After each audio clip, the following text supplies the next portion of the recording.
Dangerously cheesy.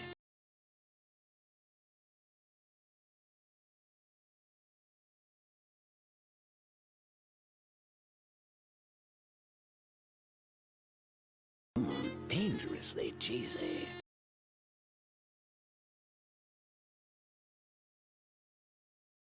Dangerously cheesy.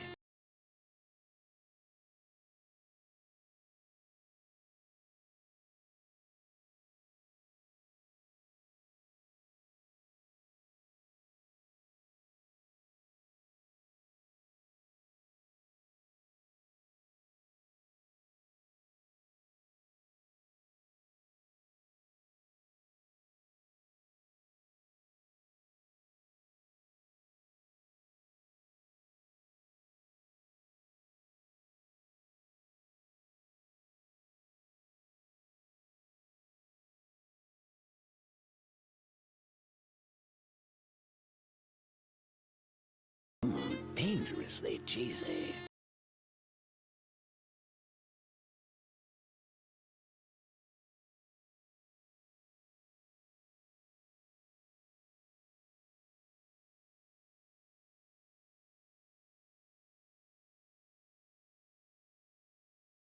Dangerously cheesy.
Dangerously cheesy.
Dangerously cheesy.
Zebulon, thank you for raiding. Welcome in. You're just in time. I was literally just about to get off of my start screen, and then the raid started, so I scampered. I scampered over here to say hello.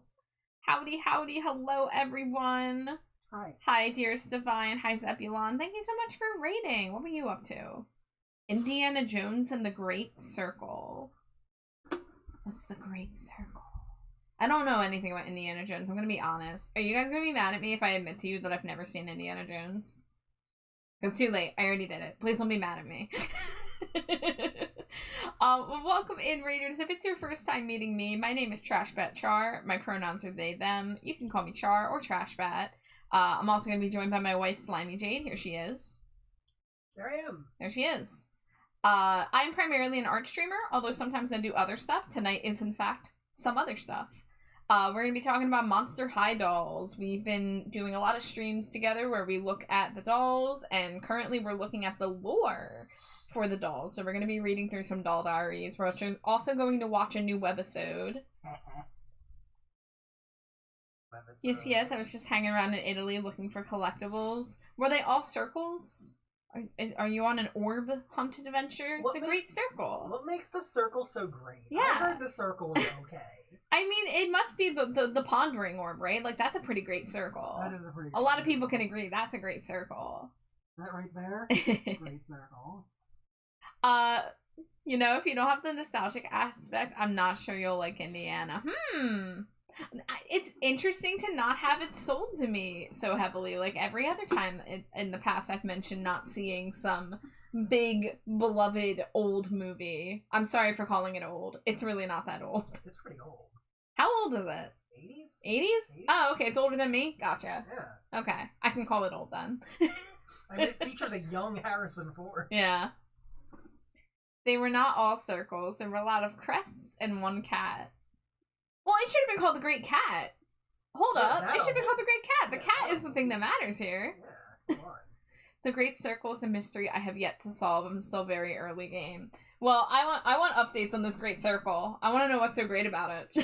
But Zeb, I know you ended stream for one reason or another, so if you do need a raid and run, please take care of yourself. But if you want to chill, if you want to lurk, you're always more than welcome here. And that goes to anybody who just raided in. You know, it's Saturday night, or whatever time or day it is in your time zone. So, you know, do what you gotta do. Raiders of the Lost Ark was 1981, by the way. 1981? Yeah. Okay, that's pretty old. That's over 40. I think we can call that old now. I mean, that movie's older than me. Mm-hmm. So, you know, I'm dirt. Yes, walk the Doge. Walk 'em. Bork, bork, bork, bork, bork.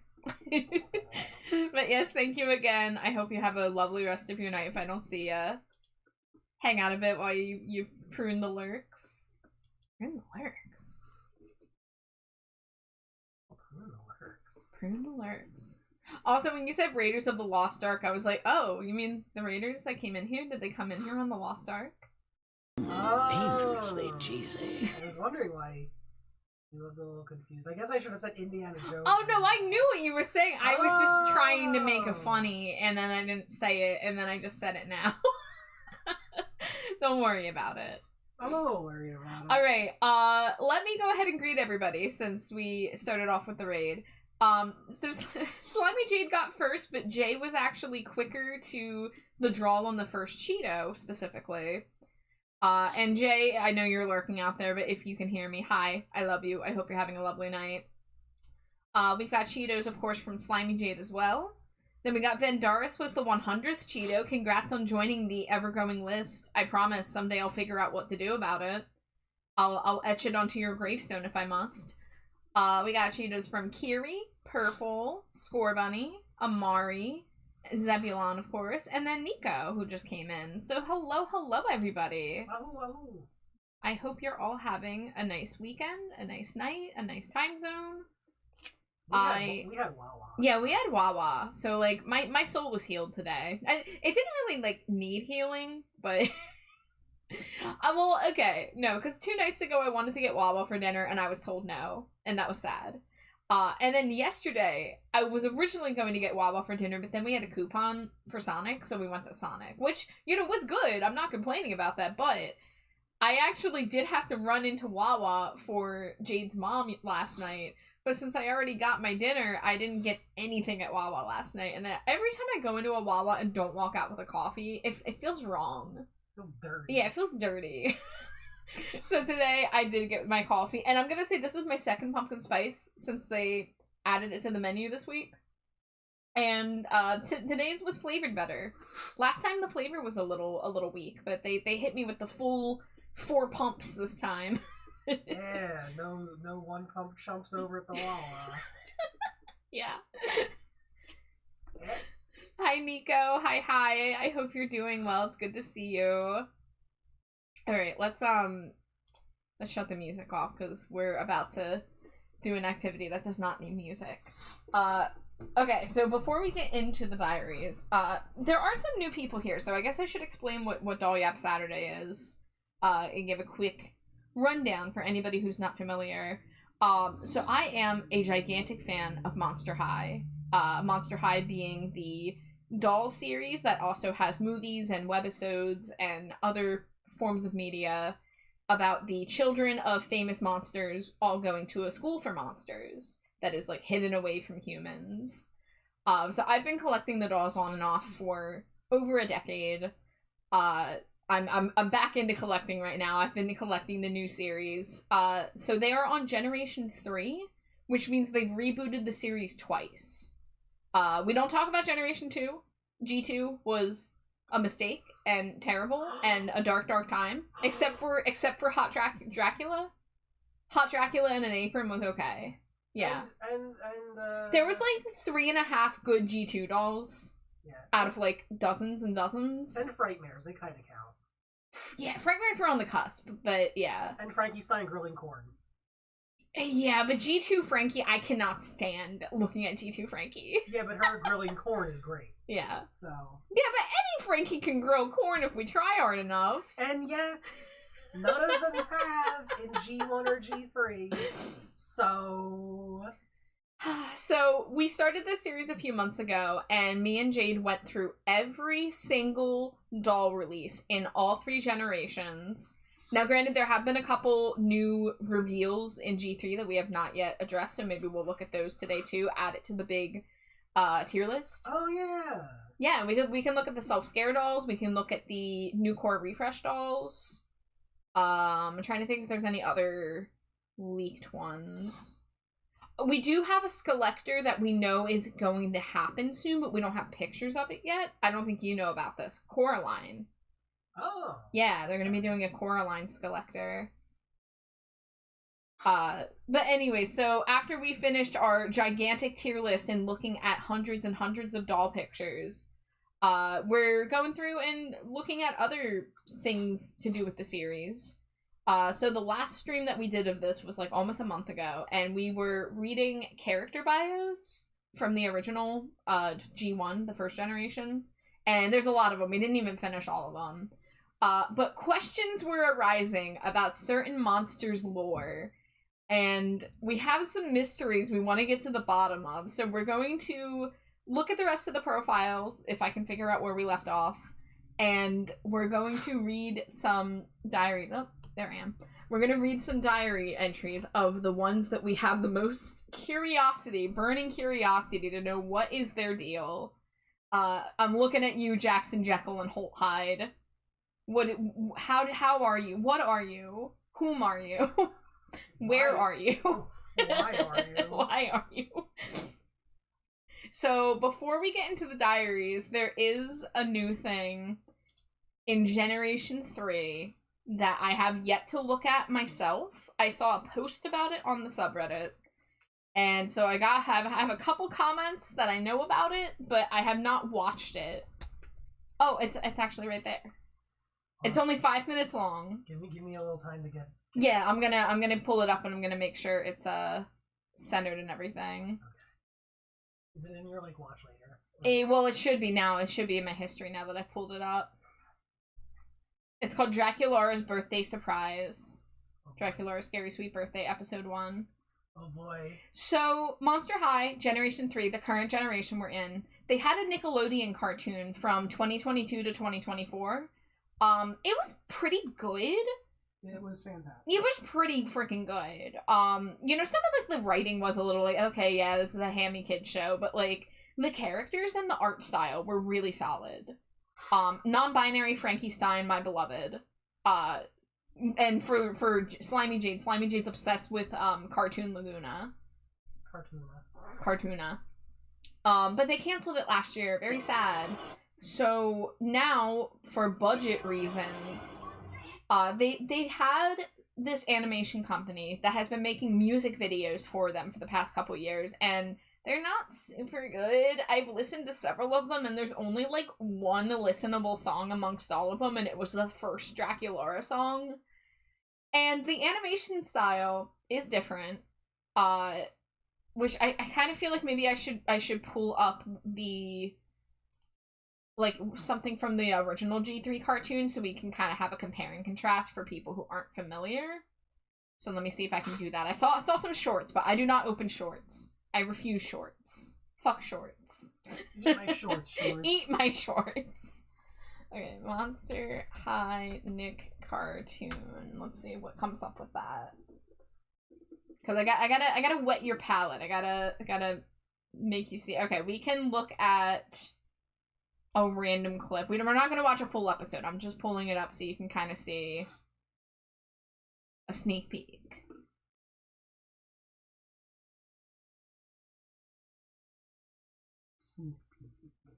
There's Frankie Stein.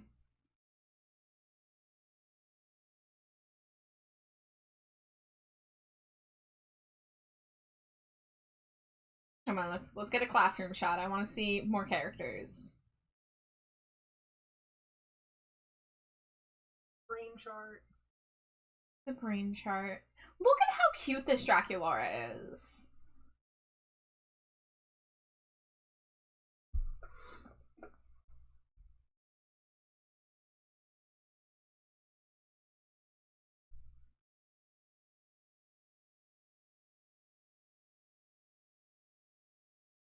Okay. I'm gonna stop it there. G3 Monster High, Frankie Stein. It's so fucked up and raises so many questions about morality and ethics. Yeah. Because canonically, Frankie has at least 100 different corpses making up their body. That's just the brain. Well, not just. I mean, there's like the list on the wiki that we looked at, which we might have to look at on stream. I don't remember if we did that. Because, you know, Frankenstein monster reanimated, but they never talked about it in this way in the old series.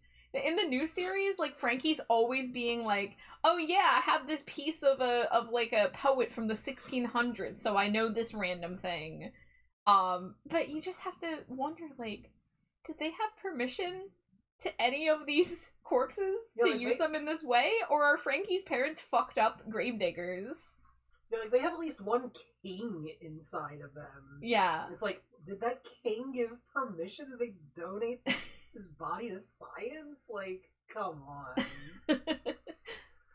Hello, Deadpool. Welcome into the stream. I hope you're doing well. A couple of humans, too, if I recall, which... Yeah. Huh. Break it into the human world to steal corpses? And Nico, I'm glad you're good. I'm glad you're chowing. How you doing? Pretty good. I had a nice dinner. I'm full of pumpkin spice coffee. And we're about to live react to a new Monster High video. So, yeah, I couldn't find, like, a good scene to kind of show... Okay, can I get, like, a little bit of a classroom thing so you can see more characters? So this is the Nickelodeon cartoon that got canceled. And, like, the style is really good. Like, it has this, like, very, like, cartoony proportions with, like, the chunky, like, shoes.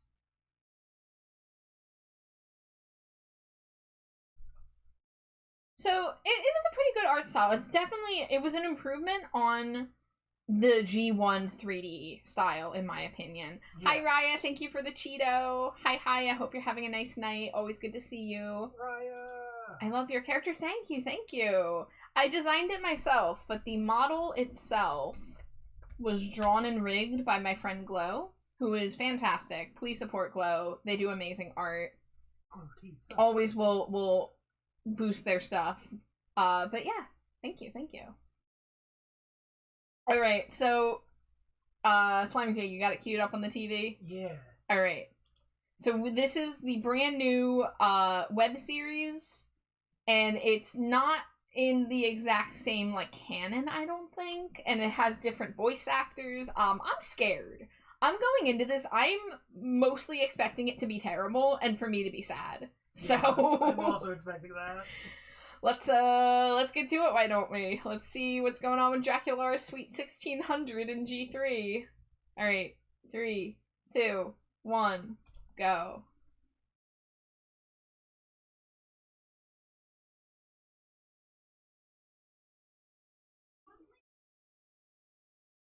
What is this? I was gonna say, is this a trailer? Okay.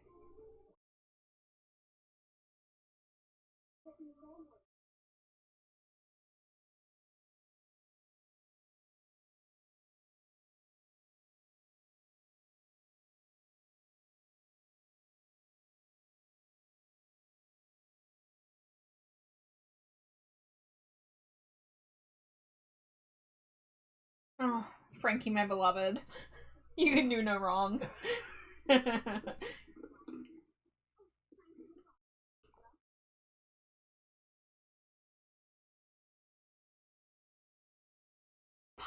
they're podcasting! What do you mean they don't have a monster name for podcast?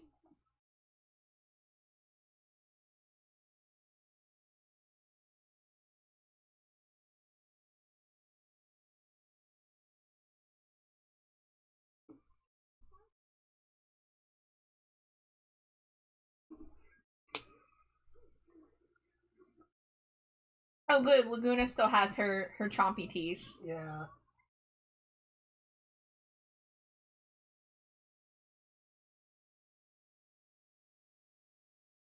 Oh great, it's a music video. Also, please note that they are dolls. They all have ball joints. Yep. That's how it's been in the music videos before. Yeah, but not in the show. Yeah.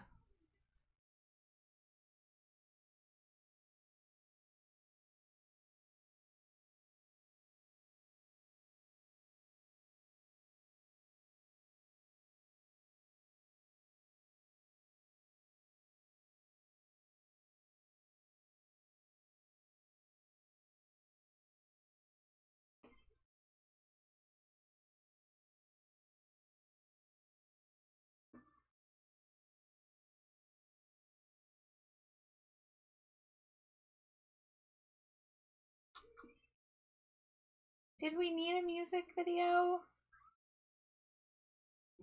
Yeah, they did.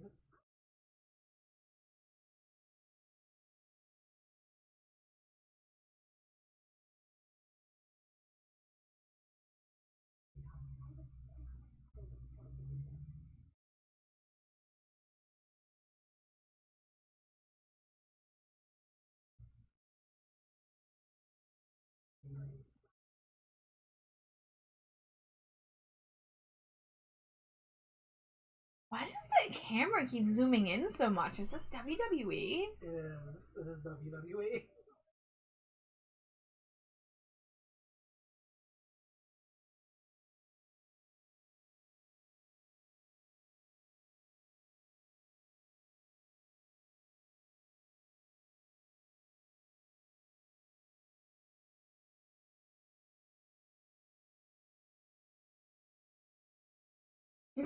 Be nice to him. Stop shaking him. He didn't do anything. Also, characters look at the camera too often, too. Yeah.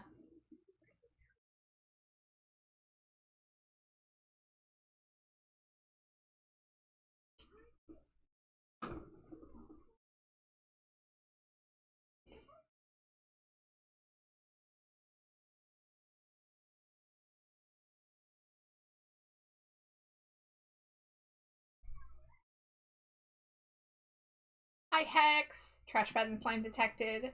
How else do you deliver lore other than music? Fair enough, fair enough.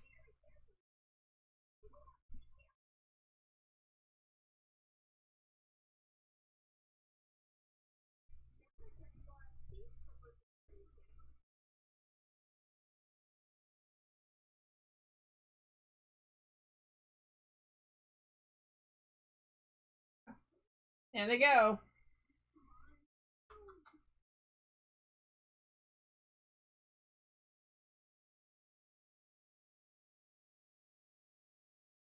How fabulous we just fucking get noises.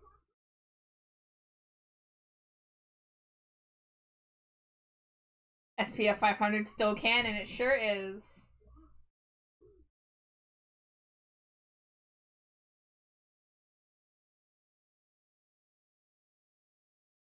Oh, and it just ends there.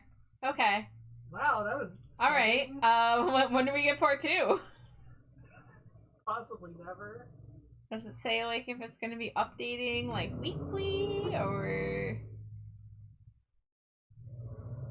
Okay, so, let's unpack this. So, the animation is not as good. It's not, like, unacceptable. It's fine in some ways, but some ways it's also very stiff, and... The coloring is really off. There's a couple, like, close-up shots of just Claudine. We're like, why is she yellow? She looks like a golden retriever. Yeah, like, her saturation is boosted to hell in that scene. It's even worse in shots where, like, the camera's focused just on her. Like, she's, like, a Simpsons character. I wanted to see Frankie with the big glasses again. Hold on. Oh my god. I do like that their clothes are the core refresh clothes, because we didn't get to see that in the Nickelodeon cartoon. Yeah. So I do appreciate that much. Isn't that the Bat that's just a dude? I don't know if that's his G3 lore, but I think that is Count Fabulous's G1 lore. I don't know if we have a lot of pet lore for G3. But, you know, it could look worse, but also, like, the editing style was very strange. Like, everything was just kind of moving really fast, and zoom-ins. The pacing reminded me of the G1 webisodes, where, like, there's not a single millisecond of silence. There's always someone saying something and something happening on screen. Like, just like, bam, bam, bam, bam, bam. Yeah. Nico says, I still don't understand why they made Laguna pink. You did spell Laguna correct, so good job on that. I am here to say I like pink Laguna. First of all, her legs are blue. She has a pink to blue ombre, and when the dolls get it right, it's very pretty. However, I think I have seen that there is issues with paint chipping on some of them. I ordered a Laguna doll fairly recently that has a small chip on her leg, and I had to carefully place her dress in such a manner to hide it, because otherwise it would have annoyed me, but I wasn't gonna, like, go through the return process for something so small. But I personally like G3 Laguna's designs better than G1, but I know I'm in probably a bit of a minority in that. Her G1 doll color scheme, her skin, I think I was told that some of the dolls were pearlescent, but not all of them.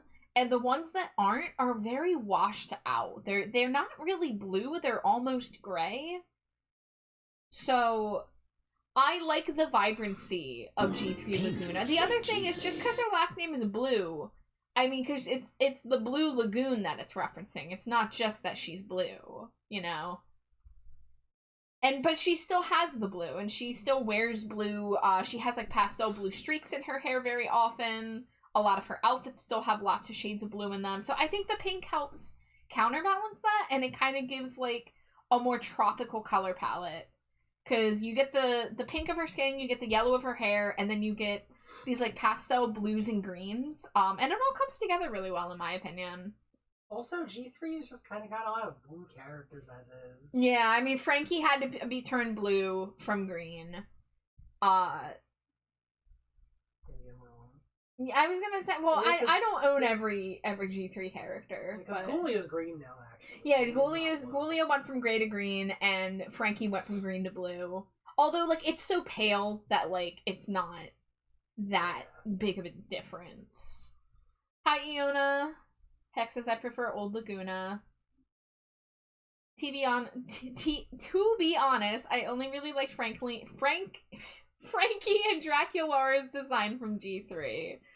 Yeah, I mean, having, you know, the G1 versus G3 conversation, like, it's all gonna be subjective at the end of the day. And that's kind of like, we had fun ranking the dolls because so many people had, like, different opinions. I like most of the G3 designs a little more than G1, even though G1 holds a lot of nostalgia for me. I mean, just for me, who has no nostalgia, it's just like, I like Draculaura better, I like Frankie better, I like how Cleo's design better. I think G3 Cleo is so much better than G1 Cleo. Yeah. I did not care about G1 Cleo. I actually like G3 Cleo, both as a character and her dolls and her fashion. And then even some of the more, like, side characters, like Caddy Noir G3, such an improvement. Yeah. I prefer Venus G3. Yes. Yeah, oh my god. Venus was just a glow up. They took everything good about G1 Venus and just elevated it. And she, I think, needs to become one of their staple characters now. Because, like, every new Venus doll that they've done in the past couple years has been stellar. I will forever love my little Victorian vampire Valentine. Yes, yeah, Kieran Valentine. They only ever made one doll of him.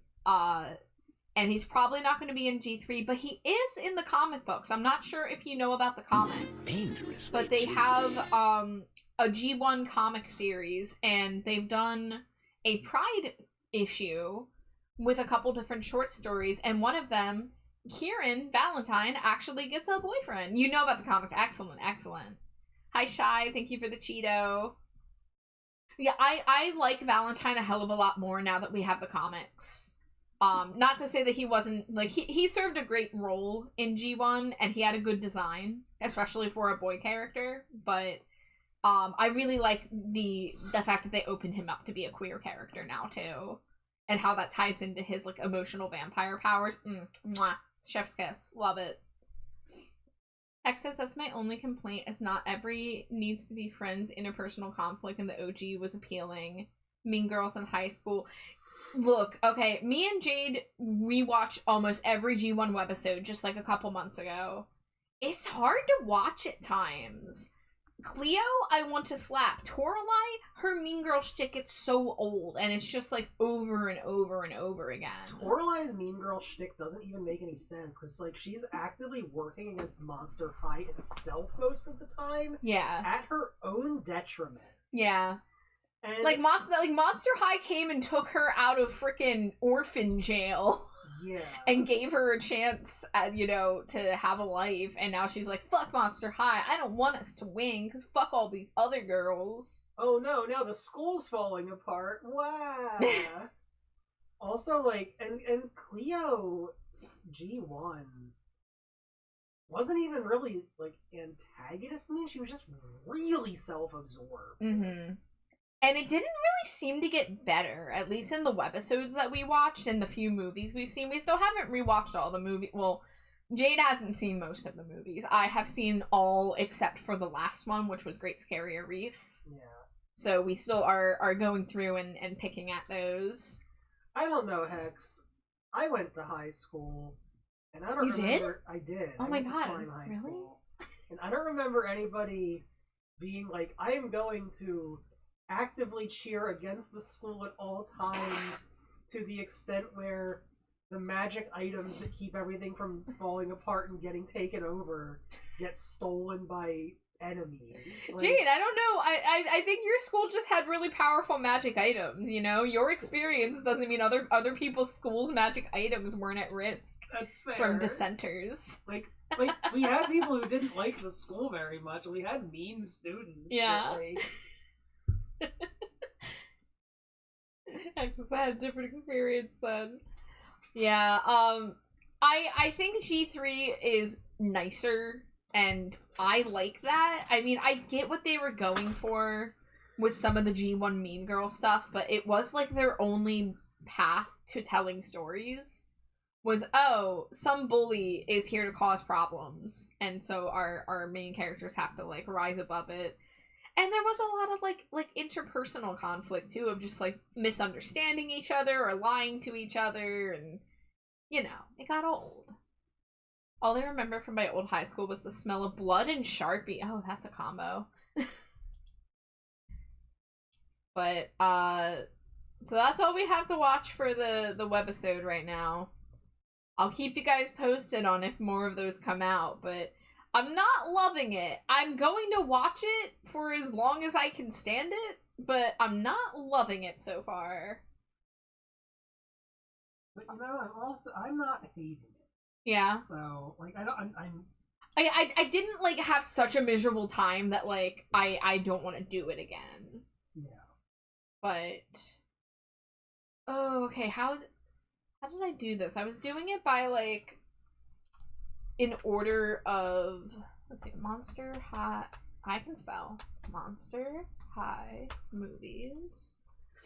I mean, not everyone's friend. I mean, like, there's still, like, Lorelai takes an entire, like, season to stop being terrible. Yeah. Yeah. The dolls do look nice. Yeah, I mean, G1 had some really cool designs. And G3 is missing a little something that G1 had. I don't know if that's just like a little bit of that gothic edge or what. However, I think the G3 dolls are really beautiful. I think a lot of the face screenings are improved. Draculaura looks so much better in G3 than G1. And they didn't even have to do much to her color palette. But even when they do play with her color palette now, they're doing new stuff. Like, they're giving her more, like, reddish pinks and darker, like, berry pinks and, like, messing with the colorways and all that. You know, we could look at, let's see, Monster High Self-Scare. We could look at the Self-Scare dolls and we can look at the Core Refresh dolls. I'm going to pull up my tier list, if I can find it. Let's see, Monster High tier list. Don't put tea in your shoes, X. No! Is it called Self-Scare Mysteries, specifically? Yeah, because everything's a mystery. Yeah. Everything's a mystery. Okay. It was Self-Scare Secrets, because everything's a secret. Yeah. That's what it is. Yeah. So these are the latest G3 dolls that have been revealed. They are not for sale yet. Let me zoom out of it. There we go, now you can see her fully on screen.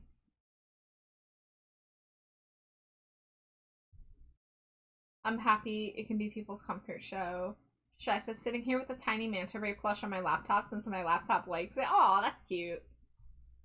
So this is Self-Scare Draculaura. She has a face mask that looks batty. Like, look at that.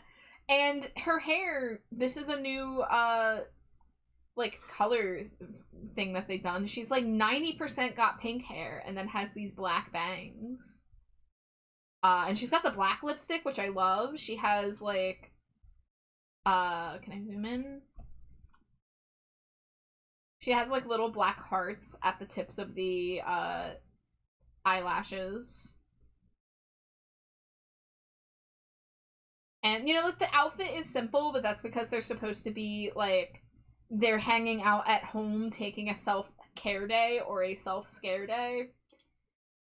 Here we got Abby Abominable.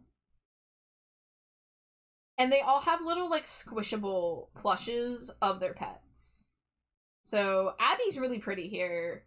She's got the nice shade of blue for the lips. She's got the little, like, snowflake freckles. And, you know, again, the outfit's simple, but that's alright. Look at her adorable little woolly mammoth plush.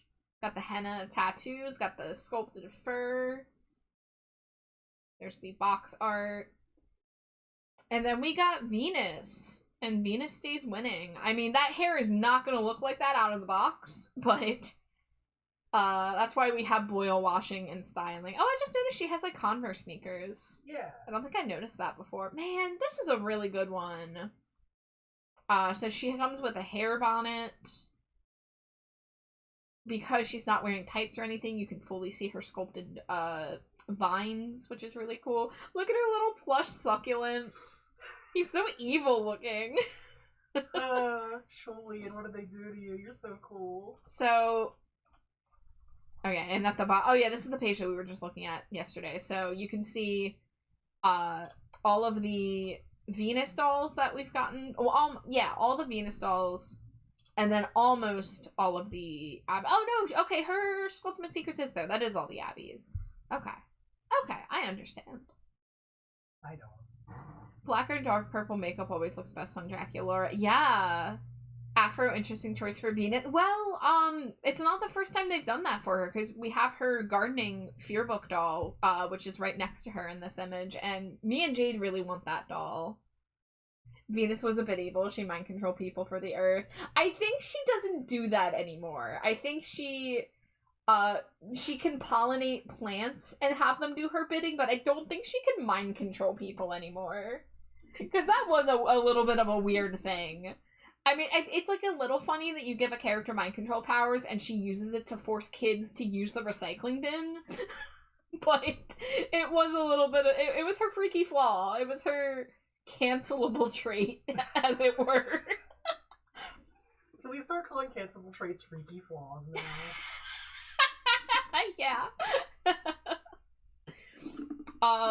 So let's see. If I'm adding these to the G3 list here, let's scroll down. We got self scare secrets, and there's 3 of these. And we've got in alphabetical order Abby Abominable, Draculaura, and Venus Nick Flytrap. So let's go back up. Draculaura, I think she's very pretty. I think she looks different enough from other Draculauras. I will say I have a little bit of Draculaura fatigue. G3 is being a little excessive about adding Draculaura to every single line. However, with that being said, this is a good Draculaura. So I think I'm gonna give her an A. Yeah, I agree.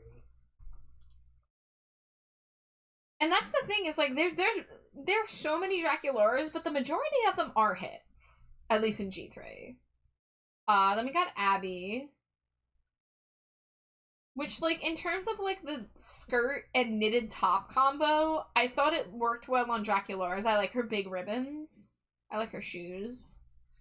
But Abby has the little sandals. I mean, I guess it works. I definitely like this more than Abby's Fearbook doll. I was not a big fan of that one. So, trying to remember my own conventions here. Solid design. Yeah, no, I'll give it an A. I think these are good, especially for budget dolls. And then Venus will also be an A for me, I believe. Yeah, I think this is a solid line. I'm not like, oh man, I gotta get all of these, but I think all of these are well designed for what it is. I am a big fan of Venus's Converse sneakers and getting to see her leg vines. The hair is lovely. I really love that they've been doing that with the Venus hair. And I'm taking the little succulent dude and putting him on my shelf of little dudes.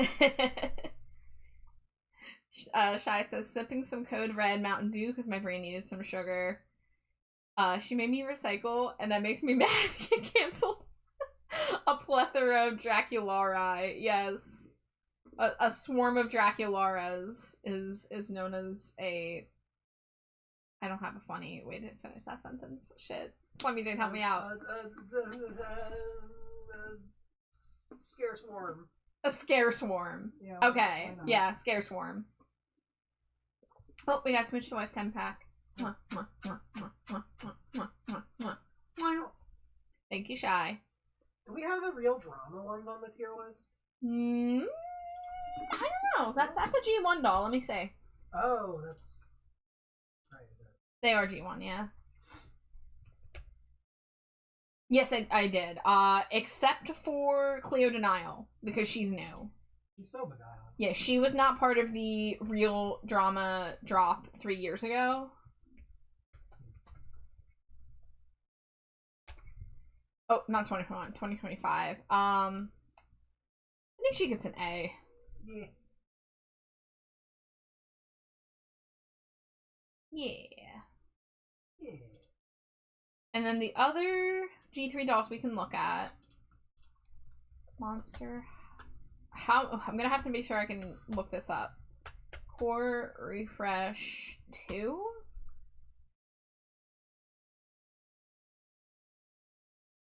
Yeah, 2026? Okay.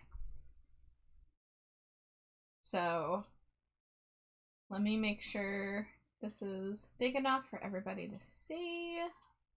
Oh, that's a little too big. Functional shoes and not high heels. We sure this is Monster High. I'm here for it. I was slaying the fashion game today though. Oh, tell me more. Yeah, the shoes are a little different in G3. They don't have the constant pointed feet to the point that every shoe has to be a high heel. So this series here, this is the core refresh again. So G3 Monster High has decided that every 2 years they're going to take the core 6 characters, so Draculaura, Frankie, Claudine, Laguna, Cleo. Are we just 5? Just 5, actually. I keep wanting to say 6 because poor Ghoulia. Poor Ghoulia used to be considered a main ghoul. Alas. And basically they want to keep these characters available on the shelves at all time and not have it tied to like specific like budget lines and movie lines or whatever. So like every 2 years they're going to redesign the main ghouls and give them like updated just like standard designs. So this is what we're looking at here. These are going to be the second time they're doing the core refresh, which means the third quote-unquote core design for these characters. Hi Sundrake, and thank you for the Cheeto Hex. Had a leopard print jacket with a black turtleneck and black ripped jeans with red heart glasses. That sounds badass. I love that for you. So starting with Draculaura, I like it. My problem with it is that it's not reading vampire and it's not reading witch. It's just pink. Like it's just, oh, we got ribbons. Okay, like I'm gonna say I love the leg warmers. I don't think we've ever seen Monster High do slouchy cloth leg warmers before. That is pretty cool. And like the dress is fine, the sweater's fine. Some people really hate the ribbons, but I like the ribbons. They're gaudy in a fun way, in my opinion. I love the hair. I mean, we got this, she always looks good in pigtails. She always looks good with split dye. I'm kind of into the weird alternating bangs. Like, her bangs not matching the rest of her hair. Yeah, that's I like that they're swapped like that. It kind of gives, like, a funky look. I like the giant plastic bows in her hair. I love that we get to see her big pointy, vampire ears. The bag, snore. It's like, it just kind of feels like they didn't put enough Draculaura into it. Yeah. And now I think, like, Monster High has to walk a very fine line because they have these characters with these motifs. So, like, Draculaura always has, like, hearts and fangs and bat wings, and, like, Frankie always has nuts and bolts and lightning bolts. So, like, it can get really old really fast when they just slap the same print onto everything. So I do like that this isn't going in that direction. Because, like, if we try to zoom in on the dress, like, it's just, like, filigree heart print. Like, it's not gaudy like a lot of the other ones are. Her heart glasses are pretty good. But I don't feel like there's enough monster or witch in her design. Because she's supposed to be a vampire, she's supposed to be a witch. And I'm just not really getting that. Classic pink shoes. Yes, I like these pink boots. I like these white slouchy leg warmers quite a lot. Is the filigree murderous? It should be. Caught in the twisting of the vines. So, like, I think I'm gonna give this an A, personally. Here, we gotta go up here. We've got... I'm just gonna call this Core Refresh 2 for now. Draculaura 2026. That gets an A from me. Next up, we have Frankbert themselves. Franklin Roosevelt Stein. Yeah. Yeah, let me center them on screen there. I wish I liked this more. I see the vision, you know, that's the kindness of an A. It's like on the border for me between A and B, you know? Because I think it's a cute design, but I maybe it should be bumped to a B, because I do have the criticism that I don't feel like it's really giving any qualities that read as Draculaura other than pink. Right on the edging, you were nice. I tend to be. My fashion influence was Nana. Those who know. Oh, the anime. Yeah, I know of it. I watched one episode. I know about it, but I've never really got to sit down and watch it. Nice fat char. Oh, randomly, that I don't know why that reminded me. I have a new emote, guys. Yeah, you do. I have a new emote. And if I can remember to grab the exact phrase I need, I'm going to try to set up a fun automated message with those. But this was a gift from Pixie Meat, the ball queen herself. Pixie Meat does these emotes as her daily check-in reward. So when you get to 69 balls, you get an emote. And I'd been waiting on the list for months, but I was the first person in a while to be bestowed balls. So she was excited to get back to them. I was excited to receive it. Balls all around. We got balls. Let's go, folks. Okay, let me see. This is actually a great moment. Poke Catch. What's a ball that I wouldn't have? Quick ball. I probably have a quick ball. Yeah, I have. Because I need to figure out a ball that, like, is in their system but isn't just a typo. Like, what if I, like, typo Ultra Ball? No, it didn't give me the warning. Heavy ball. I probably have Heavy Ball. My problem is I play too much Pokemon community game. I actually have most of the balls. Love ball. I need to get a specific message so that I can automate. You said Love Ball? Yeah. It's not working! Do I have all these balls? I misspelled one of those. I said Ultra Ball instead of Ultra Ball. We know we've been knowing Jade's here. It is funny that I have the shout out for Jade, even though she rarely appears in chat. And so whenever she does, she gets called out when she's already been here for a while. Okay. Got distracted by balls. Let's get back to the task at hand. Frankie Stein. Get away from the balls, go to the ball joints. I like that. That was good. That was good. Yay. So, details I liked. The crimped hair, very nice. That's not the first time they've done that for Frankie. Oh, cool. I got the Gulpin with all those random balls I threw. I wonder which one did it. I know they did crimped hair for Frankie in G2, actually, for the Electrified doll. I'm not sure if they ever did it any other time, but this is nice and tastefully done. And I like that we kind of have the asymmetry, like, part of it is pulled back, but it's not shaved. I would have been okay with it being shaved, but also, they've given Frankie the side shave, like, 3 or 4 times now, so I'm okay with the kind of faux asymmetry thing. Hi, Estella. Thank you for the Cheeto. Welcome, welcome in. We are talking dolls.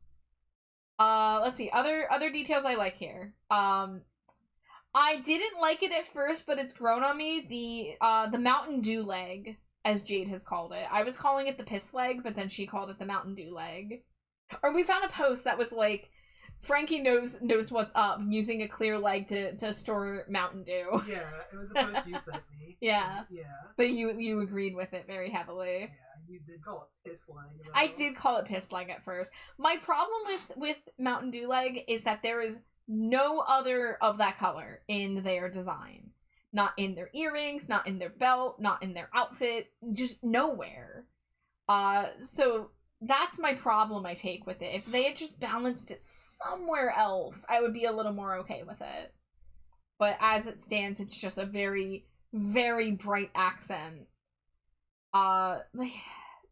But then we get to the outfit.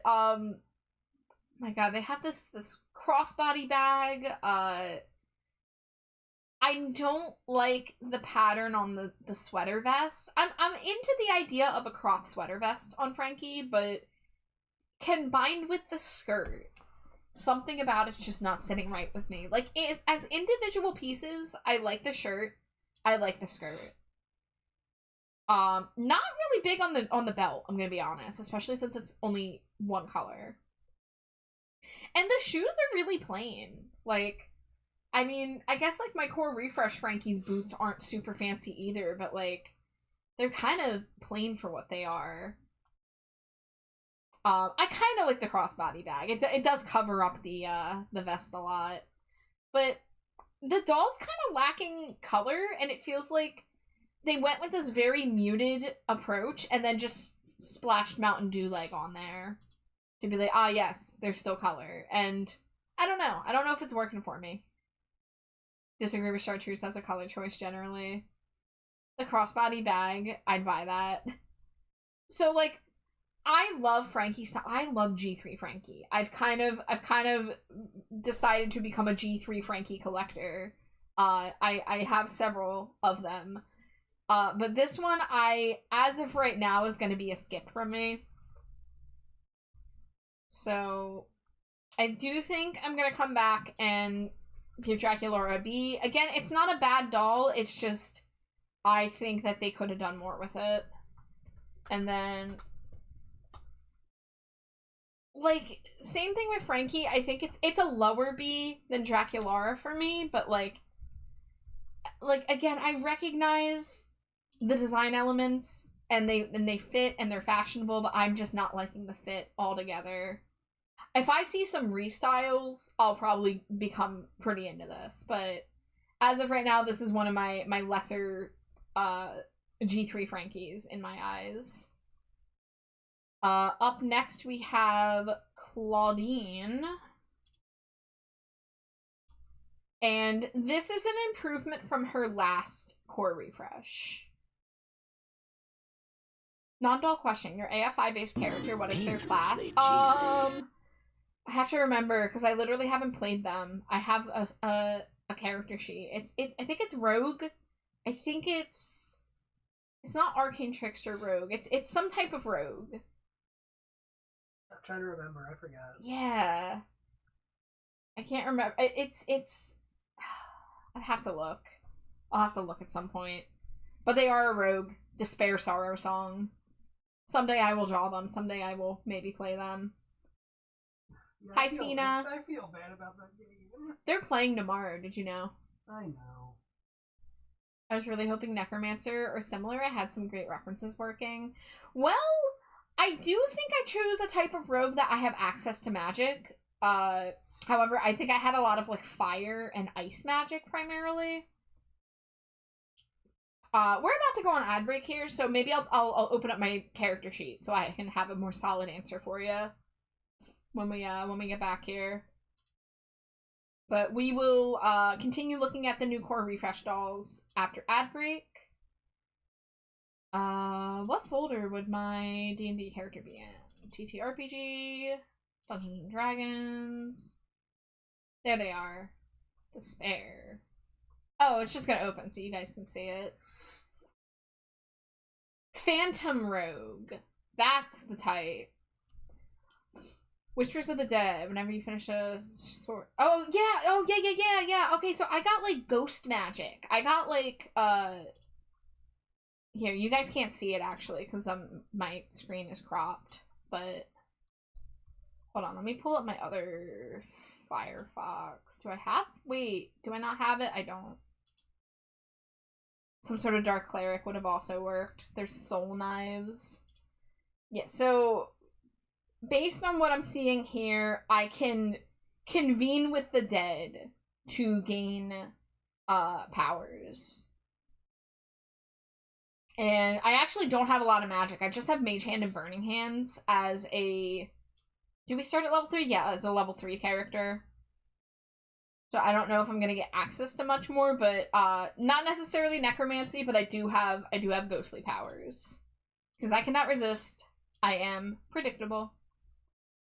All hands magic spec, got it. Yeah, I just put my hands on them. Alright, I'm gonna go take a break. I'll see you guys in a few. Scree!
Scree scree! We are back. Welcome back, everybody.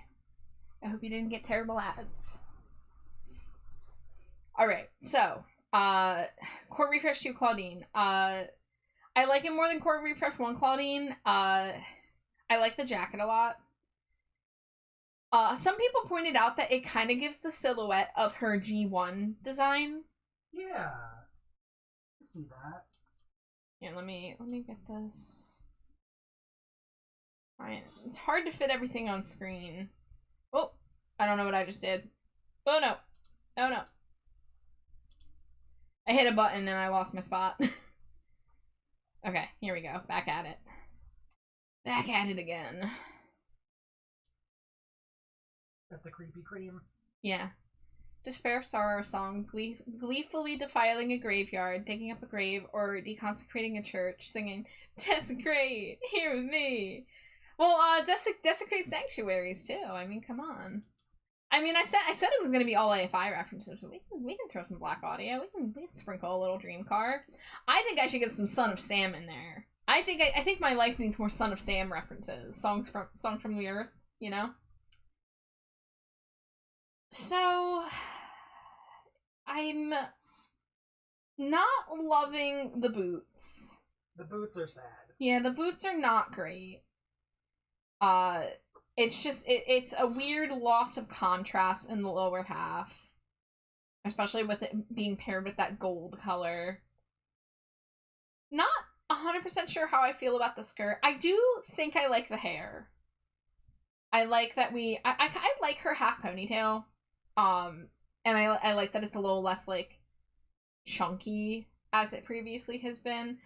Oh, her ears say, does it say howl and wolf? Her earrings are very, very graphic. Yeah. Yeah. Which, okay, there we go. Scroll back up so you guys can see what I'm talking about.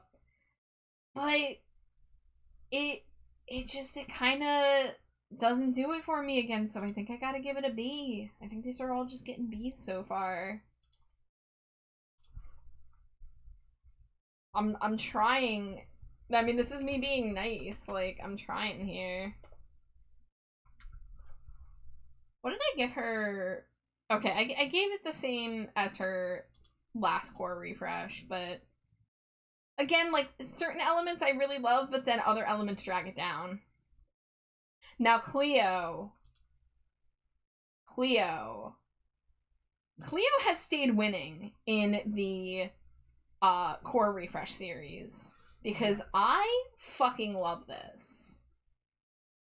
I think the pants are badass. I think so good. the top is really nice. I think her hair is pretty damn cool. I think I liked her core refresh hair a little more, but like I kind of fucking I fuck with this outfit. Like, it's real good. Slaying so hard she ought to be tried for war crime. And that's what Cleo should be doing, right? Because she's supposed to be this like royalty fashionista, what have you. So she better be eating up her competition. But I like it. It's like she's still royal, she's still ornate, but she's also like in the modern era. And like G3 Cleo is like, she's like mildly obsessed with humans. She like watches their TikToks and shit, or their Eek Talks. So like this seems like her like trying to be like, how do you do, fellow kids? But like succeeding, you know? Yeah. I don't know. I'm gonna give it an S, personally. I agree. It's Yeah. super good. What did I give her? Oh, I gave her last core refresh that too. Yeah, I mean, she deserves it. Let's see, she would be below Claudine.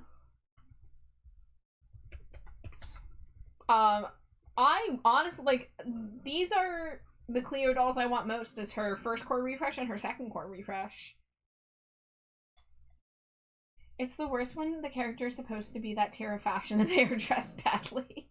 That's how I felt about original Cleo, G3 Cleo. I think they did not do her justice in the beginning, but they've revved it up. Kind of same with Claudine, too. Claudine started off with, like, they wanted to make her an athletic nerd, and then they were like, ah, fuck it, let's just make her be serving cunt again. Yeah. Alright, and then final for the core refresh series, we've got Laguna. So this does not compare to her last core refresh with the big pants that I love. But let's go over the positives. The hairstyle works well because it reveals her new forehead scales. It's a different pattern than before. And I, of course, love her having the braid, that, like, fishtail kind of hairstyle. And I'm into the uniqueness of the outfit, even though it's a little weird to look at first. Like, this athletic drawstring maxi skirt is certainly a bold choice. I think once my brain processed it, I accept that it's a good call, but I totally understand why this might look uggo to some other people. But it's a way to make her sporty and, you know, trying to make it a little more original than let's just put her in shorts over and over. And it's slit on the side, so you still get her fins from her blue legs. We've got this, like, slouchy... I don't know if those are, like, arm warmers, or if... Because they kind of doesn't look like there's sides to the jacket, so I think these are just arm warmers. Which is also a choice. But I don't necessarily hate it. The shoes are kind of simple, but it fits with the color scheme. It's not throwing anything off. It's balancing it out nicely. I think I'd have to give it a B, but a little higher B than some of the other Bs, because again, like, it's not my cup of tea, which is literally what I say in B tier, but I can recognize that, like, they're doing interesting stuff with the design. And it does fit her character. And those are kind of like the two most important things, I think, when updating a character. So we have a picture of all of them together. Oh, okay, we can look at, let me zoom back in. We can look at the, ooh, there we go. We can look at all of the core designs next to each other and talk about, like, which ones do we prefer here. So, like, yeah, as you can see, like, the first Dracularas, like, they have the vampiric kind of, old-timey fashion to them, or they have the witchy vibe to them. Like, the first one's more vampire, the second one's more witch, and the third one is, like, freaking Gyaru. Like, it's like Japanese schoolgirl almost. Like, it's not reading as the same girl. And I really love the darkness of the one in the middle.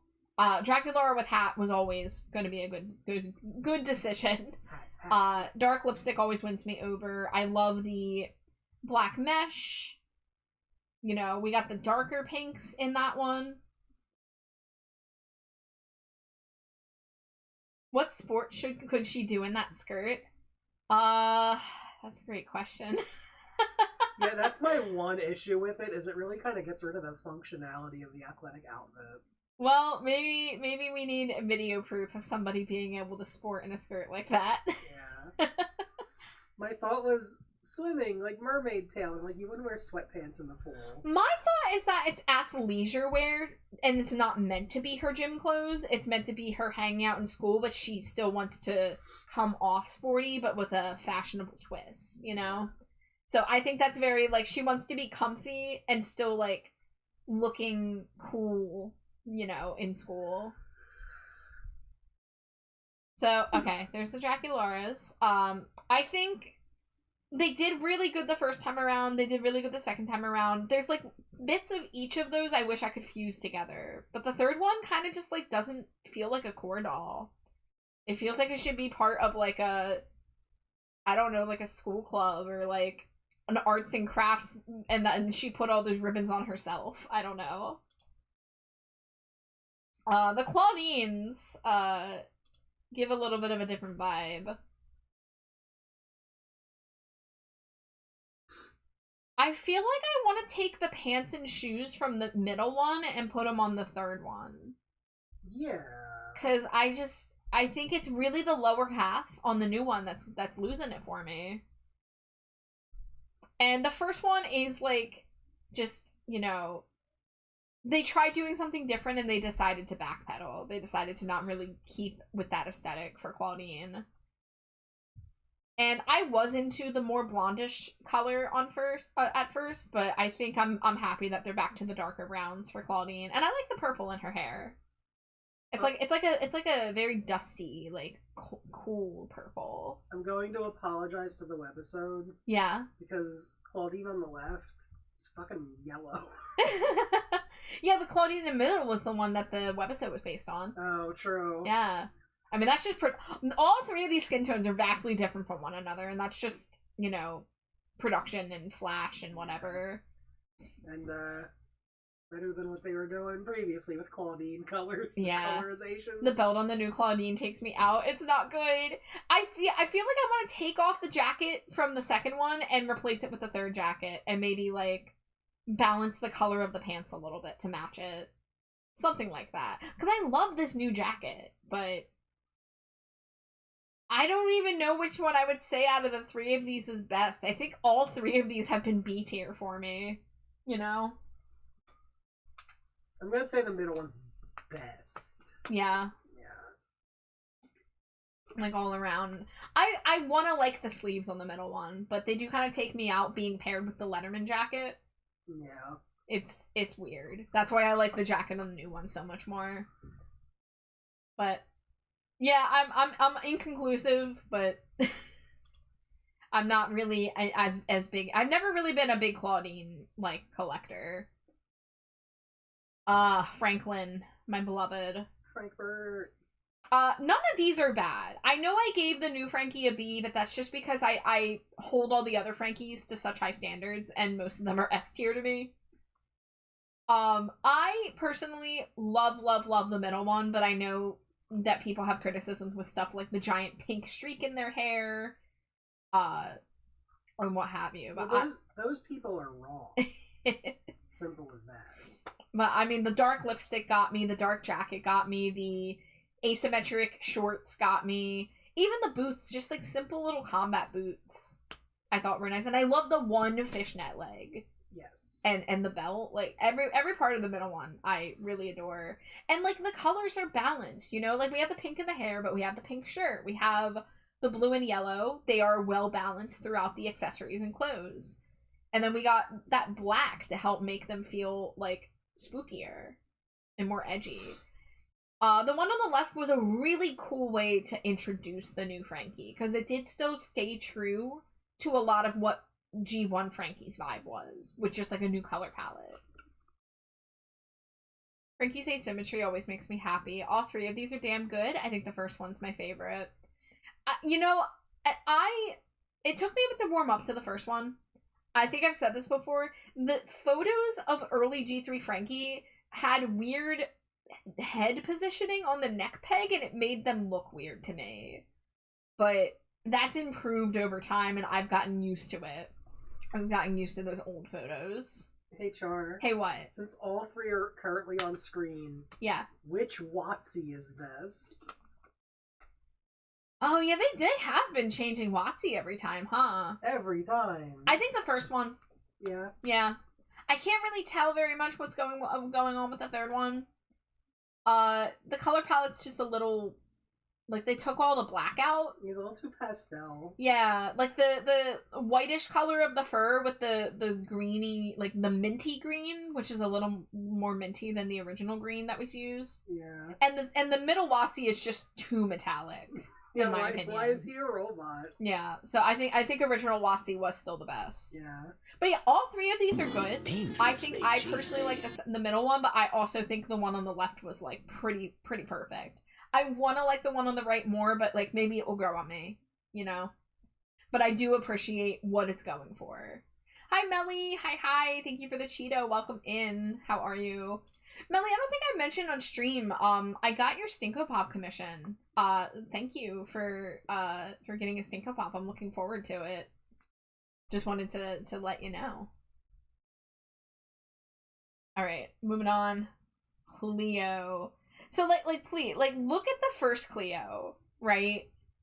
Let me scroll back up. We don't need to be seeing those Lagunas yet. First Cleo's not serving. I'm sorry, she's not.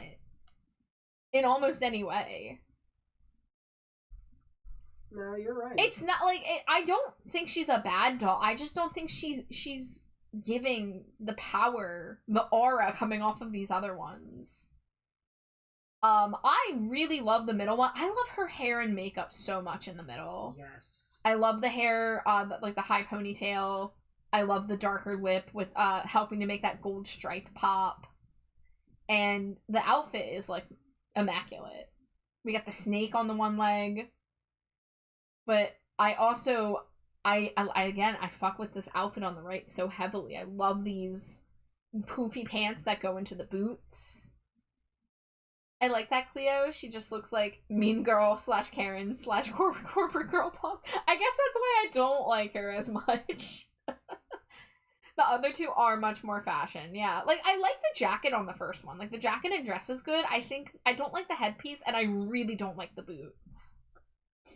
And, like, the side part, I'm not sure if I agree with. Just, like, the plain side part. No braids, no hair ties, no, you know, stuff that would elevate it.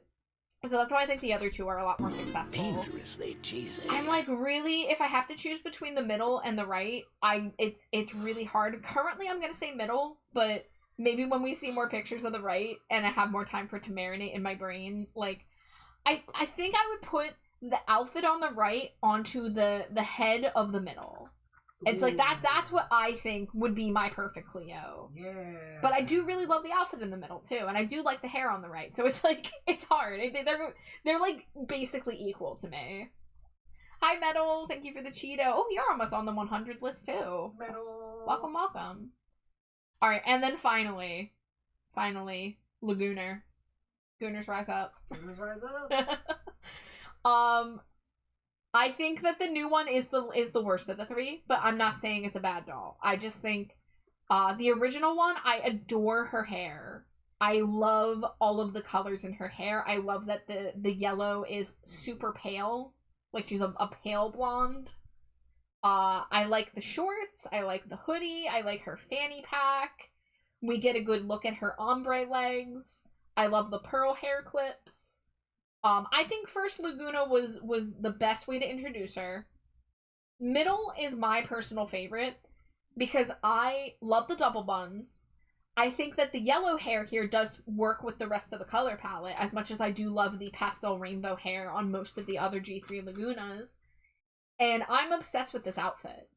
I'm obsessed with this fishnet crop hoodie with these giant cargo pants with the fishnet panels and the sheer panels.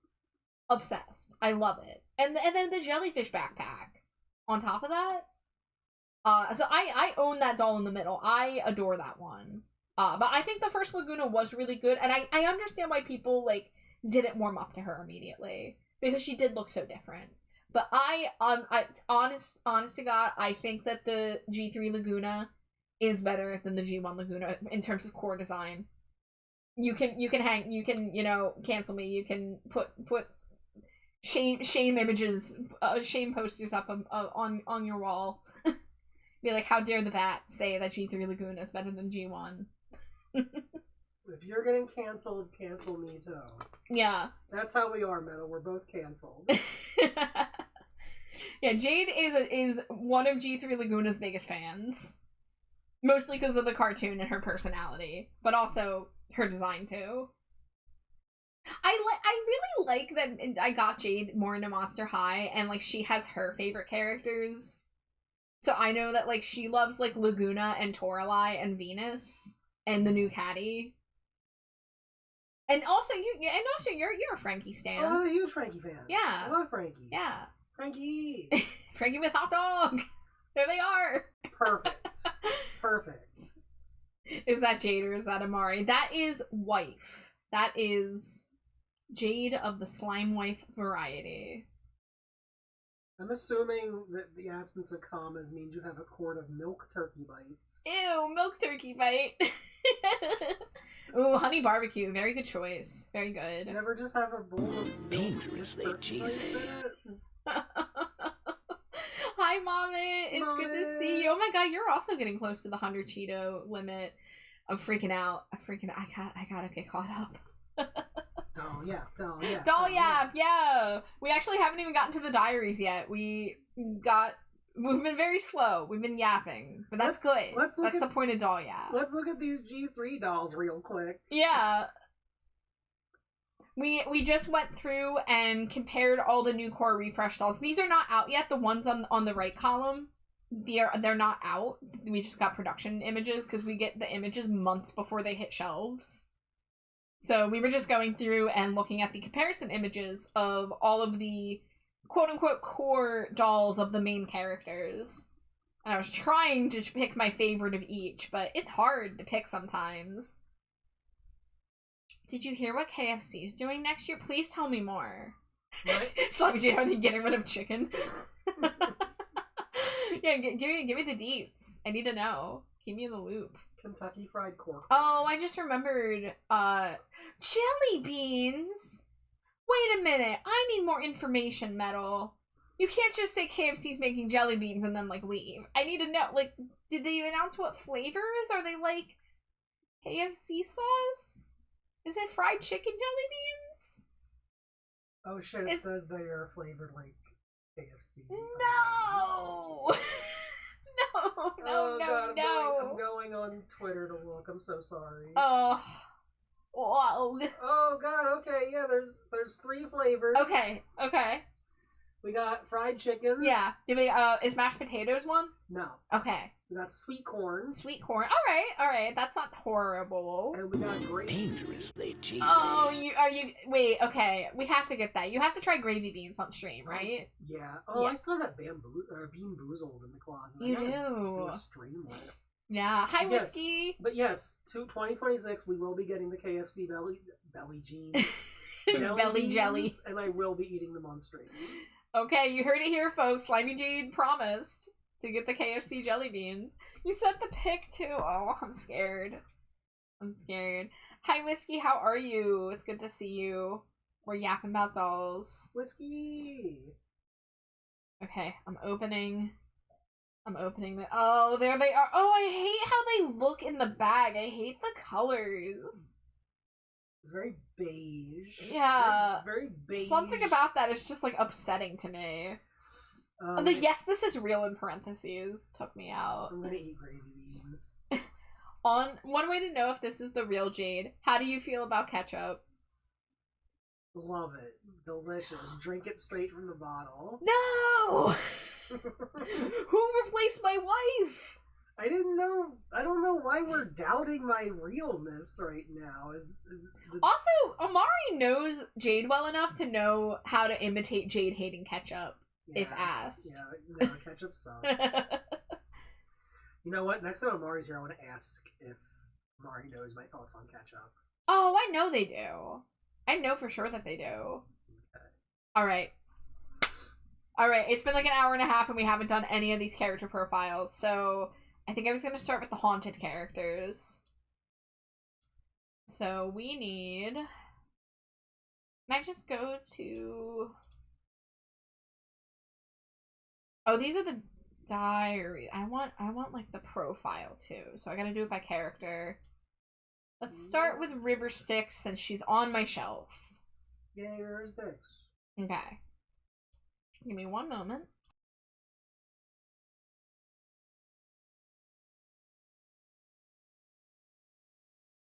Okay, so I will read the first one. Oh yeah, I forgot how we do this. I forgot the way. River Styx. So I'm going to show you guys the character before we read the profile. And I'll just show whichever image I can find that's easiest. So let's look. I like her 2D art. I like her 2D more than her doll. And I say that as somebody who owns her doll. Oh god, I hate. That's on screen enough. Yeah, okay.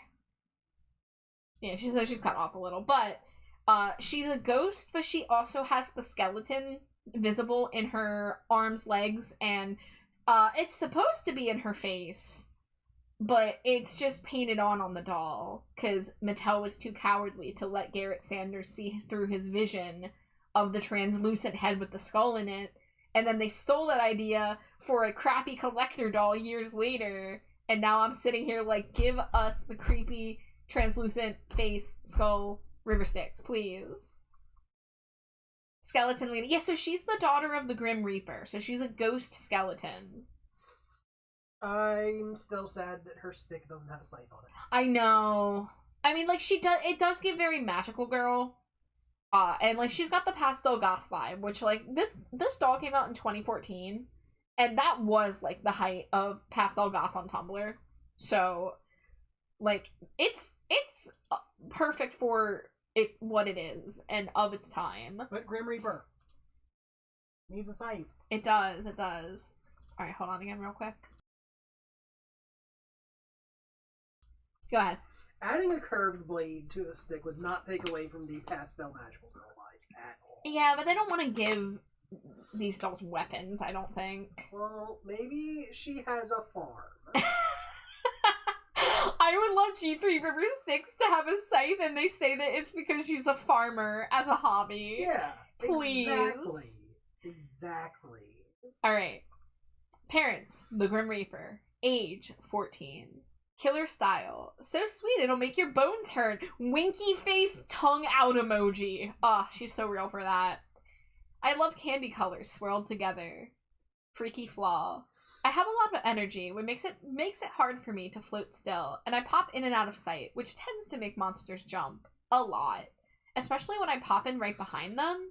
I don't really think of it as big of a flaw as some other monsters do. She basically just said, yeah, if I scare the shit out of you, that's a you problem, not me. Skill issue. Skill issue. 14 not in Reaper years, got it. Yeah, where's the, like, what do you mean she's only 14?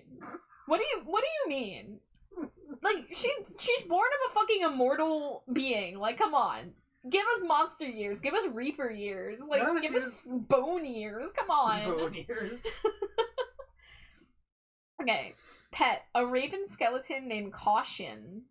He never fails to come when I call him. Wait, did she come with a pet? Because I don't think I have this. I'm looking this up. Because I don't think I don't think they packaged the new characters with their pets. Oh, yeah, unreleased. Oh. So they gave her a pet, but they didn't give it to us because of, like, budget reasons. Look at this little fucker. Look at that little... Look at him. I love him. What do you mean I didn't get him? Caution. Caution. My beloved. Wow. I'm clicking on this. Pretty art. I just saw pretty art. I remember, I was still active in the Monster High community on Tumblr back when that character dropped, and I remember reposting a lot of art of her because the fan art game was so strong. That was also the last Monster High doll I bought in my main collection. Except for I got a Great Scarier Reef Mermaid doll from Five Below, like, well after they were not being sold anymore. Anyways. Favorite activity. Party planning. Foods, decorations, entertainment. I love everything that goes into a well-executed, party.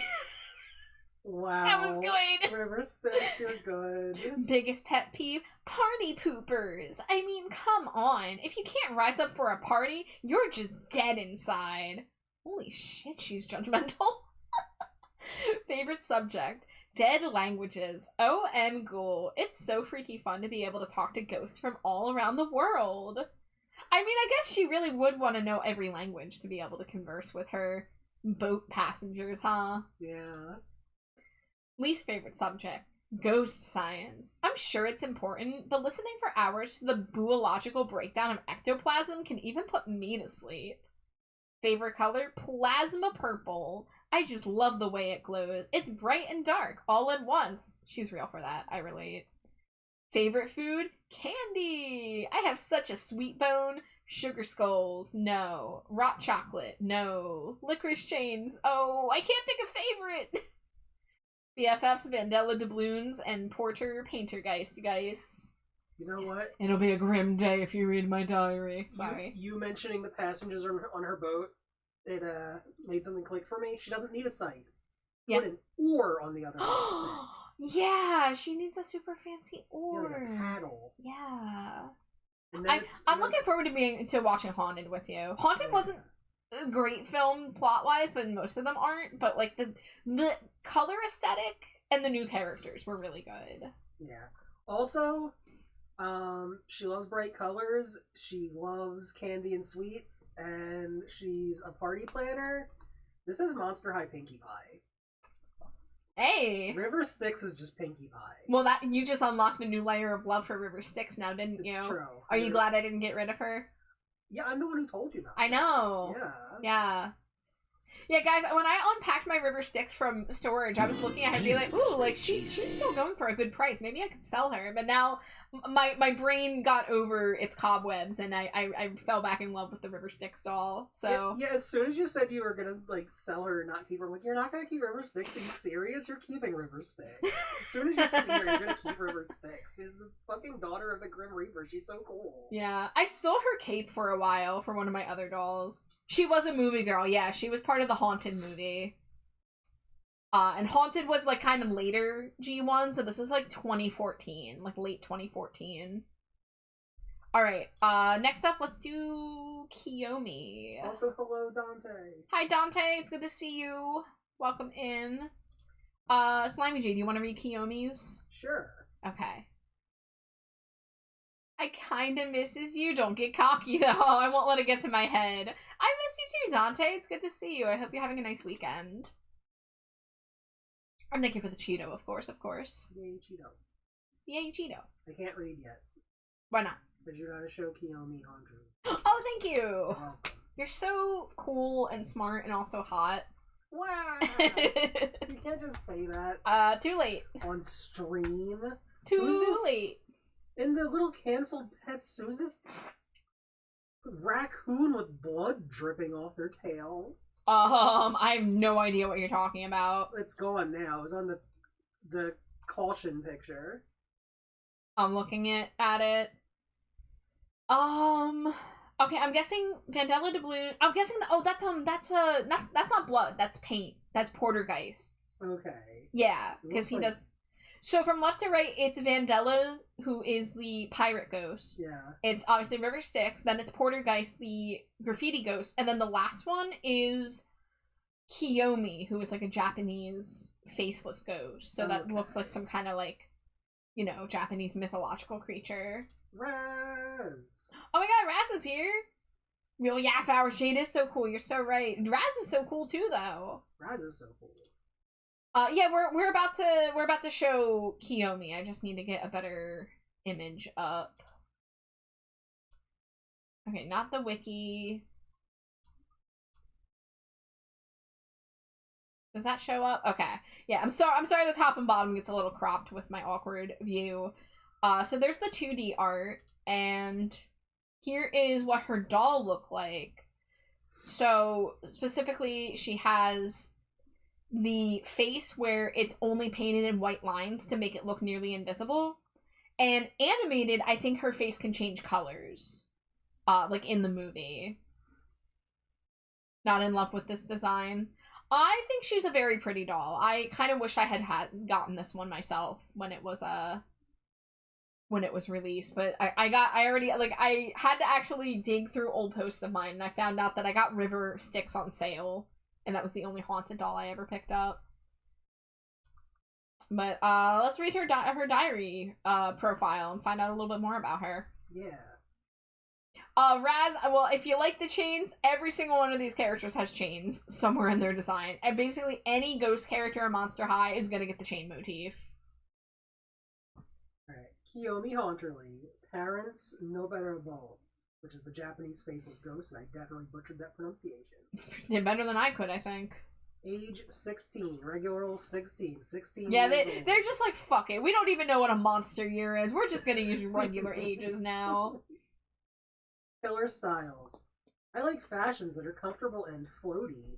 They are very practical if you are going to be doing a lot of hovering. Freaky flaw. I have always been a reserved and quiet spirit, preferring to allow my appearance to say what needs saying. However, I do change shades of color based on what emotion I'm currently feeling. She's like a mood ring. Yeah. Pet, a baby kaiju. My parents suggested a kitsune since kaiju are loud and somewhat destructive.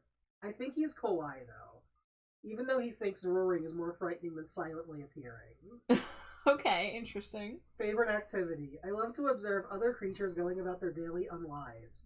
I also find it enjoyable to see their reactions when I match my face to theirs. That's cool. Ooh. I like that. Yeah. Raz, you deserve a baby kaiju. She's not 16 in ghost years. She's just regular 16. They gave up. Oh, also, Raz like the purse. I also like Kiyomi's purse a lot. Oh, let me look at Kiyomi's purse. Because it has like a face on it. Which image? Oh yeah, it does. Little zipper mouth. Yeah, little eyes. Oh, her chains are really nice though too. Yeah, I like the stars on them. Yeah, very tasteful. Yeah.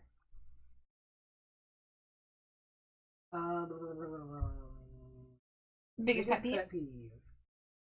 I dislike it when creatures complain out loud. It is tiresome and not honorable. No, not the honorable thing again. Yeah, the honorable thing again. Favorite subject, calligraphy. The art of writing is a fantastic skill and can soothe a troubled spirit. Least favorite subject, physical education. There's far too much shouting and commotion to suit me. Favorite color, Murasaki. ... Purple. Favorite food, grandmother's homemade udon. It is a meal to die for. BFFs, Spectra Vandergeist, and Draguara. Damn, her BFFs are people who don't go to her school. Oof. Oof. Oof. Sorry, Kiyomi. Alright, and then we've got Vandella and Porter. So I guess I'll pull up Porter next. Oh, he's just called... Wait. Oh, I guess he's under 2 tags. I guess he's under Porter and Paintergeist. So let's, close all these. Monster High.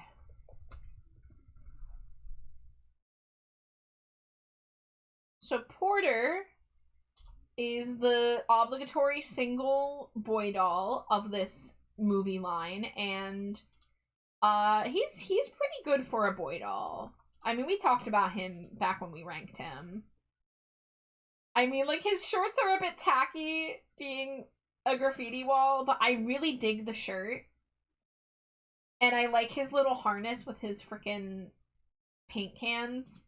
And I'm into the swoopy hair. I'm into the green swoopy. Like, I like his color palette quite a lot. The shades of green bring to mind Danny Phantom for me.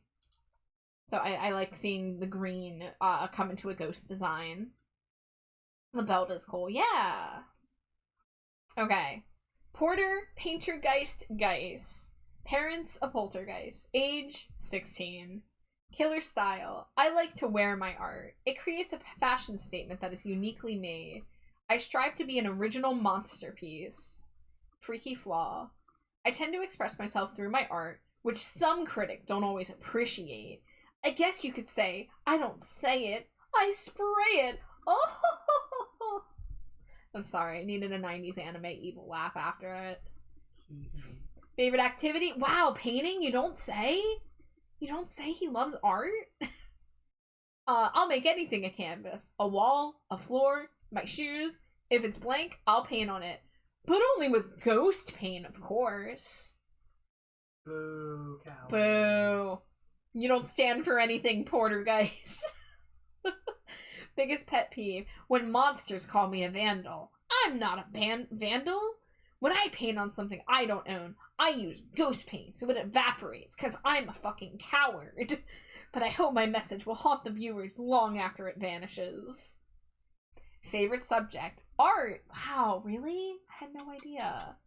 There are so many mediums, and I love to try things other than painting. Least favorite subject? Mad science. Apparently, creativity and science do not mix.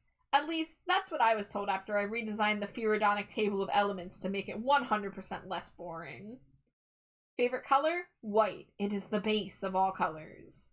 That's fucked up. That's weird. That's a weird thing to say, Porter. I like white because I can put anything other than white on it. Okay.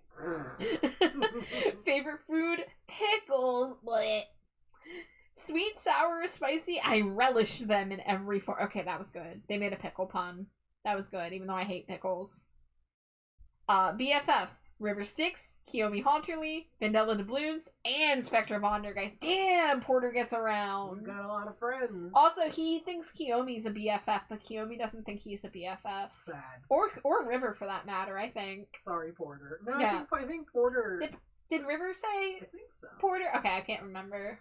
Also, I'm guessing since they didn't want to give any dolls weapons, like a scythe, they probably also didn't want to have a doll/character who commits a crime. Like vandalism. But he's not a vandal. He uses ghost paint. That's what I'm saying. That's why they did the ghost paint. Yeah, because, I know. Still cowardice. He's pretty good for a boy doll, and that's saying a lot, because the Monster High boy dolls are abysmal. So real, Raz. So real. I've looked up to see if Naparabo hate loud noises, but got nothing. Oh, why does she hate loud noises? Yeah, maybe just, she's a quiet, serene kind of ghost. Dante says, can we have more twinks, please? I know Monster High loves tough guys in general, but we need balance. There's a decent amount of twinks. Yeah. Ymir says, would you rather have all of your physical ailments fixed, but every ninth word you say becomes silent, or you're able to pull currency from video games into real-life currency, but you lose the ability to get restful sleep? I'm gonna say the first one. Yeah, same. As someone with a lot of physical ailments. That would be a pain, and if you would get used to the rhythm of talking, and then just having to say every ninth word twice, basically. Yeah. I think you could get into the rhythm of it, just like, me and Alex with our scree and moo redeems, having to put scree or moo in between every single word. It's like, at first it's a mouthful, but then you just get used to it and it becomes second nature. But hi, Ymir, it's good to see you. Must find out the noise hate origins. Thank you for your research, Jade. Porter likes others, but others don't like Porter. Ghost paint my skeleton, but that's nothing. You want Porter to paint your butt? Incredible. Incredible, even. Heyo. Alright, and then Vandella is the last one from Haunted. I'm not a pirate. I don't do anything pirate related, because that's a crime. I do ghost piracy, where everything I take gets put back after. Yeah, let's see how this goes. So here is her 2D. Here's her doll. This is a fucking stellar design, let me tell you. Yes. Any day now, you can load the rest of the image. Come on, I believe in you. Man, what is it, 2003? Her frickin' peg leg being so, like, ornate is so good. But I love her pink, kind of like, I don't know how to describe that chest piece with the shoulders, but it's very captain-y, very good, and I like that it fades out into chains with the fishing-related imagery on it. The gigantic hat with the gigantic feather. The fact that it's also, like, a ghost ship. Yeah. Yeah, and like, look at her doll. Like, it's good. I really, really love the peg leg is partially translucent, too. Yeah. I don't want that hack Porter to paint anything near me or my butt. This design's spectacular. My friend Gypsy would throw a random F-bomb every 9th word. There you go. Yeah, you just get used to saying some bullshit word every 9 words, and it just becomes, like, you know, your cadence. I think it would be something you could work around. Hi, Kay. It's so good to see you. Thank you for the Cheeto. Welcome in. We're doll yapping. We are doll yapping. Your turn to read? Yee. Alright. Let's learn about Vandella Doubloons. Vandella Doubloon. Parents. A pirate ghost. Age 16. Killer style. Nautical yo-ho boho chic. Flowing silhouettes remind me of low spray in the open sea and a fair wind in my sails. Wow. Freaky flaw. This is embarrassing. She args. This is so embarrassing, but sometimes I get seasick. I'm a ghost. How does that even happen? Also, sometimes the lure of adventure capsizes my ability to consider the consequences. I love that she's like, what do you mean I get seasick? I'm a fucking ghost. I don't have organs. What do you mean? This is bullshit. Like, I'm glad she's calling Monster High out on their bullshit. Yeah. Pet. A cuttlefish with an eye patch. His name is I. Huh, that was good. Favorite activity. Exploring uncharted areas of the deep blue sea. You never know what new lands you'll discover or what treasures you'll dig up.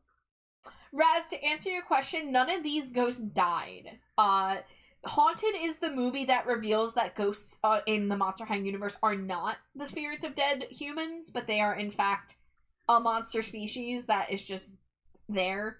And they're actually this is a little bit of revisionist history, it feels like, because they didn't really tap on this when Spectra was introduced, but apparently ghosts have to be kept separate from the rest of monsters, and like something to do with like they scare monsters or something. So they actually serve a similar purpose in Monster Society as they do in like our society, in terms of like being afraid and being hidden. That's why there's like the secret ghost school.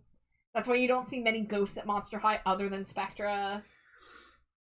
In G3, there's a half ghost, and that raises more questions. Are they born? Do they age? Well, they must age, because all these ghosts are 16. I mean, monsters are babies and grow up in, I think, the majority of these species that we look at. I mean, exceptions being like Frankie Stein, who popped out of the operating table as a 15-year-old girl, or like Rebecca Steam. Yeah, but those are both creations. They both fall under the creation category. But the majority of monsters that we look at were just, you know, born, and then they age until a certain point, and then they get to be teenagers for millennia. Or they hatch. Or they hatch. Like, Rochelle. Boyle. Rochelle came from an egg. Boyle came from an egg. Alright, back to Mandela, though. Biggest pet peeve. When a ghost can't make a decision. A captain must be decisive, so either give me an order to carry out or give me the helm and let me steer. Favorite subject. Geography. I love maps, especially the ones where X marks the spot. Heh.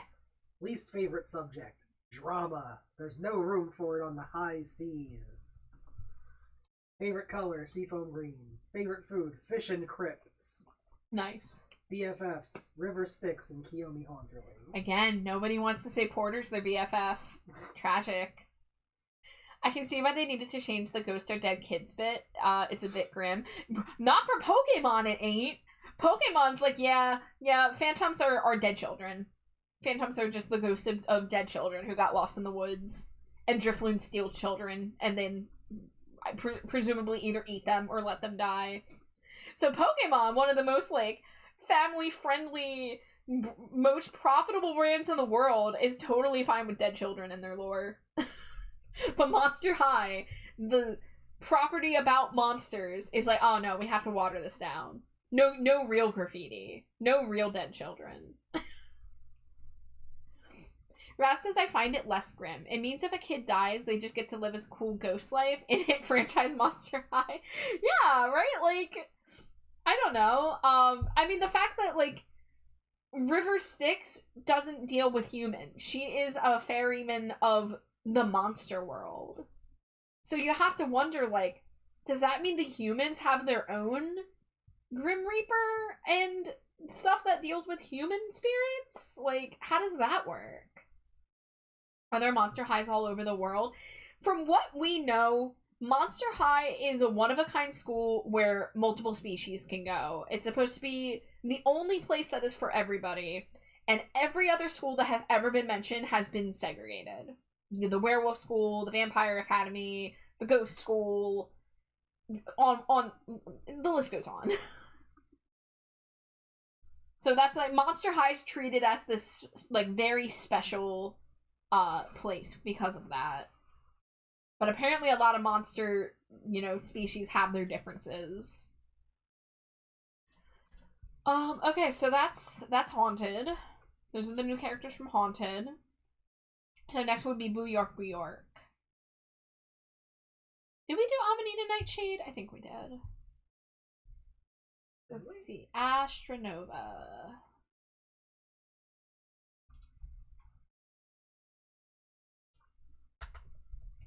So this movie, Boo York, is a musical New York movie, but it's monster New York. So let's pull up the 2D, and I guess we'll use that for the 3D. So Astronova is, I think, actually the first alien character we ever got. Wait, so if I die, you're telling me I don't get to go to Monster High? I don't know, Raz. Maybe it's like the Black Parade. Like, you go to the place you want when you die. Death comes to you in the form of River Styx taking you on a ferry to Monster High. Separate but equal. Oh. Monster High is where the ghouls rule. You've never seen this one? Yeah, this is, like I said, we're looking at late G1 right now. Wait, Monster New York's different than normal New York? Hex. So when Monster High began, they never really mentioned monster locations very much. They even, I'm pretty sure the first time Laguna Blue referenced the Great Barrier Reef, it was the Great Barrier Reef. And then later on, they changed it to Great Scarier Reef when they introduced that movie. But at some point in the movies, maybe starting around Scaris, basically every movie became a vacation to a monster city based on a real city. So we have Scaris instead of Paris, we have Hauntlywood instead of Hollywood, we have Boo York instead of New York, Great Scarier Reef instead of Great Barrier Reef. And then they really just started cramming in other things like Lundoom instead of London, and Basically they started having fun with the monster puns with the locations, but it does beg the question of, does Monster New York exist in like the shadows of human New York? Do they overlap, or are they completely different places? Like, how segregated is the monster world from the human world, and why are all these locations like based on real locations, you know? Cena says, I watched New York almost daily for this girlie, even though she's barely in it. Yeah, she's your girl, your alien pop star queen. I remember how excited you were about Astronova when she came out. Because humans exist, so I assume normal New York exists. Yeah, I mean, I would say that's a safe assumption. It's just, like, in my mind, the monster dimension, like, exists in the same location, but, like, in the shadows. And so, like, they don't, like, tangibly interact with each other. But I don't really know how that works, because there's also a movie where monsters go into the human world, and it's not, like, a big, like, they don't have to go through a portal or anything like that. Jay says, I'm once again zooted on gummy and consuming Baileys. Welcome back. The existence of Monster New York implies there's also a Monster New Jersey, a Monster Florida, and hell, Monster Las Vegas. Shiny Laguna, Crystal. Yeah, this is Astronova. She is an alien pop star. Her doll's so cool, magnet giving. Yeah, let me show the doll picture. It's a little washed out here. It's not, it's with the original skin tone, though. It's not with the whitewashed version. But her head had, like, a magnet in it, and you could put her under that, like, big disco ball looking thing, and she would float. Which is so cool. But she's really pretty. She's cool. I think it's, like, you know, they did a good job at making her look very alien with this, like, headpiece. With these giant eyes with the shooting stars. All the crystals. Like, this is awesome, you know? Do humans accidentally fall into New York sometimes? Yeah, I'd say yes. I think that it's rare, but I think, you know, if a human tries to say, hey, I saw a monster, nobody believes them. But, like, where do those stories come from? So I'd say in the Monster High universe, every once in a while, a human stumbles into a monster space, and they, like, have a wild experience, but then no one believes them, so they, like, write novels about it, and that's how humans get the lore about monsters. Like, let's say, like, Mary Shelley stumbled into a monster place and met the mad scientist who made Frankenstein in the universe, and then went back and she wrote the novel Frankenstein, you know? Like, something like that.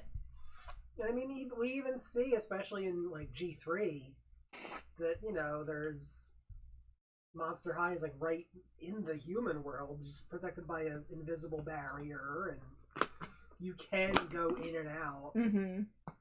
Also, Monster High is apparently not the only all-monster high school. Oh!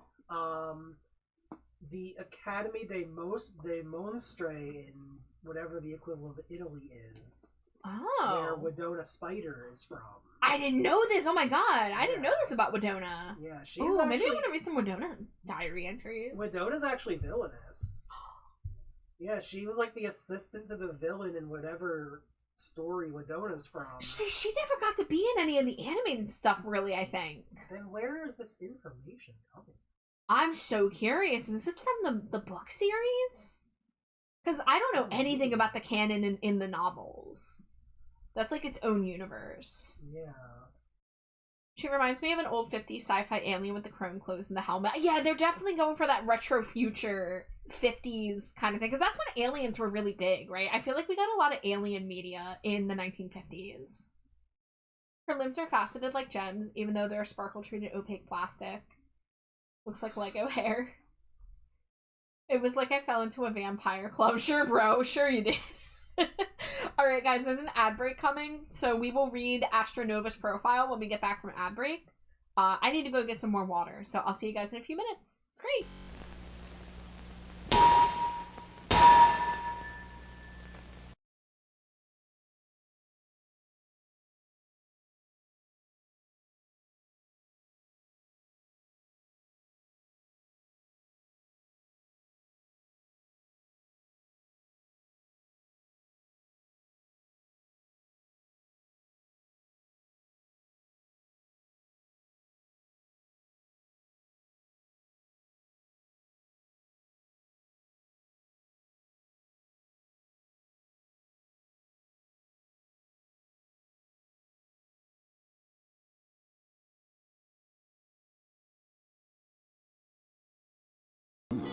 Dangerously cheesy.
Dangerously cheesy.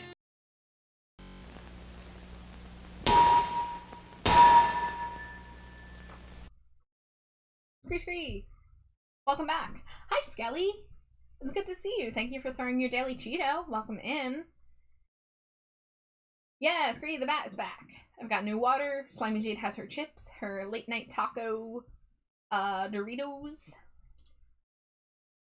Thank you, Skelly. I hope you're doing well. Always good to see you. Nice balls, Char. Thank you, thank you. They balls. Oh no, they balls. Oh, we have fun here. Alright, let's read about Astronova. Oh shit, okay. First do it just a little bit better at Wawa. They do. They funded my dinner tonight. I'm full of Wawa pumpkin spice iced coffee right now. and tuna. Oh my god, no, you got bronchitis, Skelly. I'm so sorry to hear that. I really hope you get better as soon as possible. Please make sure you're taking it easy. I'm sure you are, but please take care. I give you a bowl of soup and smooch you on the forehead. Mwah.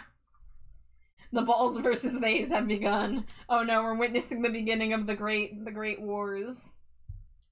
Did you get any farmer's market cheese though? Not from Wawa, no. But I promise if I do go back to the farmer's market in a couple weeks, I will get farmer's market cheese. Maple cheddar. Maple cheddar. The taco ones are so good. Like, how did they get the lettuce flavor in the chip? I can't eat the taco ones comfortably. They're a little spicy for me. They're so good. Yeah. I haven't had these in a while. Yeah, because I haven't seen them. Yeah. The is so good. Joke's on you, woman with balls. Yes, you will be the one to end the war. You'll stop in the middle, be like, brothers, sisters, and they thems, please. Do we all not bleed the same? Nico, you're like Blade. You're like a daywalker. Oh my god. Alright. Anyways, I was gonna read this profile. Yeah, do it.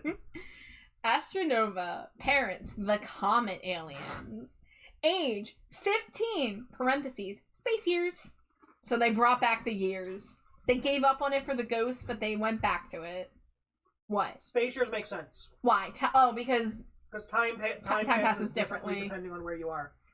Okay, but why wouldn't she say, like, it's of her galaxy or her specific planet? Because she's a comet alien. She's constantly traveling. How does that work? What is time relevance if you're constantly on the move in space? If you're not on a moving body that has rotations around a star? Hello? That's why there's space year. Don't worry about it. She's probably like 5 million years old or something. Nah, maybe. Brothers, sisters, both and neithers. Oh, Nico, Jade said that you're like Blade. You're like a Blade daywalker. You're because Blade's like part vampire but hunts vampires. And can survive in the daytime. Yeah. Yeah, you're like the one that will end the war. What the hell is a space year? I know. No, don't end the war. No, my evil war prophets. What is time? What is space? What is love? Baby, don't hurt me. Don't hurt me no more. It's a shame I'm allergic to the sun. No! I'm allergic to the sun as a goth. I live in the shadows. Growing wings.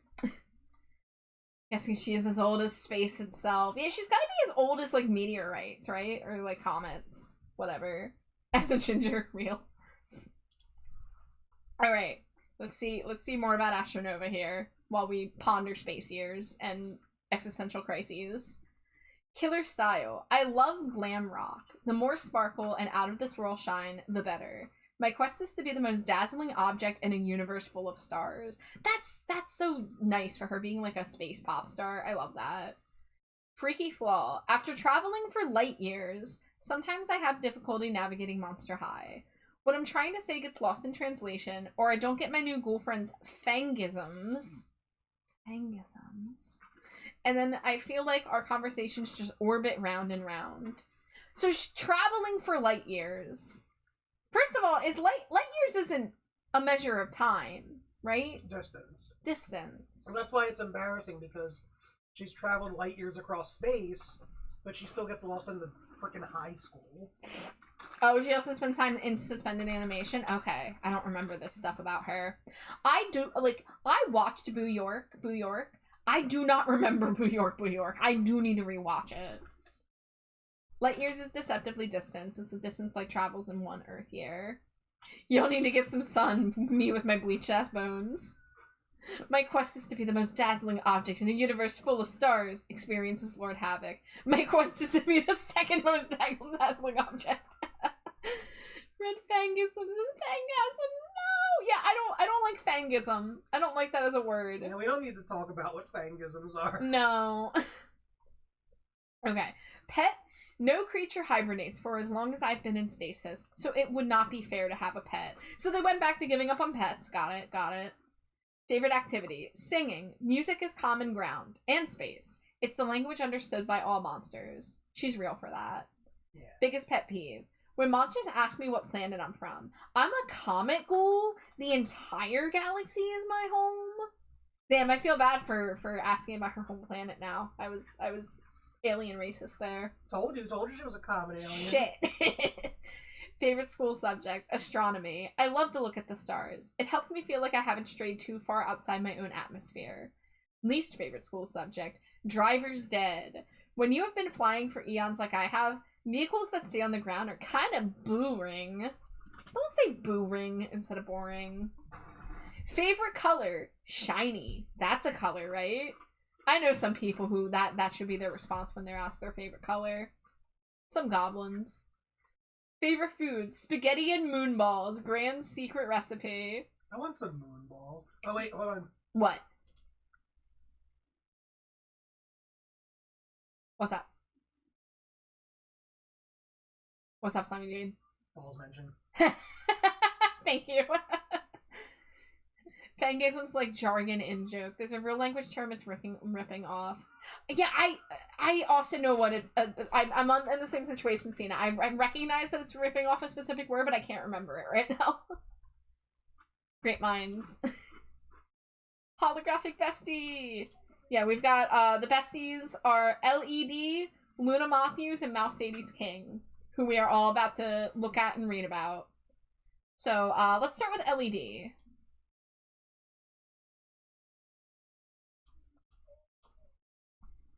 Which, I love this name, for the record. I did something similar with one of my Stinko Pop aliens that I designed. I named her PSL because she was pumpkin spice latte coated. Let's see, where's the... Okay, we're gonna look at two different outfits for her because they released two outfits simultaneously with these, so... the 2D art here is more her, like, casual, like, going to school outfit. So she's a futuristic robot, different from Rebecca Steam, who was a steampunk robot from the 1800s. She's more futuristic, got the blues and purples, and very cold color palette. Cena says, I don't think I ever got my hands on Elle. The Boo York dolls was so hard to find. The Boo York girls each got a signature release doll, and they came in a 3-pack together. Yeah, the 3-pack was their, like, casual day out clothes, and their main releases were their fancy gala clothes. I swear most neurodivergents are secretly crows with the amount of shinies and trinkets we collect. Oh my god! It's Tommy! Raid! Hello! Welcome in, Raiders! Oh my god, Des is here? Hello, GonTM. Hello, it's so good to see you all. Thank you so much for raiding. Welcome in. For those of you who may be meeting me for the first time, my name is Trashbat Char. My pronouns are they, them. You can call me Char or Trashbat. I'm usually an art streamer, but tonight you are catching one of our Doll Yap sessions. We're talking about Monster High. We are looking at characters and we are reading their profiles and getting to learn a little bit about the lore. And we were going to read some character diaries as well to get some more juicy details on this weird, wonderful world of monsters. But we're looking at dolls. There's a doll. Thank you for the head pat. Excited to learn. Oh, yes! I'm so happy to share Monster High with people. It's a really fun series. I love collecting the dolls. So I've had a lot of fun getting to introduce a lot of people to these. The one that's on the screen right now, she's a futuristic robot called LED, like an LED screen. So yeah. Nyx, if you do need a raid and run, I know you ended your stream for one reason or another. What were you streaming? Oh, you were playing Date Everything! Oh, I want to get that game. I should have gotten it when it was on sale. Maybe next time. It looks so good. I hope you had a wonderful stream. I hope you had fun. I hope you got to date who you wanted to date. But if you do need a raid and run, please take care of yourself. There's no obligation to stick around just because you raided in. But if you want to chill with us, if you want to lurk, you are absolutely welcome here whenever. Desdemona says, so down for anything Monster High. Yes. Yes, I love Monster High so much. Your favorite G1 Monster High 2D art. What did you just post? You should click it. I should click it. I gotta open it on my phone though. Oh dang! No, So it's gonna take me a moment. Wait, no, I don't. No, I don't. Hold on. I'm silly. Hold on. I can do this. I can do this. Maybe. Okay. Copy the URL. I'm opening it. Hi, Astronova. What do you mean that's your... Is Fran Drescher a Monster High character? Look at the arts. Look at the proportions. She's a Monster High Oh character. my god. You're wild. Fran Fine Monster High custom doll win. Thoxa would lose her shit for that, I can tell you that. Right? Ooh, 11 smooches. I am Sap, but yes, def recommend the game. Yeah, I've seen several friends stream it. I'm trying not to get too many spoilers, so I'm not watching too much of it. But I have had my eyes on the game since before it came out, and I definitely will pick it up next time it goes on sale. Alright, I owe white smooches. Yeah. 11 it looks like. Mm-hmm. You ready? Yeah. Mwah, mwah, mwah, mwah, mwah, mwah, mwah, mwah, mwah, mwah, mwah. I guess I should have introduced Wife, since Wife is active here with me tonight. She's usually chilling in the background, but SlimeyJade here, Slime Wife, herself. We're looking at the dolls together, because I managed to infect her with my Monster High brain worms. Mwahaha. I've had a minor case of them since before I knew you. You did, yeah, but You exacerbated. I did. Yeah, you had like 1 or 2 worms, and I made like a thriving environment for them to multiply. With like premium dirt and everything. Just slam the Raz SlimeyJade worm image on screen. Yes. Can't believe the nanny was in Monster High. I have a funny story revolving around date everything, if I may share. Yeah, go ahead, Nico. As long as it's not like major spoilers for people who might be wanting to like play the game. But if it's like light, you know, go for it. Let's see. We didn't read LEDs yet. You're reading LED? I'm reading LED. Okay. Her parents are the robots. So yeah, there's LED again.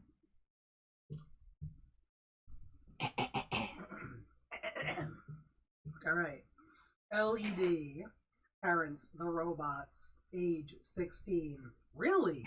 Just regular 16. Really? Just regular 16. Built exactly 16 years ago. Mm-hmm. And they built a 16-year-old robot, like, looking 16 years ago. Alright. Major spoiler, you can date everything.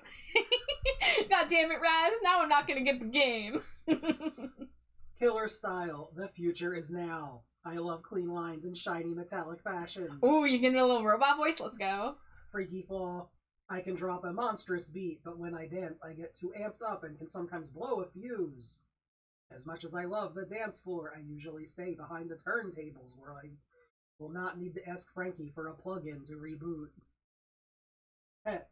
I am working on a pet for the future, but she is still in beta. Favorite activity. Composing. I love turning electronic squelches into clawsome music. Electronic squelches? Yeah. Wow. Biggest pet peeve. When monsters ask me if my intelligence is artificial. Like I've never heard that one before. Favorite activity. Metal shop. I love tinkering, and the teacher allows me the freedom to work on my music as well as programming. Least favorite school subject. Swimming. My system is more compatible with sound waves than the wet variety.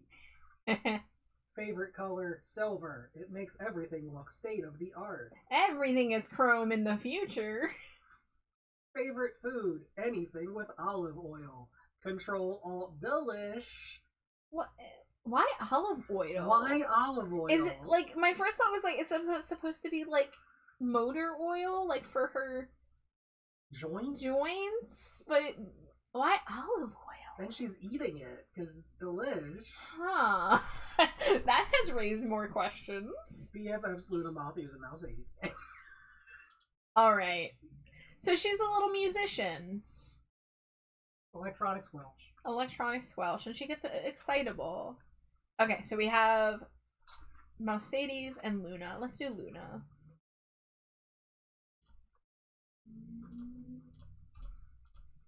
Alright. Monster High. Luna Matthews. This is technically our second Moth Girl, but the first one was a fusion. Skeleton and moth. Let's see. That's her going out outfit. So let's look at her fancy outfit in doll form. So she's a bit of a goth moth. You know, a little colorful, but like she's supposed to be a little edgy. Trotter, bird, and horse. Freaky Fusion mention I had to. I know. Thank you. Control Alt Delicious goes so hard. Nico says, my boyfriend got the date Everything Brainworms, and he asked me what my fave character from the game was, and I said the two characters, the monster, ahem, enjoyers, will also probably like, the ones who know. And he looked at me and sighed and said, of course that's your favorite, you degen. In the future, all things are powered by olives.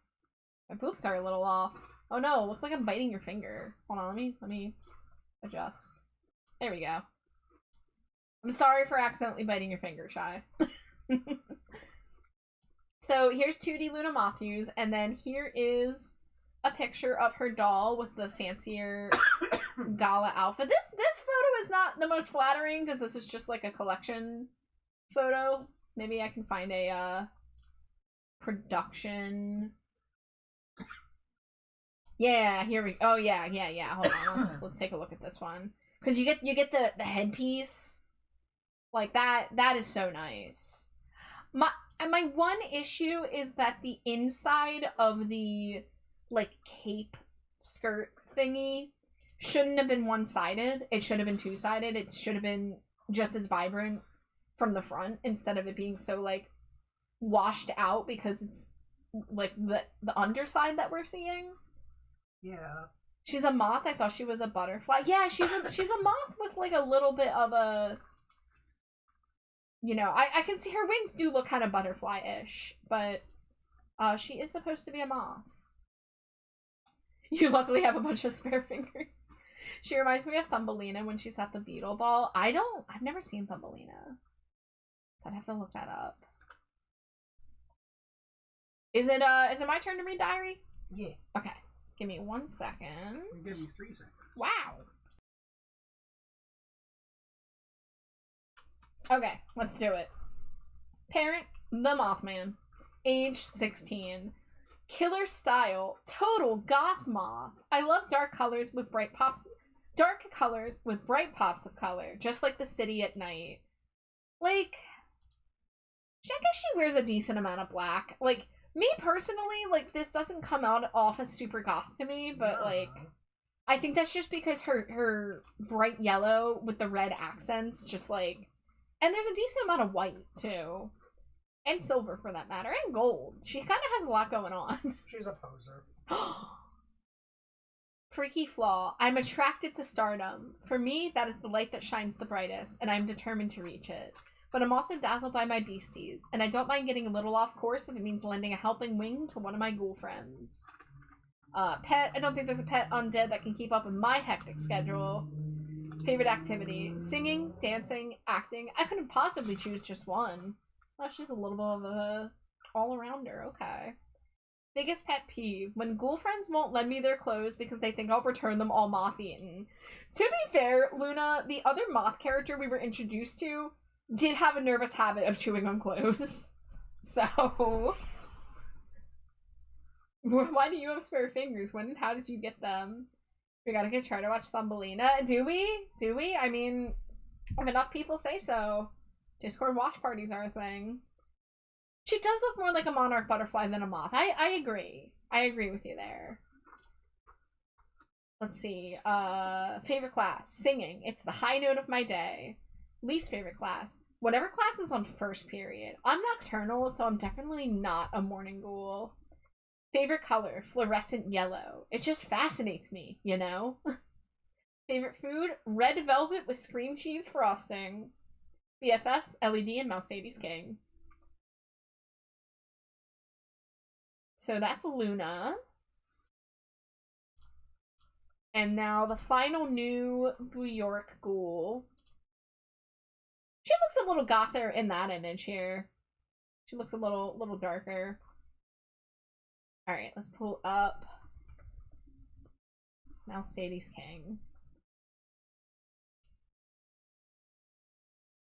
Rez says, I'm a lich. I eventually lose bones to decay or just getting lost, so I need replacements. Where I get them? Well, I get them from a very legitimate business. I trust it. Alright, so here's Casual Mouse Sadies, and here is Gala Mouse Sadies. The cheese print shirt. The cheese print shirt. The cheese print shirt. Incredible. So good. Yes. And then her gala outfit makes me laugh. I think I talked about this when we looked at it for the ranking, because she's got the Dusty Roads, because it's the inverted cheese pattern. It's the black with yellow polka dots, but it doesn't look like cheese. It doesn't look like cheese. I think her like outfit here, color palette, is not doing it for me, but I do like her tiara. But I do think her casual outfit is where it's at. You know? Yeah, because of the cheese. Cheese shirt. Rat tail. Gotta love it. Oh, shit. What? Just to go back to Luna Matthews for a second. She is from Boo Jersey. So there is Monster Boo Jersey's Jersey. real! Boo Jersey Boo Jersey's real. Boo Jersey's where I saw a fire, what's a good ghoul name for a fire inside? A fear inside? A fear inside. That's all I got. What type of monster would Davy Havoc be? Cat Discuss. Werecat. Werecat. Because he jumps on the speakers and does little cat No behaviors. climbing the speakers today. Davy Havoc goes out with the speakers. Never gets old. Yeah. Your turn to read? It's my turn to read. Alright, let's do it. Cheese shirt, cheese shirt. When will I get a cheese shirt? When you buy one. I was looking at cheese print leggings one time. Yeah. That'd be so good. Yeah. Cheese goth. Cheese goth. Just imagine, like, I get, like, my goth choker, one of my goth band shirts, and, like, a vest or whatever from fishnet, my combat boots, but then the cheese print leggings. Yeah. Yeah. Yeah. Yeah. Yeah. Mercedes King. Parents, the Rat King. Age, 15. Filler style. Total upper beast side. Wait, should I try and do a Tony Pizza? Yeah, do a mouse Mercedes? Tony Pizza, please. Freaky flaw. I'm a rat ghoul who is lactose intolerant, which sounds like a cheesy joke. Oh my gosh, she's lactose intolerant. That's tragic. She's just like me for real. That's for my real. villain origin story. Yeah. I try not to be a pest, but I can't help it if I need to order my extra cream, extra whip, no dairy latte, substitution soy, hold the cream, and easy on the phone. Pet. I'd like to have a pet someday, maybe something tiny and cute that I can carry in my purse. Oh my god, she'd be one of those New Yorkers. Yup. Favorite activity. Any kind of dancing. Even my tailless and monster moves. Biggest pet peeve. The stigma around us rats that are based on some scary tales. I used to be embarrassed to be the Rat King's daughter, but now I know that being a monster princess totes rules. Favorite subject. Dance. Least favorite subject. Culinary arts. I like to cook, but a lot of recipes call for cheese, so I'm not learning anything useful. Plus, in New York, I can have anything I want delivered. Favorite color. Gray. It's so versatile. Favorite food. Favorite food. A nice sharp cheddar rice cheese always hits the spot. BFFs. Luna Matthews and LED. Okay, so she says that she can't cook because of cheese, but then she names a cheese substitute. So she can just cook with cheese substitutes. Yeah. Yeah. I mean, I think that's hilarious that they made the mouse character with the cheese theme be lactose intolerant. Also, it's funny she's a mouse, but she's a daughter of a Rat King. Yeah. Nico says, I used to have cheese print duct tape. I also lack the toes and intolerance. Do y'all know what a Rat King is? They're terrifying. I don't know. I mean, I've seen characters that are Rat Kings. I've seen a Pokemon fusion that is based on a Rat King, and it's like one big rat and with a swarm of tiny rats with like glowing red eyes. If I recall, a Rat King is a bunch of rats who've had like their tails end up getting twisted and tied together. Oh. So just like a pile of rats. Okay. But there's also just the Rat King from the Nutcracker. I see. Alright. Did we do the frickin' what are these characters called? The Monster Exchange Program characters. Oh, Did we do Batsy Claro? I don't think so. Did we? I don't know. It's been a while. It's been almost a month. Oh, while we're on Mousadie's King, here's what Mousadie's looks like in G3, but she's only in the cartoon. She hasn't gotten a doll yet. I love G3 Mousadie's. I think she's an improvement. I think she's really cute, but I don't know if we're getting a doll of her ever. She needs the cheese shirt. I like her hair more. I like her short hair with the big bump it. I like her tiara headband. But she's really cute.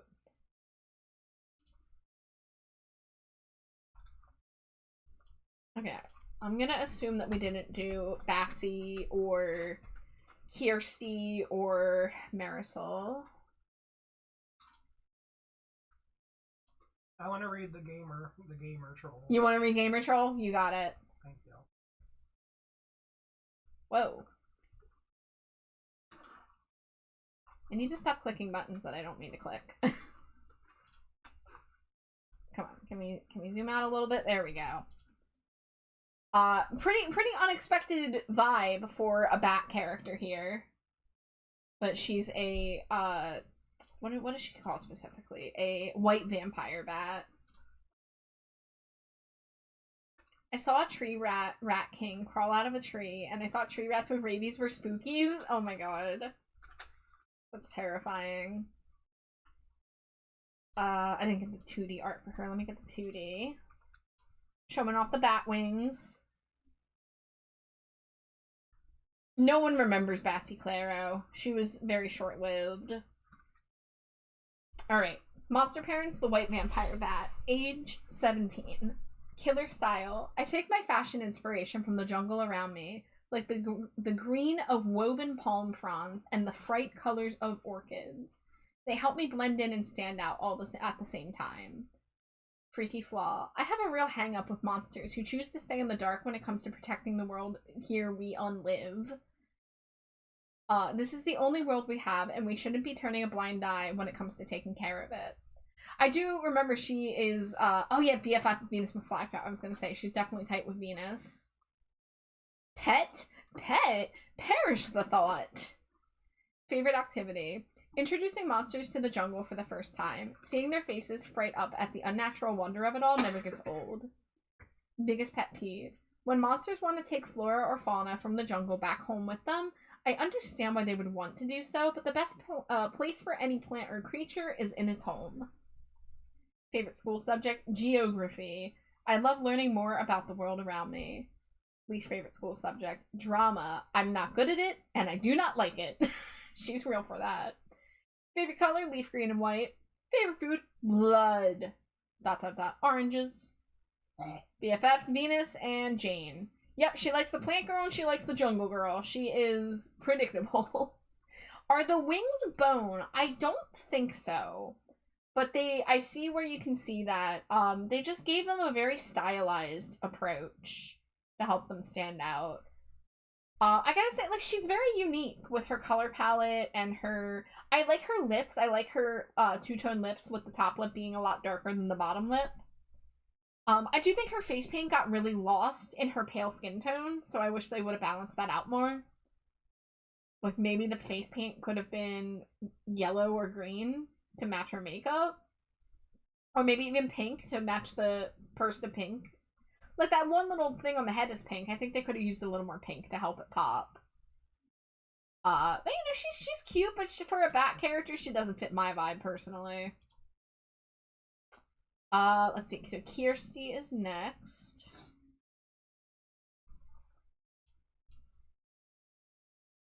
Oh, here's a quick Batsy from the webisode. Actually, look, this webisode screenshot, her face is a lot redder. She has, like, a really intense blush, so you can actually see her face paint a lot better. But let's bring up Kirsty next. Oh.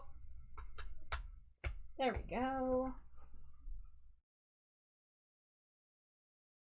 Now this is a polarizing design, I think. I think some people feel very strongly about this one. She is a gamer troll. She's pretty cool, but can she do this? Starts doing a little jig.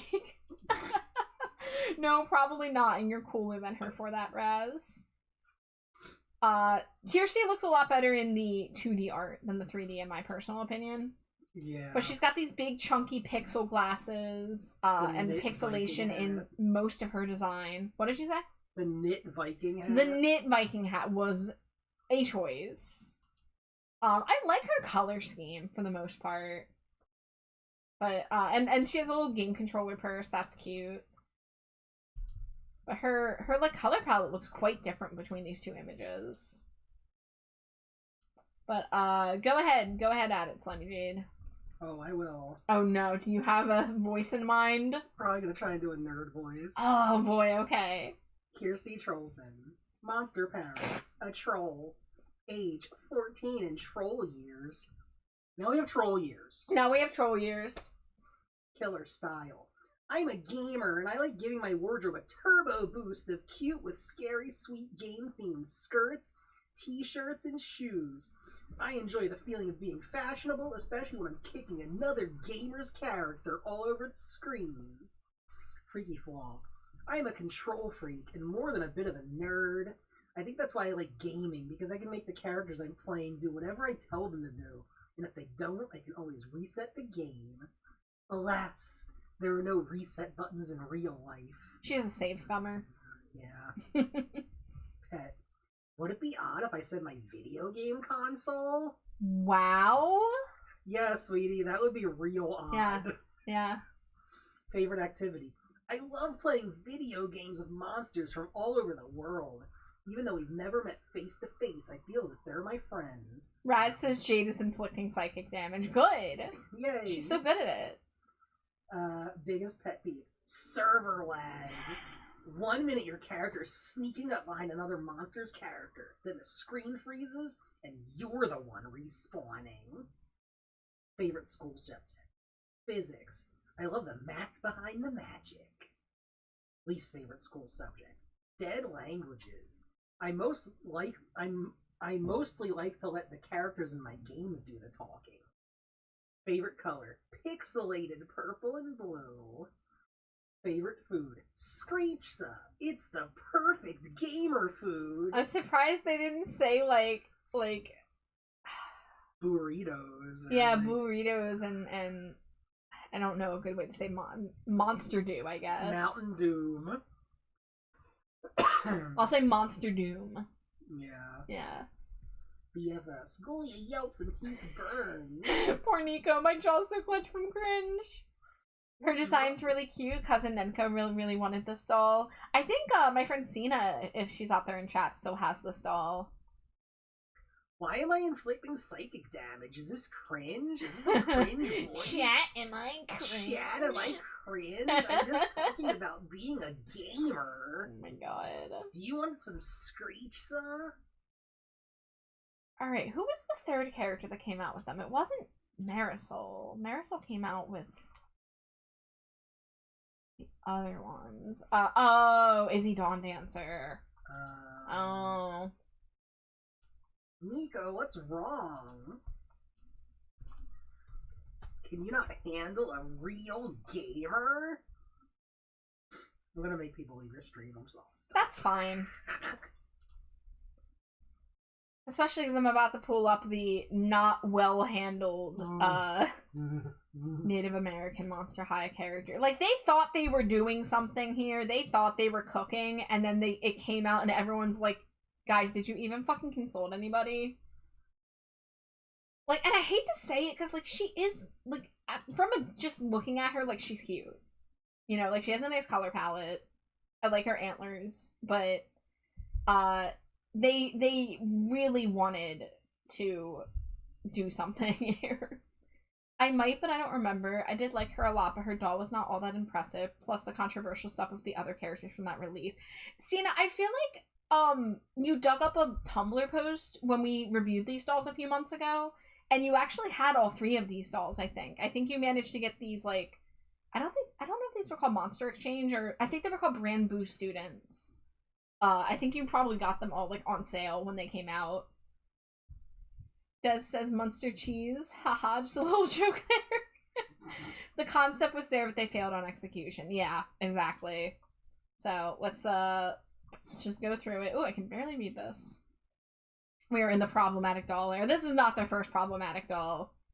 Actually, you guys, the voodoo doll character, Hoodooed Voodoo, is actually getting written out of reprints of the G1 comic. Ooh. They've decided that he's too problematic, so they actually removed him from all the panels that he appeared in, and either left it blank or replaced it with a different character. Was he ever plot relevant? Not super much, but he was present in certain G1 comics. Oh boy. What character? Here, let me pull it up.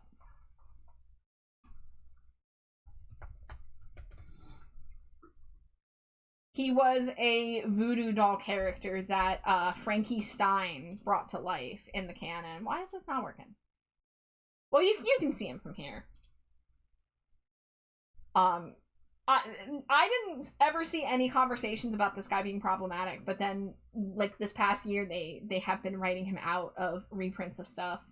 And he never got added to G3, and definitely never will. It looks like Ever After High, not gonna lie. It does. I agree with you.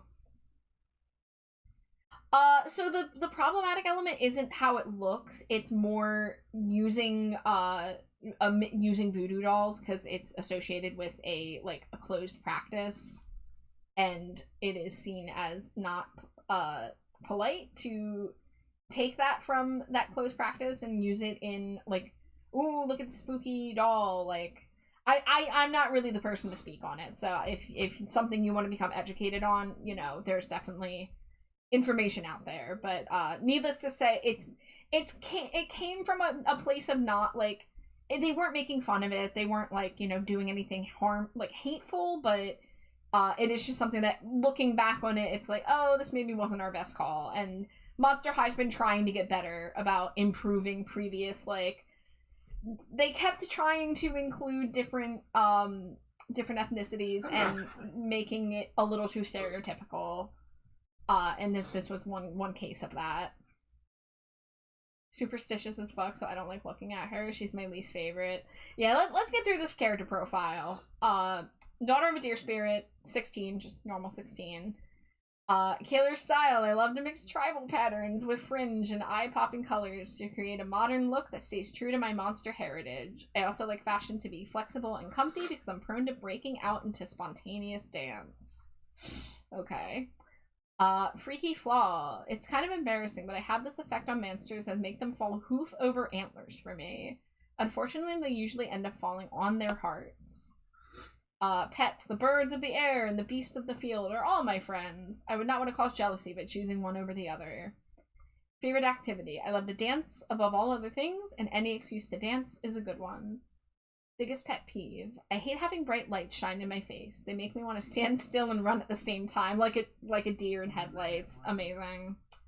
Favorite school school subject, dance class. Least favorite school subject, home ick. Dancing is discouraged when cooking's being done. What do you mean? You do a little booty shake while your shit's in the oven for 40 minutes. Favorite color, terracotta, orange, and turquoise. Favorite food, apples and honey. BFFs, Twyla, and Gilda Goldstag. Speaking of Gilda Goldstag, I don't think we've done her. She's not associated with a movie. So we'll do Gilda next. She doesn't even have diary, she just has a profile.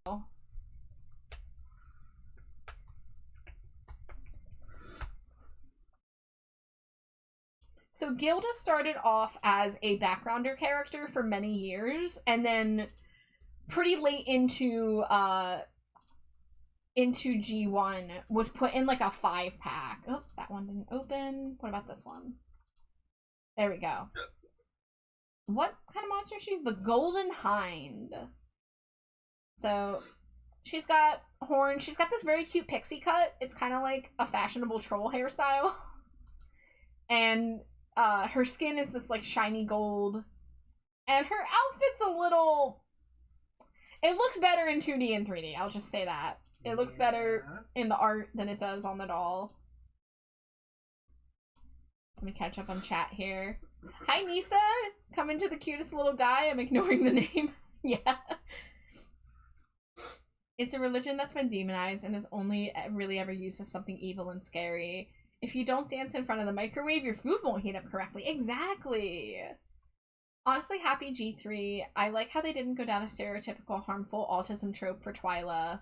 Yeah, I think that they've handled Twyla well. I watched the entire show, and they didn't hide the fact, but they also didn't, like, lean way too heavily into be like, oh, let's talk about Twyla being overstimulated. Oh, let's talk about, you know, this or that. I think they did a really good job with it. You can tell they definitely have done better at getting consultants to help them out this time. She was only ever part of the budget multi-pack. Yeah, so you had to buy like 5 other dolls to get this doll. And again, she was just a background character. She never got like any episodes about her. We never really get diaries. We like know nothing about her other than this profile. What's a golden hind? That's a great question. I got one of those. Wow. Golden hind was a galleon captured in the 1500s. That doesn't seem... Okay, so it's a ship. Golden hind. What about monster? Cyrenean hide. In Greek mythology, this looks to be more what it's based on. Yeah. So it's a Greek mythological creature. Larger than a bull with golden antlers like a stag, hooves of bronze or brass, and a dappled hide that excelled in swiftness of foot and snorted fire. So yeah, it's a doe with golden horns and a beast with golden antlers. SlimeyJade turn to read? Yeah. Alright, go for it. Yoda Gold Stag. Parents, the Golden Hind. Age, 16 in Golden Hind years. So there's monster years. And then there's specific species years, like ghosts and troll and what have you. Fucking golden hind years? Char, when we're done this, Dangerously cheesy. I'm going to go back on this list of Are you gonna make like a profiles. spreadsheet of like... Oh, just a list. Yeah. Just a list of every type of age they have. Yeah, please do. Yeah. We need to inform the people. Yes. Thank you for the Cheeto, Nisa. I hope you're doing well. It's good to see you. Killer style. I love the neutral colors of nature. When you're running through the deep forest, you learn to love styles that are sleek and eye-catching, as opposed to frilly and branch-catching. That's fun. Heh. Freaky flaw. I guess I'm a bit on the nervous side, especially when it comes to sudden loud noises. They make me want to run first and find out what the noise was second. Okay, so her and Kiyomi should hang out because they're skittish little creatures. Yeah. Nisa says, I'm good right now. I've got mac and cheese and I'm drawing OCs, man. I just realized I haven't had much mac and cheese in recent months. Shit, you're right. We have mac and cheese in the closet. We should fix that. Yeah, we gotta fix that. Pet. Growing up in the wild, my first friends were animals, so I never thought about wanting to have a creature as a pet. Favorite That's okay. Am I good? Yeah, try again. Favorite activity. I love to sit next to a quiet, shady pool and read a good book. It's so calm, peaceful, and totally free of running. Biggest pet peeves. I hate it when monsters challenge me to race. It's embarrassing for them, and I don't like showing up my friends. Favorite food. Wild berry and clover smoothies. I could unlive on them. For a brief moment, I thought it said unalive on them. I'm like, you're gonna drink them until you kill yourself? BFFs, Venus McFlytrap and Jane Doolittle. Just like Batsy. Yeah. You gotta be shitting me. We got golden hind years. Like, I can get vampire years and zombie years and heck, even space years. But what the hell about being a golden hind makes your years different from traditional years whatsoever? Say it, Raz. Say it loud and proud. You're so right. You know what monster high doll I would kill to see a Wendigo, but to be fair, I don't think it would be handled well. I don't think that is probably something that they should probably handle from what my understanding of it. That is, again, I'm not the person to speak on that. Want to see a Snallygaster doll? Raz, please give me deeds. What is a Snallygaster? Is this a thing? It's a thing. It's a thing? It's a Okay, thing. please give me more details. Snallygaster. In American folklore, the Snallygaster is a bird reptile chimera originating in the superstitions of early German immigrants, later combined with sensationalistic newspaper reports of the monster.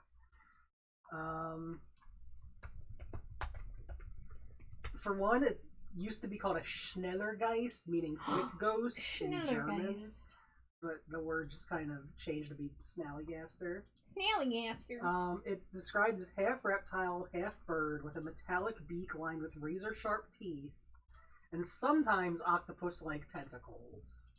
Okay. It allegedly would swoop silently from the sky and pick up and carry off victims. Also, it sucks blood. Also, if you painted a 7-point star on your barn, it would keep the Snallygaster away. So what do I paint on my barn to get the Snallygaster to appear? Good question. What if I want to make friends with the Snallygaster? Maybe just paint the Schnellygeist. Hey, Snallygaster, come here. I don't think we talked about Headless Headmistress Bloodgood yet. No, we definitely didn't. She's not a student, but she does get a profile. So, of course, she is based off of the Headless Horseman. But she is, you know, just a human who can take her head off. But I do love that she can take her head off, but it still has to have that little ball peg. So that is a fun, feature. I like her horse. Her horse has a very good color scheme. Yeah, her horse is based off the Denver airport horse. Yes. One moment.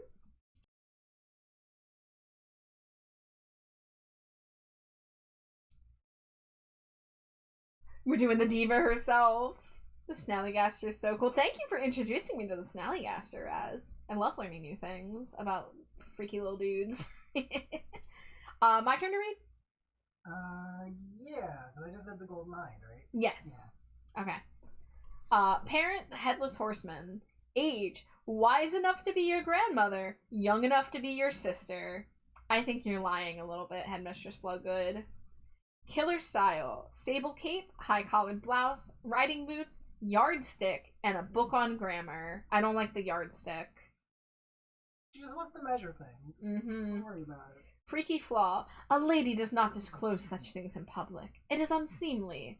Although, I must confess that sometimes my head and body find themselves in separate locations.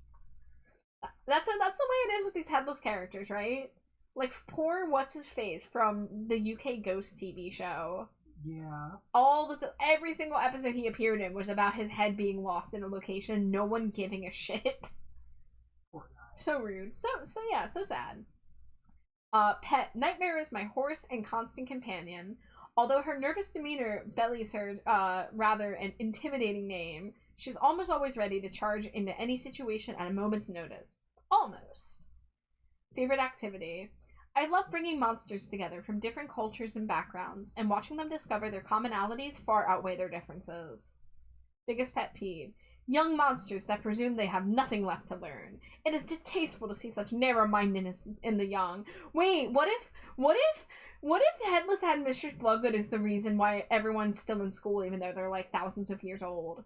No. What if they try to say like, hey, I'm good, I learned everything, I'm ready to graduate, and she like fails them? What if she's like, no, you must keep learning? When do they get to graduate though? Never. We have graduates. Mostly never, except for her favorites that she lets pass. So no head, mistress. Wait, doesn't everyone's neck have a ball peg? I know mine does. Normal Monster High dolls, they actually have this whack-ass looking plastic, like, T-shape, like, upside-down T-shape in their heads to help it be secured but be posable, so hers doesn't actually have that securing bit that the other ones do. But yeah, everyone has a little ball in their neck, of course. Favorite subject. Why not ask which of my students I love the most? Least favorite subject. Don't make me fetch my yardstick. God damn it, Bloodgood. You were cool until the yardstick thing came into effect here. Favorite color. I prefer dark blue or black, but my true favorite is the color of knowledge. That is not a fucking color, Bloodgood. You can't just say the color of knowledge. What the fuck? I'm judging her. Char's angry. I'm angry. Favorite food. Fresh scones with marmalade and a cup of tea. Delightful. BFFs. I'm content with my own company and a good book. No, you're a fucking loner because you threaten people with yardsticks and you say whack shit like my true favorite color is knowledge. Also, why isn't your horse your best friend? Yeah, what the hell? You just called it your companion and now you're not calling it your BFF? Ah, yes, the Monster High Neck IUD, yes. Des knows. Nico says, I have beheaded Monster High dolls. I can prove they do have a weird T-shaped plastic thingy. Yes, the ball emotes. I love coloring things knowledge. Fucking hell. Char. What? Her horse is just like a work acquaintance. They don't hang out outside school. Did we do we want to look at the Freaky Fusion profiles for the existing characters that got fused? Yeah, we didn't do that. Yeah. Because we did the new characters, the hybrids they were called, but we didn't do they made profiles for the fusions of the normal characters. Which is very weird. Yes, in like a fun way. Yeah. Okay, we have an ad break coming in. Oh, there it is, 3 minutes, so we can do this one. Okay. Go ahead, SlimeyJade. I gotta get in Like- Tony Pizza mode again. Oh, shit, here, actually, but I didn't do my image first. Oh, yeah. I'm just gonna pull up the fusion, so you'll have to use your imagination for what these characters look like not fused. I'm gonna be honest, Claw Venus is just Claudine. They didn't really try hard enough. More like Claw Green, am I right? They did not try hard enough. She just looks like a Claudine with a slightly sickly pallor. Yeah. So. Claudine got Yeah, Freaky Fusions, Nico. It was a movie where a bunch of the characters got fused, and they also introduced new characters that were like their mother and their father were different types of monsters. The lore on fusions, I mean, the hybrids are, you know, they have different parents. And they were kind of seen as like maligned in Monster Society because it was like a no-no to have like different monsters. So like, why is she poo green? But these fusions that we're looking at, they like fell into a machine and had a temporary fusion, and they spent the movie trying to fix it, but they had to like get used to being fused to each other. I hate when I fall into machines that fuse me. All right, 90 seconds. So let's try to get through this profile. Okay. Claw Venus. Fusion, Claudine Wolf and Venus McFlytrap. Parents. Our roots stem from the werewolf and the plant monster. Age. Both of us are 15 and fabulous. Killer fused style. Half of me is a fierce and confident fashionista, but the other half is no shrinking violet either. Freaky fused flaw. I sometimes sprout vines that can get tangled in my lustrous wolfy leg hair, and my penchant for pollen is wreaking havoc on my monstrously sensitive nose. Achoo! Oh no, she's allergic to herself. She is. Favorite activity. I love going to the mall because I'm going to be a fantastic fashion entrepreneur someday. But Miss Evergreen only wants to hike and camp outdoors. Sweating does horrific things to my hair, but I don't mind getting a good workout. So this is like Claudine talking. Like Claudine is fronting. Yeah. And has kind of like, no wonder she looks like just Claudine. Like, what the hell, Claudine? Let Venus steer a little bit. Biggest pet peeve. Monsters who trash the environment. Claudine is pretty peeved about having so many siblings, but the wolf family seems to respect the earth, or at least the moon. Okay, they at least let her talk there. Yeah. Favorite food. I have my usual craving for a rare steak, but thanks to my newfound outdoorsy nature, my steak is getting a little sun-broiled. Cena says I actually never watched Freaky Fusion. Cena, can I make sure that when I schedule a watch party for that you can be there? Because I would love you to be there to watch it. I've been really looking forward to being able to revisit Freaky Fusion. Of course, Avia Trotter, Bird and Horse. So I would love to be able to introduce you to it. I thought it was one of the most fun concepts that Monster High ever did. And of course I also stole the concept from my Stinkos. I'll do my best. I wanted to see Carrie today, but social battery was flatlining. Hey, that's no worries. Also, reminder that the watch parties are microphone off. So if you like want to chill and put it on in the background, like you are not obligated to like be active and talking. Like we mostly just quietly watched it. It was just me, Jade, and Nisa for the first half, and then me and Jade for the rest of it. But if anyone ever wants to stop into a watch party, you do not have to be like hyperactive. Like, I keep things muted while we're watching it so we can all, like, enjoy the movie. Yeah, my monster pet peeve is watching things while a bunch of people are talking. I haven't seen them before. Yeah. Alright, it is break time. I almost said pee time because it is pee time for me. Well, now you all know I'm gonna go piss. Be right back. No piss back.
What do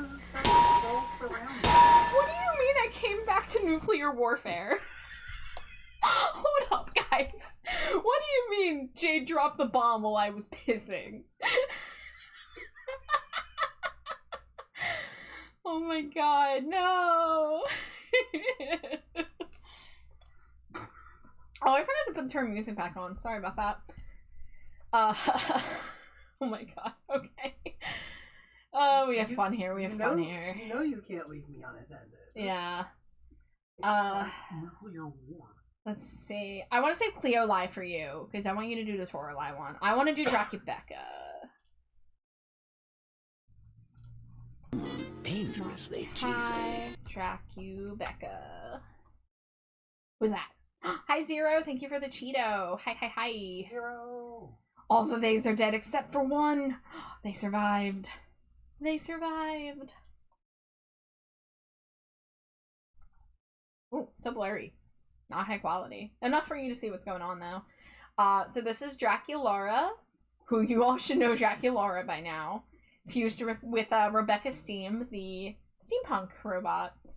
Once again, there is one monster that shines through more than the other.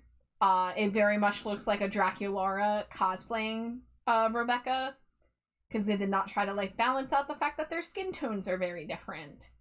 If I were the one in charge of doing fusions, I would, you know, try to synthesize a new color that's somewhere between both of them, or, you know, a nice combination. But I know that, like, fusing light pink with bronze would be difficult, but I don't know. I think if they're gonna use the Draculaura like skin tone, then they should also like do a little more to bring the Rebecca back into the face. But that's just me. Let's see what the doll look like. That's a funky rocket shoe. So you do get the rivets on the face. So that's good. And the hair does look very Rebecca. I do love that the goggles are heart-shaped. That is delightful.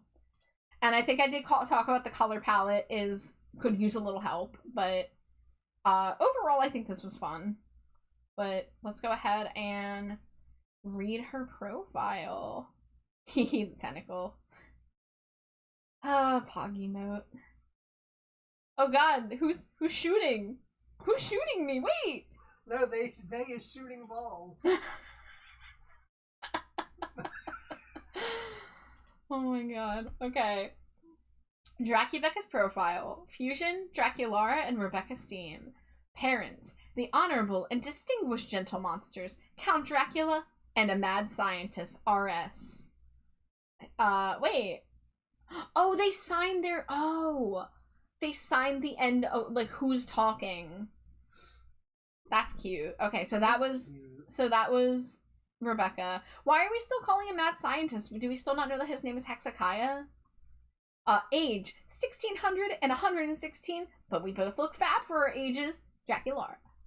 Killer Fuse style.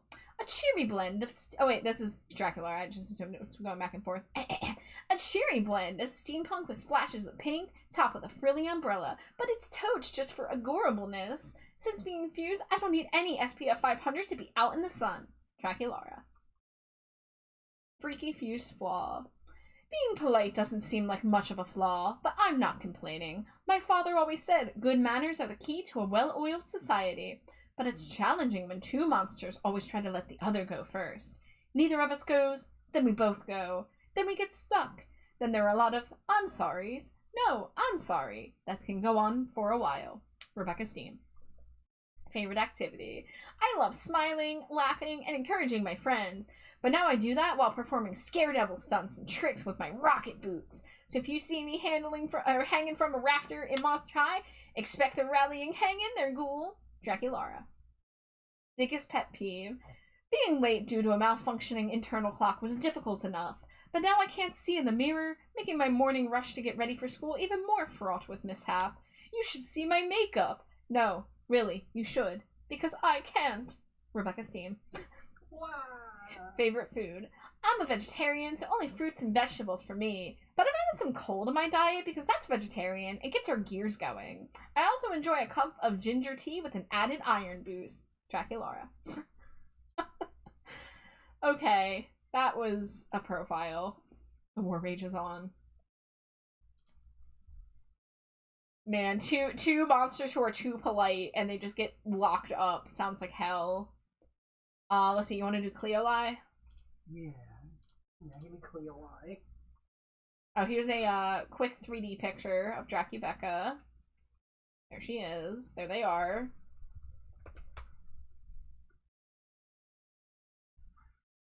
Wait, so is Dracubecca's doll stand like the fire from her rocket boots? Because that's cool. Let me go back and see.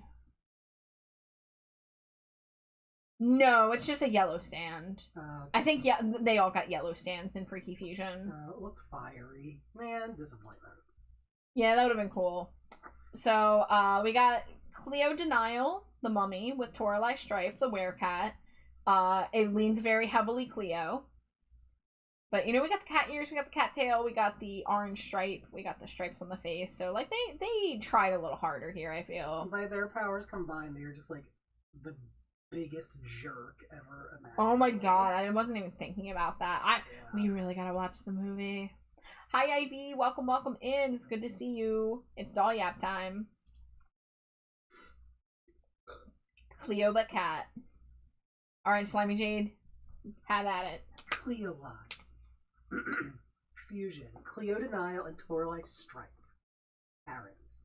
I inherited my royal blood from the mummy, but it is being defiled by the not-so-pure breeding of the werecat. Damn. Age. Cleo is ancient at 5,842 years old, give or take. So to her, I must seem like a mere were-kitty at 15. Killer Fuse style. One of us prefers to show her stripes au naturel, not covered by vintage wraps, if you get what I'm meowing. Freaky Fused flaw. I am a monster who is afraid of the dark. But one benefit of being with Toralei is now I have fantastic night vision. Favorite activity. I love a perfect nap, but I haven't slept a wink since I've had Cleo's daydreams about Deuce in my head. I'd rather have a fur ball than all this lovey-loviness.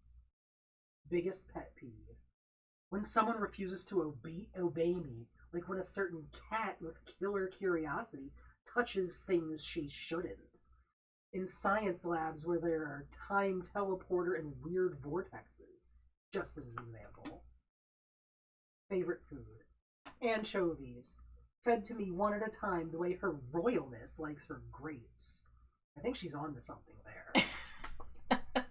Yeah, the biggest, most terrible jerk, probably. Yeah. Yeah. Yeah. And they hate themselves Yes. so much. Okay, was that all of them? Did we do 4? That was 3. That was 3. We did Cleo Venus, Claw Venus, Cleolai, Dracubecca. Who's the 4th one? Frankie get anybody? No. Frankie had a whole subplot about Save Frankie. What about Laguna Fire. I was gonna say Golumba. Yep, Golumba. Who actually I think has one of the best of the fusion designs. I'm surprised I forgot her. Image new tab, and then the doll. You gotta be a fan of Chartreuse though, because she's got that Chartreuse hair roll. But you know, she's got the Laguna skin tone and hair, but then the Genifire scales, there's a combination of the leg fins, but also the dragon tail. Got the Genifire like makeup and eyebrows, which really helps make the face look less Laguna-ish. The outfit's pretty nice. I like the hair. I'm a fan of the hair personally. Here's the I like the hair too. here's the 2D art. Thank you for the head pad. Thank you for the boop. Smush like 10-pack. Wow. Jade is such a cutie. Worm. Yeah. Char's a cutie.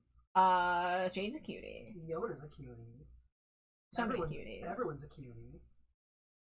Alright. We got Laguna Fire's profile. Fusion. Laguna Blue and Genifire Long. Parents. The Sea Monster and Chinese Dragon. They actually have more in common than you might imagine. Monster brothers from another monster mother. At least that's how Laguna puts it. Genifire Long. Wait, why did they sign theirs like the other one I did? I know half of them signed their messages. I'm 15 and my mate is also 15. 1500 scales, that is. Laguna Blue. Drongo. Killer Fuse style. I like to creep out in my baggies, tank top, and floppies, but my girlfriend here likes to take the traditional fashions and turn them fierce. I'm chill, and she's all fire. Laguna Blue. Freaky Fuse flaw. My hot temper has been known to set the occasional fire, and it's dreadfully drying for Laguna's complexion, which tends to not do well in the heat. Genifire Long. Favorite activity. I love anything that involves water. Genifire loves calligraphy. She's worried that the water and ink don't go well together, but I have some squid friends who disagree. Laguna Blue. Biggest pet peeve. My tail gets in the way sometimes, and now that we're fused together, it has a mind of its own. Genifire Long. Favorite food. I'm a big sushi ghoul, and Genifire loves it covered in wasabi. The spicier the better. My only real complaint for this fusion is the hair looks like it belongs on Operetta, not Laguna or Genifire. I was thinking that too. So, look at it in the art, though. In the original art, it's supposed to be more of, like, a wave shape. Yeah. But then when they did it in the doll, it turned out to be, like, a fucking hot dog. Like, I get it is, like, a victory roll, but I do think it's really cute. But, yeah, it looks straight up different in the 2D art. And her silhouette in this 2D art is giving Jennifer vibes a lot more. Like the pose and the hair shape. So, that's interesting. Okay, so that was all the fusion ghouls. We still have the Great Scarier Reef new characters. Let me just scroll through and see if there's any others. I don't think we did Gil. No, I don't think we did Finnegan. Oh god. I know. That means I gotta read one of them.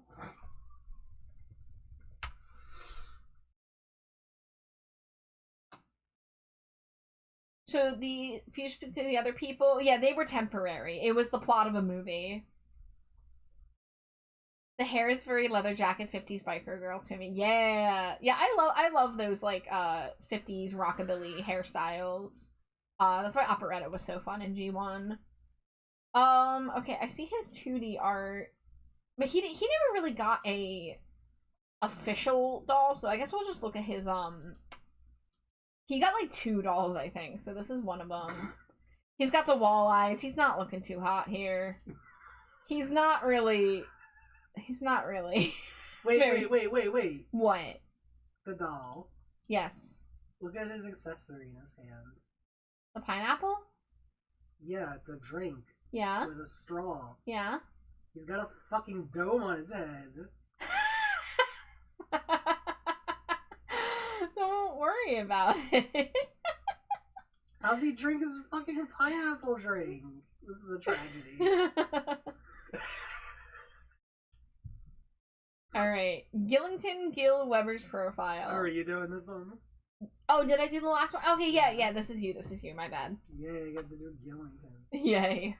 Time to bring back the nerd voice, but like the wet, pathetic beast voice.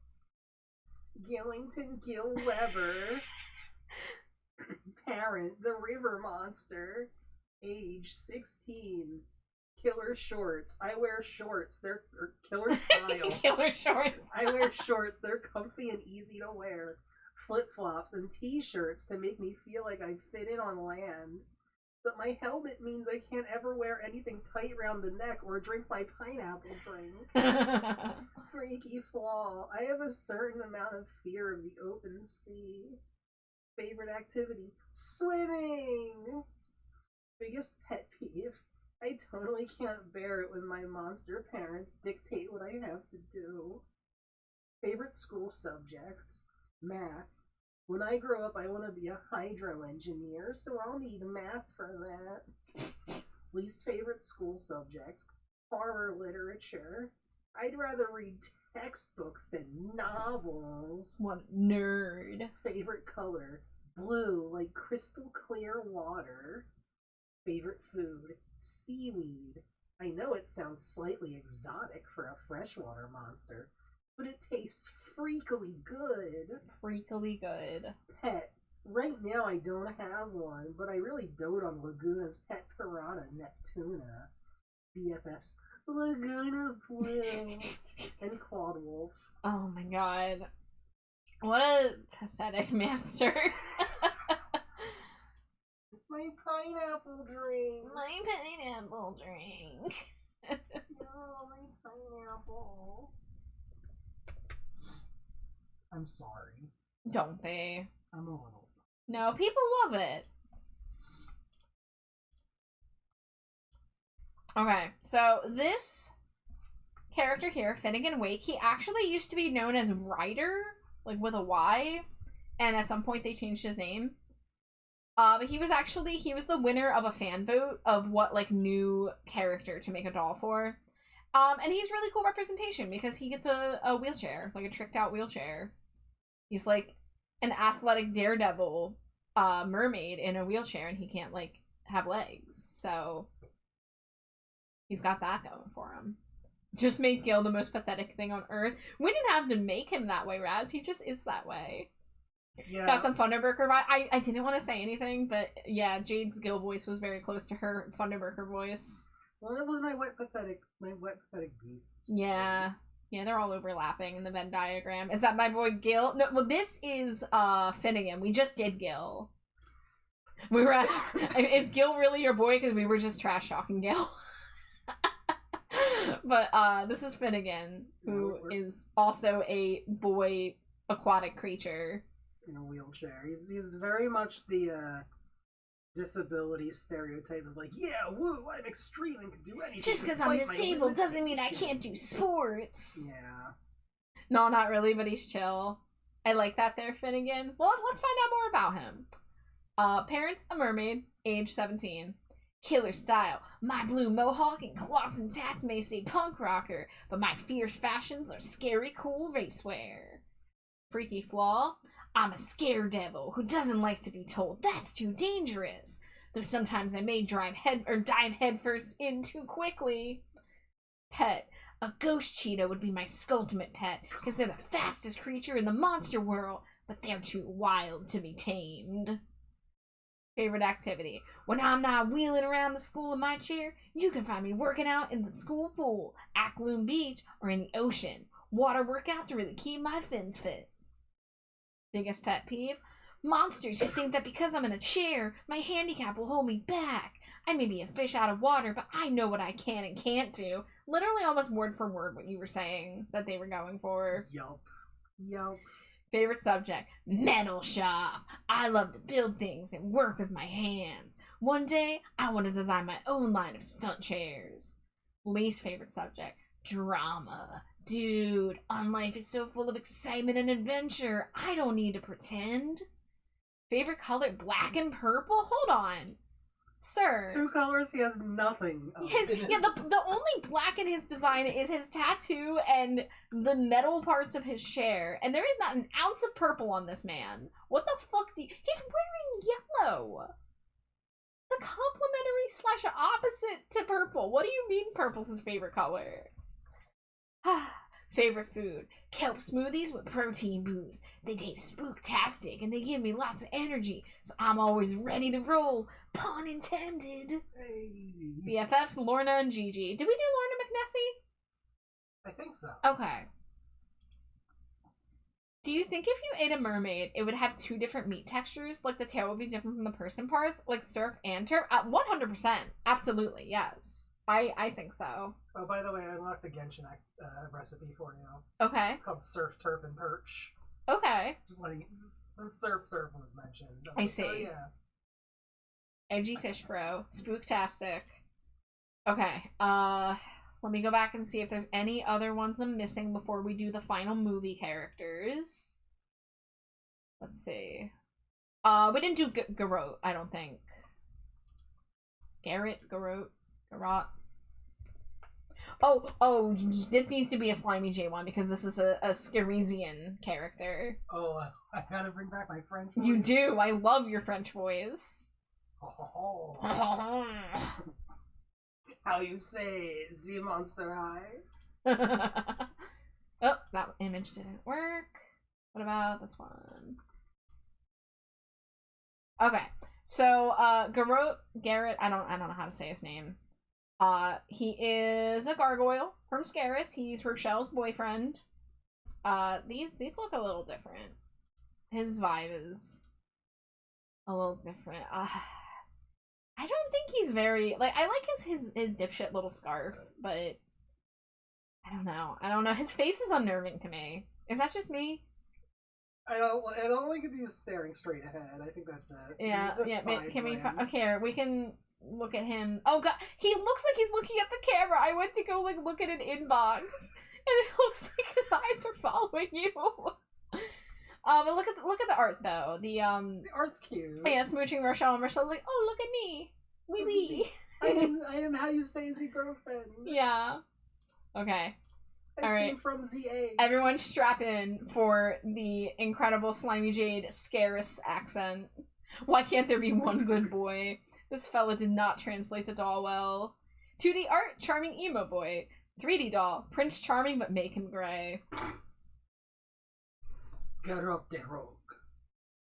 Parents, a gargoyle. Age, how you say, 516? Killer style. I like to wear the style basics. Hold on, I'm slipping in the Dracula mode. Hold on. We. How you say? Oh, okay. I like to wear the style basics. Skinny jeans, scarf, dragon leather jacket, and boots. I do this because I wish for all attention to be focused on my designs, rather than on moi. Freaky flaw. I am the perfectionist.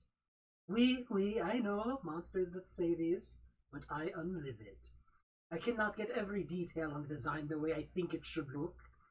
I will start from the beginning again. It is what makes me a good designer, I think. Pets. My pets are my roses.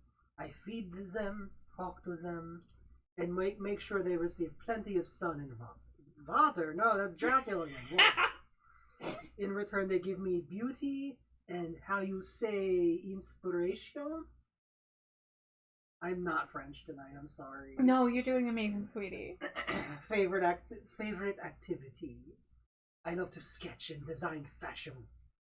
I am like an architect of style. Biggest pet peeve. When some monster takes one of my designs and uses it as their own. To take another monster's hard work and pretend it is yours is dishonorable. Favorite subject. Art. I am, how you say, passionate about it. Least favorite subject. Dragonomics. Apparently you are not supposed to put your own artistic flair on the charts and graphs. Favorite color. Patina green and red. Favorite food. Strawberry tarts. Oh god, I am all over Europe right now. You know what, girl? He took a trip to Transylvania recently, and he's still trying to shake off the accent from there. I was getting some Spanish in there too. I'm just all over Europe. He's a cultured gargoyle. He's been around Europe. He's a little confused. Yeah. BFFs.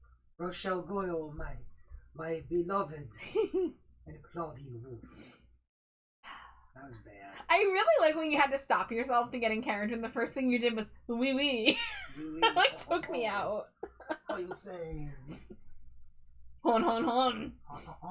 Thought this was another fish person. Nope, this is just boy gargoyle to give to girl gargoyle. Boy goyle. Because so many of the couples have to be the same monsters. But, okay. Let's see. Are there any other boy characters we have neglected in this? I hope so.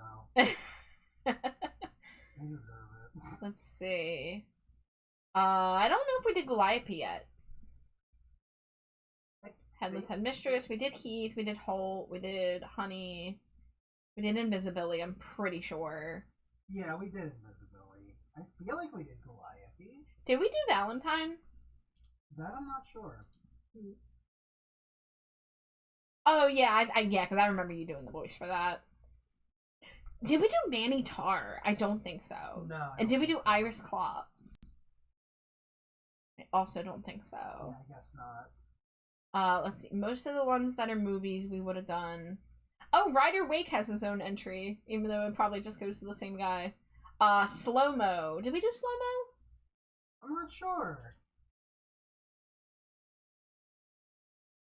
We're Cats, I know we did. With Widona. Okay, I just opened a bunch of tabs, so...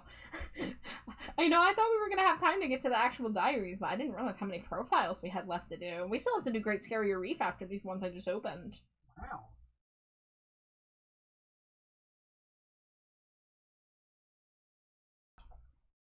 You want to do Manny or should I do Manny? Oh god, can you do Manny, please? I'll do Manny. Are you okay doing it 2 in a row? Yeah. Okay. This is a character, we gotta show you the 2D and the doll. And of course his 3D is coming up, but let me see. Manny Tar doll.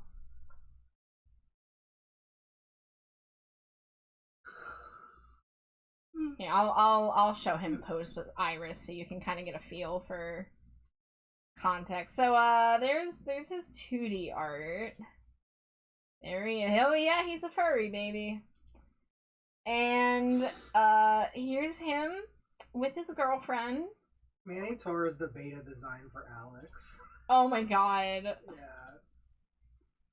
Yeah. There they are. He is like the only boy doll shaped like that, I'm pretty sure. Maybe Hezekiah is buff. But okay, let's go here. Alright, take it away, SlimeyJade. Ooh, this is a long profile, Jesus. Yeah, he talks a lot, huh? Wow. Damn, he does talk a lot. Manny Tor's profile. Parents, the Minotaur. Age, 16. Killer style. I'm a blue-collar kind of monster, and it's really easy for me to get lost in the maze of fashion trends. I'm happiest when I'm in my jeans, t-shirt, and boots. It's also pretty hard to find trendy clothes that fit me. Freaky flaw.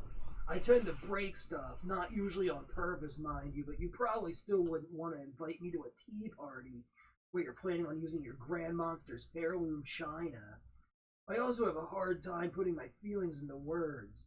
I'm much more of a show you that I like you kind of monster rather than a tell you that I like you one. I heard break stuff in my head, just Manitar listening to Limp Bizkit. Yeah. Hey, I like baby griffins because they're so fuzzy, cute, and playful. What? Just because I don't show my soft side doesn't mean it's not there. Favorite activity. I like playing and competing, whether it's football, basketball, scream, or morgue sheet, tombstone, guillotine. What? Morgue sheet, tombstone, guillotine? Rock, paper, scissors? Oh! Guys, that was a big fucking stretch.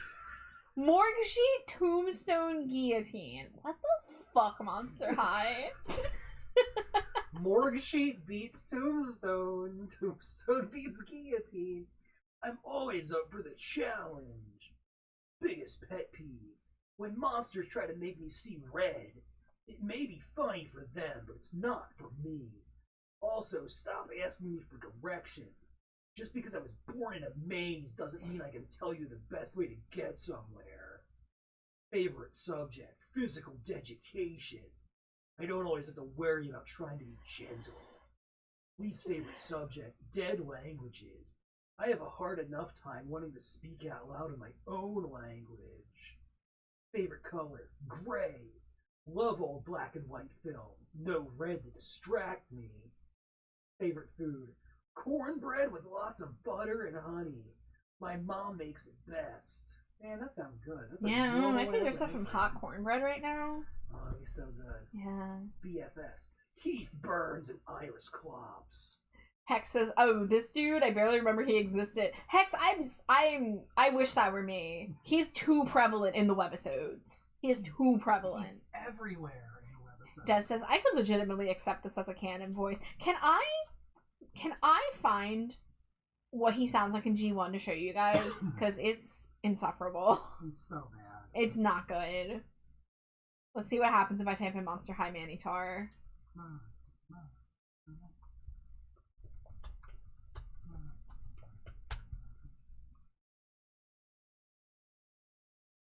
Alright.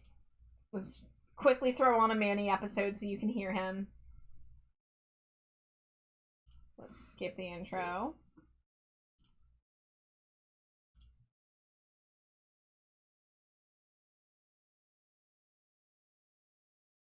There he is.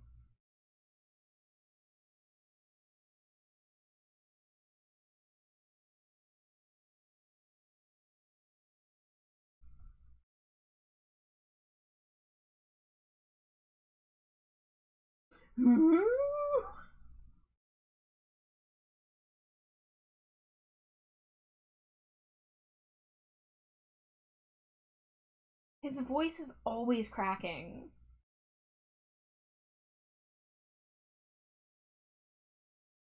Oh my god, little crayfish dude, hold on.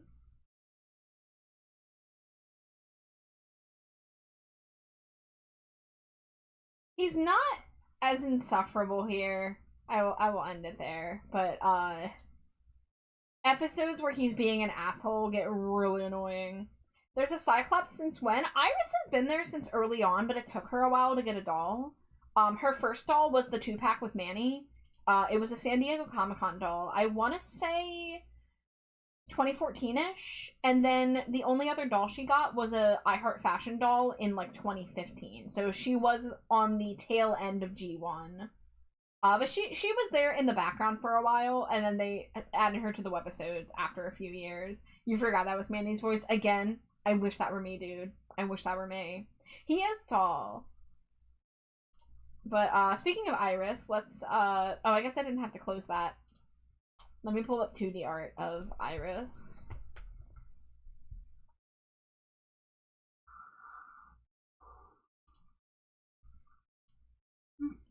So again, this is what their dolls look like together, and that's not an image. Let's try again.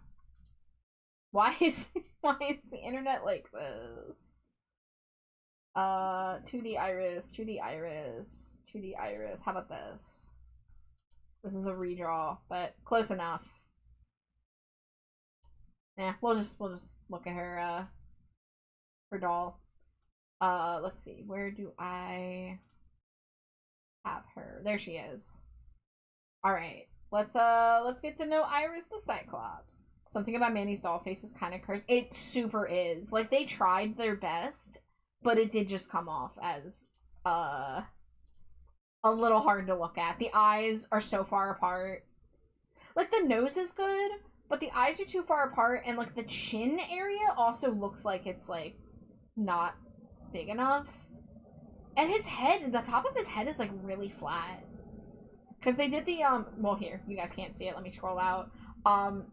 His hair's sculpted, of course, cause trying to do super short hairstyles like that is hard. So he doesn't look like he's from Monster High. Yeah, he does look like he's in a completely different show. That is a problem that they run into with some of these guy dolls, is that they just don't look like Monster High. Because also his fashion, like, look at it. It's just normal dude fashion, you know? But, anyways, let's get to know Iris more. Parents, the Cyclops. Age, 15. Killer style. I think I have a very discerning eye, wink wink, for fashion. Wait, can she wink? Blink, blink. Blink, blink. And it's easy for me to really focus on the designs and styles that best suit me. I especially love fabrics with eye patterns on them. Is she coping? Is she coping with not having more than one eye? Freaky flaw. It's easy to see by the bumps and bruises I'm constantly nursing that I'm more than just a little clumsy. I'd like to blame it on my lack of depth perception, but I think it's mostly because I don't always watch where I'm going. Pet. I really wanted an alien pet of some kind, preferably something multi-eyed and fuzzy, not multi-tentacled and oozy. Coward. Favorite activity. I love stargazing. It's just so awesome to look up into the night sky and wonder who or what is out there. Biggest pet peeve. Not being able to find a pair of stylish, off-the-rack sunglasses. I mean, I can't be the only fashion-forward Cyclops who thinks UV protection shouldn't just be useful. Favorite subject? Astronomy, of course. It's creepy cool that there's a class that teaches me more about what I'm passionate about. Least favorite subject?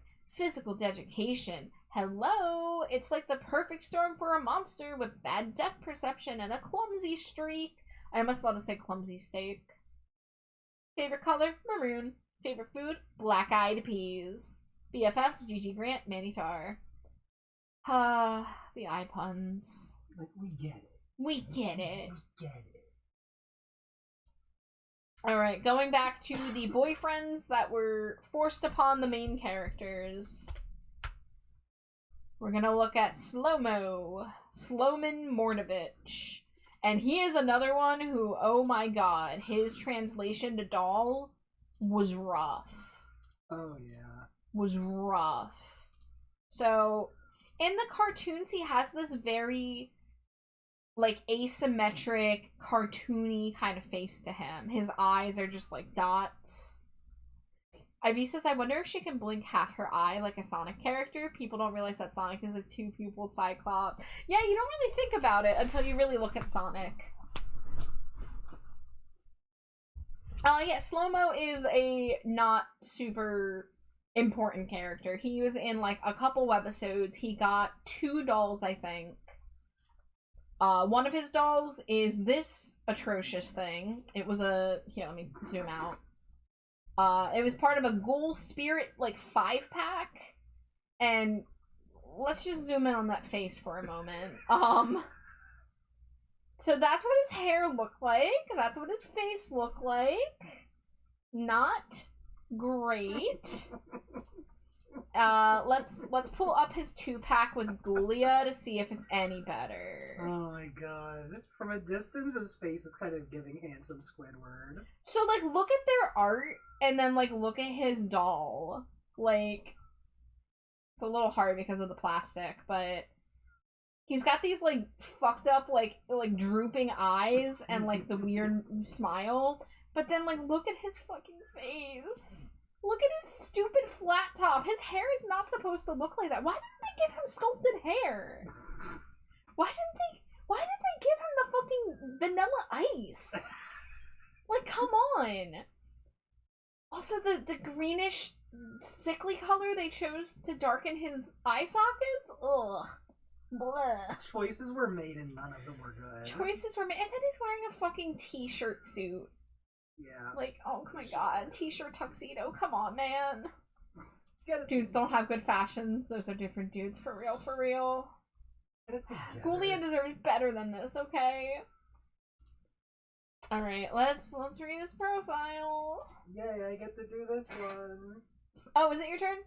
I think so. Okay, go for it. You just did Iris. I don't know what's going on. Okay. Slow-mo Mordovich's profile. Parents, the zombies. Just the concept of the zombies. Age 17. Killer style. I have to spend so much of my undead life making decisions that I don't like to spend any time choosing what I'm going to wear.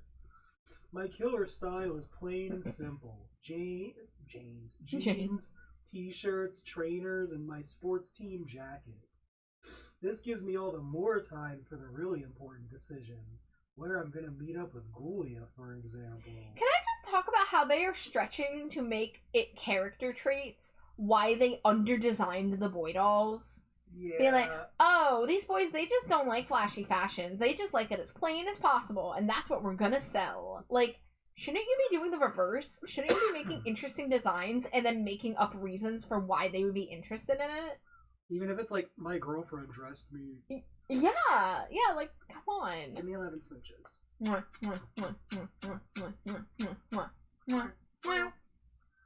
I'm a dude and I love flashy fashion. Exactly, like, we need more of that. Like, Portergeist was, I think, the closest we got to that in Monster High G1. But it's unfortunate how many of the dude dolls are just hoodie or tank top or t-shirt, jeans, plain ass shoes. Hey, they don't all have jeans. Some of them have shorts. Yeah. But like they're almost always plain as hell. Yeah. Freaky flaw. I always take an unusually long time to think about things. I have to make inquiries and gather all the facts I need before I can say yes or no.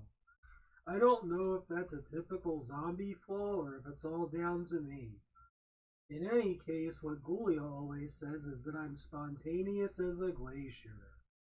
They need love, TBH. They do. Pet. I have to do a lot more research before I can make a decision about picking a pet. How many characters did they have to force this pet category onto? Just take it off the... I know, like, a couple of them were fine, but after a certain point, it's like, guys, you could just not include it. We get it, you don't want a budget to give everyone a pet. Just, like, let it go. Yeah. Favorite activity. There are two things, basketball and chess. I can't decide which one I like best, and I will not be making my mind up anytime soon.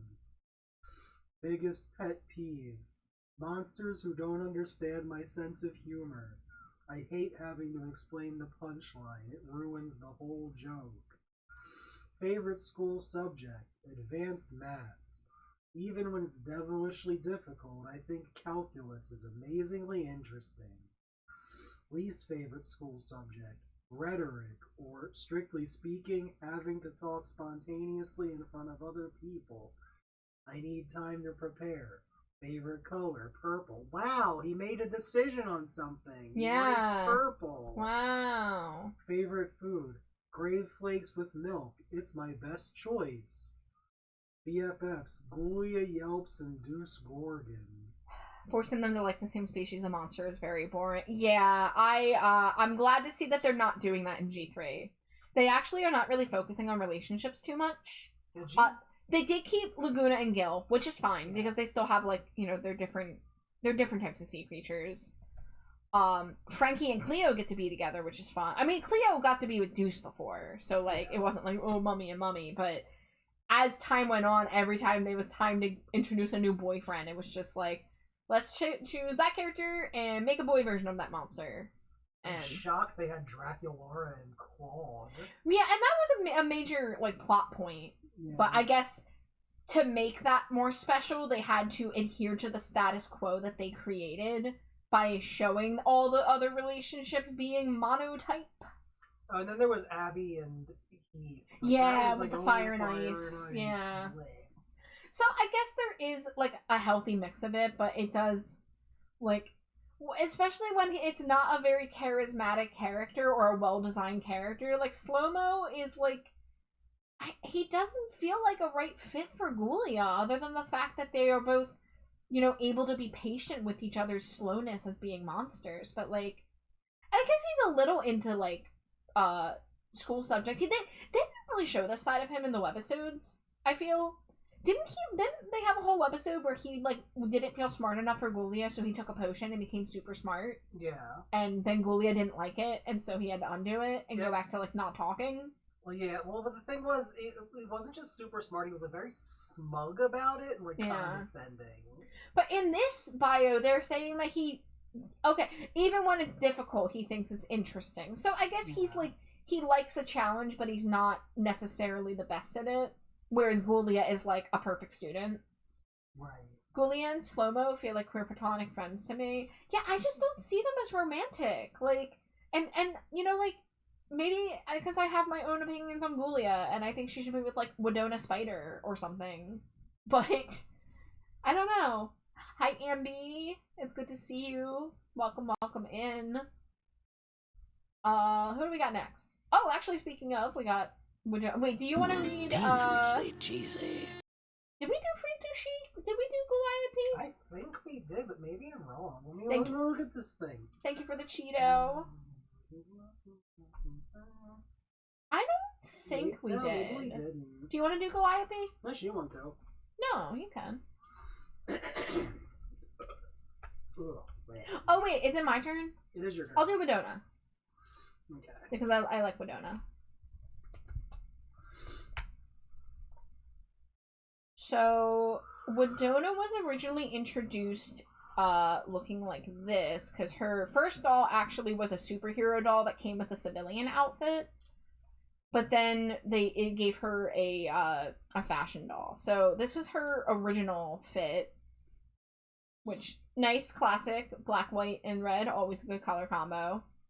The spider eyes, the spider arms, I love so much. And this is the Wedona doll that I own. So they gave her a primary color palette. They added the blues and yellows. And that dress in particular is a comic book print dress. And she's got these like halftones and stuff. So she's like a comic book dweeb. But also a fashion designer because she has to like alter her clothes to fit her 6 arms.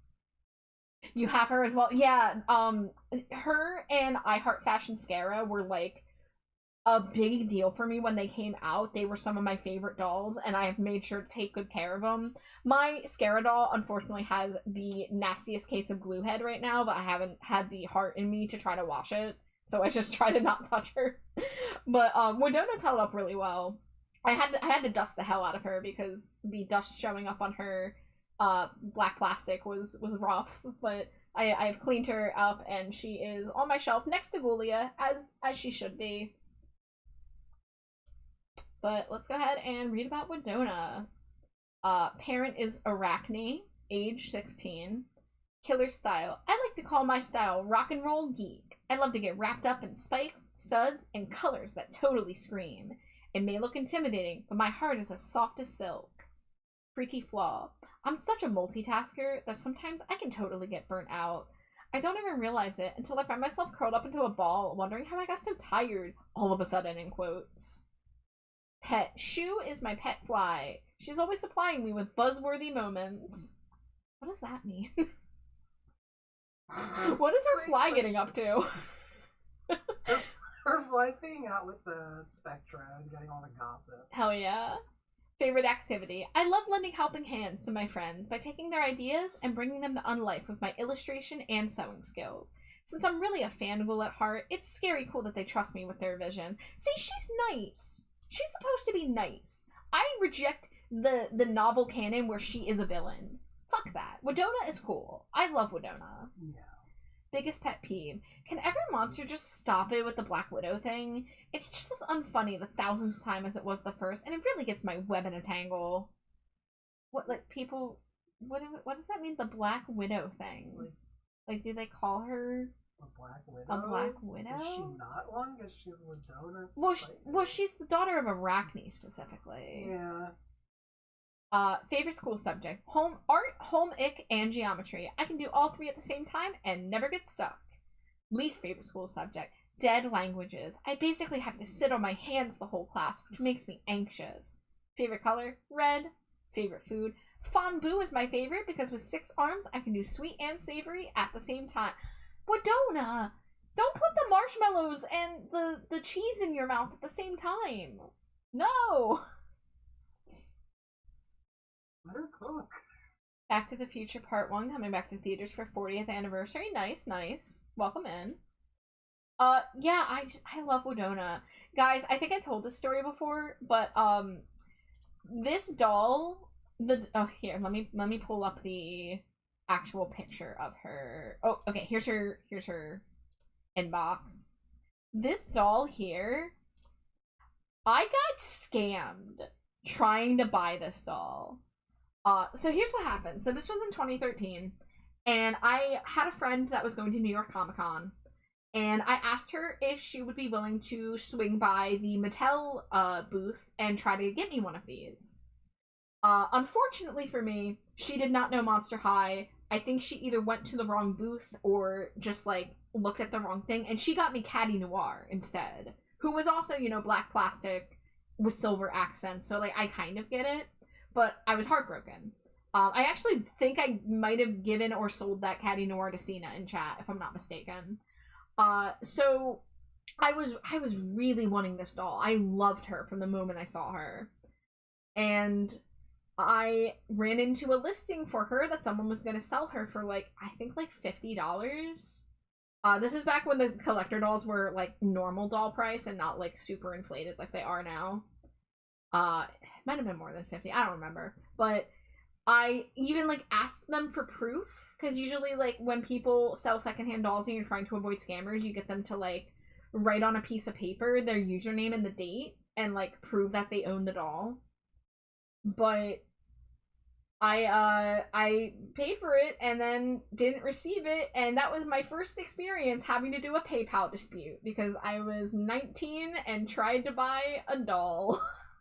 And I was very embarrassed by it and also very sad. And so this is a Grail doll that I will probably never own. But thankfully for me, the next year we got I Heart Fashion Wedona, and that was enough to sate my needs, even though I love her hair here more than this hair. Like, she still has her little bump, and that's great. But I like her red lipstick more on here. I like the hairstyle more. I like her basic outfit more. I like the silvers and reds a little bit more than the extra colors that they added in to her other dress. So this Wedona will always haunt me. I could have had her, but I didn't. The other thing, I would have gone to that New York Comic Con if it hadn't been for AFI. I was supposed to go to that convention, but an AFI tour was happening the same weekend in my city. And my girlfriend at the time was dragging her feet on getting transportation figured out for the comic convention. So I gave her an ultimatum of, like, you need to give me an answer by this date or I'm buying AFI tickets. And so since she never did that, I chose AFI over the convention. And great decision, because we broke up a month later. And the AFI concert that I went to that weekend was one of my best concert experiences. So I might have missed out on this charming lady, but I got a pretty damn good experience out of my alternative. But yeah, be careful about doll scammers because they're still a thing. It's awful. All right, it is Gulliopy time. Gulliopy Jellington. The daughter of the blob. Let's get I gotta show her inbox for those of you that haven't seen it. Can I get, yes, the picture of her with the rest of the ghouls? Okay, that image didn't work. That image is way too small. Okay, so let's zoom out. Okay, you're not going to get to see all the ghouls on the right, but Gulliopy is a full like 7 to 9 inches taller than the rest of the dolls. I think the regular dolls are about 10 inches, and I think she's about 17, if I'm not mistaken. So that is so freaking cool. Let's see if I can get her inbox. I freaking adore, because they made her like barely fit into the box, because they didn't put her in a bigger box. They put her in the same size box as all the other dolls. They gave her this pose to fit her in there, and they made it look like she's about to break out with the freaking fake glass cracking texture. One of their best packaging decisions. Freak du Chic was on another level, let me tell you. So cool. But yeah, she's so cool. So, did I have any 2D art of her? I'm not seeing 2D. That's okay. Alright, SlimeyJade. Oh, her box is a little bigger, but mostly depth-wise because of her head. I see. Okay. Yeah, but I imagine they also didn't want to make it too big because it would be hard to ship with the other dolls. But I love the concept so much. Gulliopy Jellington. Parents, the blob. Age, 16. Killer style. Being somewhat larger than unlike makes it impossible to buy clothes off the rack. So everything I wear has to be stitched together by cloth from material found around freak to chic. That's not to say my circus chic is not freak to fantastic, because it certainly is. Freaky flaw. I'm quite comfortable around the Scarnival and all the terrifyingly talented acts, but when I step outside this freaktacular world, I feel like I don't fit in and become very nervous. So much so, I literally shake like jelly. Shaking like jelly instead of shaking like milk. Pet. There are so many amazing creatures I get to take care of at the freak to chic that I couldn't possibly choose a pet without making some creature jealous.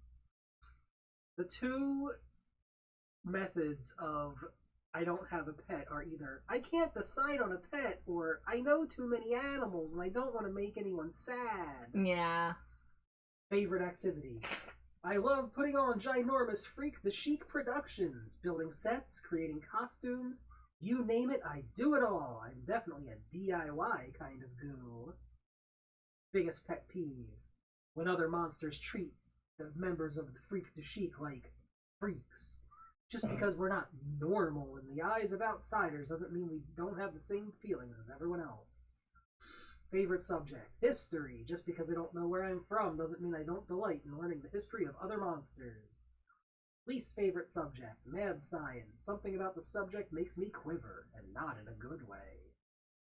Favorite color, I love a kaleidoscope of colors. Favorite food, boba and jelly donuts. She loves boba. BFFs, all the members in Freak to Chic. Aw. Gulliopy's cool. Gulliopy is cool. Alright, we have an ad break starting very shortly, so I'm gonna look at our list of characters. We still have to do the Great Scarier Reef ones, but I think we might be caught up on every side character that I missed last time. Unless, did we do Scara? I think we did Scara. I think I remember you doing a fake Irish accent.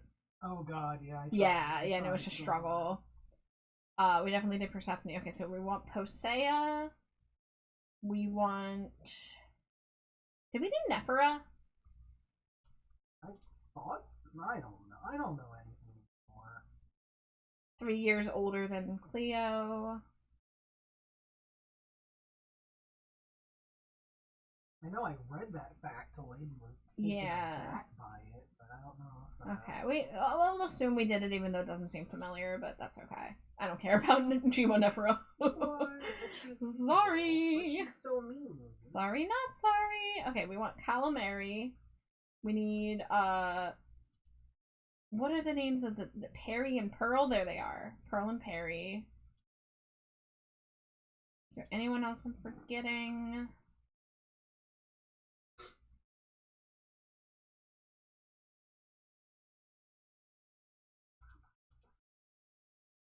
Yeah, I think there was only the three dolls, because there was technically 4 new characters because of the 2-headed one.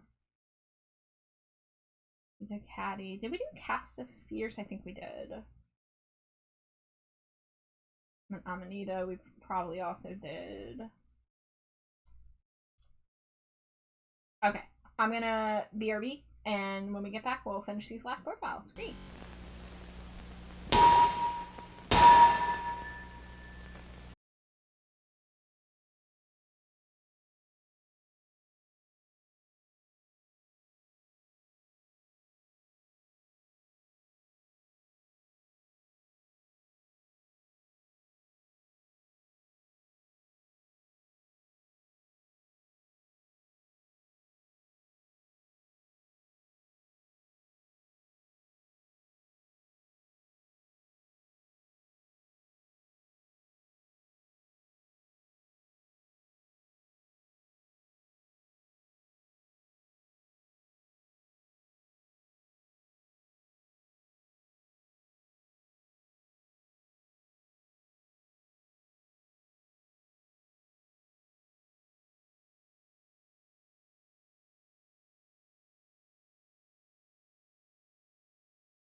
Welcome back from ad break. I'm sorry I forgot to turn the tunes on for those of you who were not in the ad zone. So you missed out on some Echo and the Bunnymen. My apologies. They should have made yokai and alien characters. So they made one alien, and as in terms of yokai, they did a couple, like Kiyomi. I don't think I would call her a yokai, but she is from Japanese mythology. It's probably something where they felt out of their depth doing hyper-specific, not well-known creatures from specific parts of the world. But I know that there are a million fantastic fan designs that do explore all of those concepts. So if that's that is something I'd like to do one of these episodes, is look at fan art. Also, a no Robo is a yokai. Oh, and is a yokai? Okay. I don't know what makes the definition. So there you go. So they tried. They did a little bit. I know specifically, I know this one artist named RJ who has alien OCs for Monster High that I think are perfect. They're so cool. I have looked at them, and thought about them when I have done my my alien OC, Schmelly Stinko. So, it would have been cool for them to explore more alien stuff, but here's the thing. A different doll company, MGA, they released an alien line of dolls in like 2011, 2012, 2013. A couple years into Monster High. Almost certainly was inspired by Monster High. And they were called Novi Stars, and they were all aliens. So I think it would have been hard for Mattel to try to do more alien stuff. But they were able to do Astronova, who was very different than the Novi Stars girls.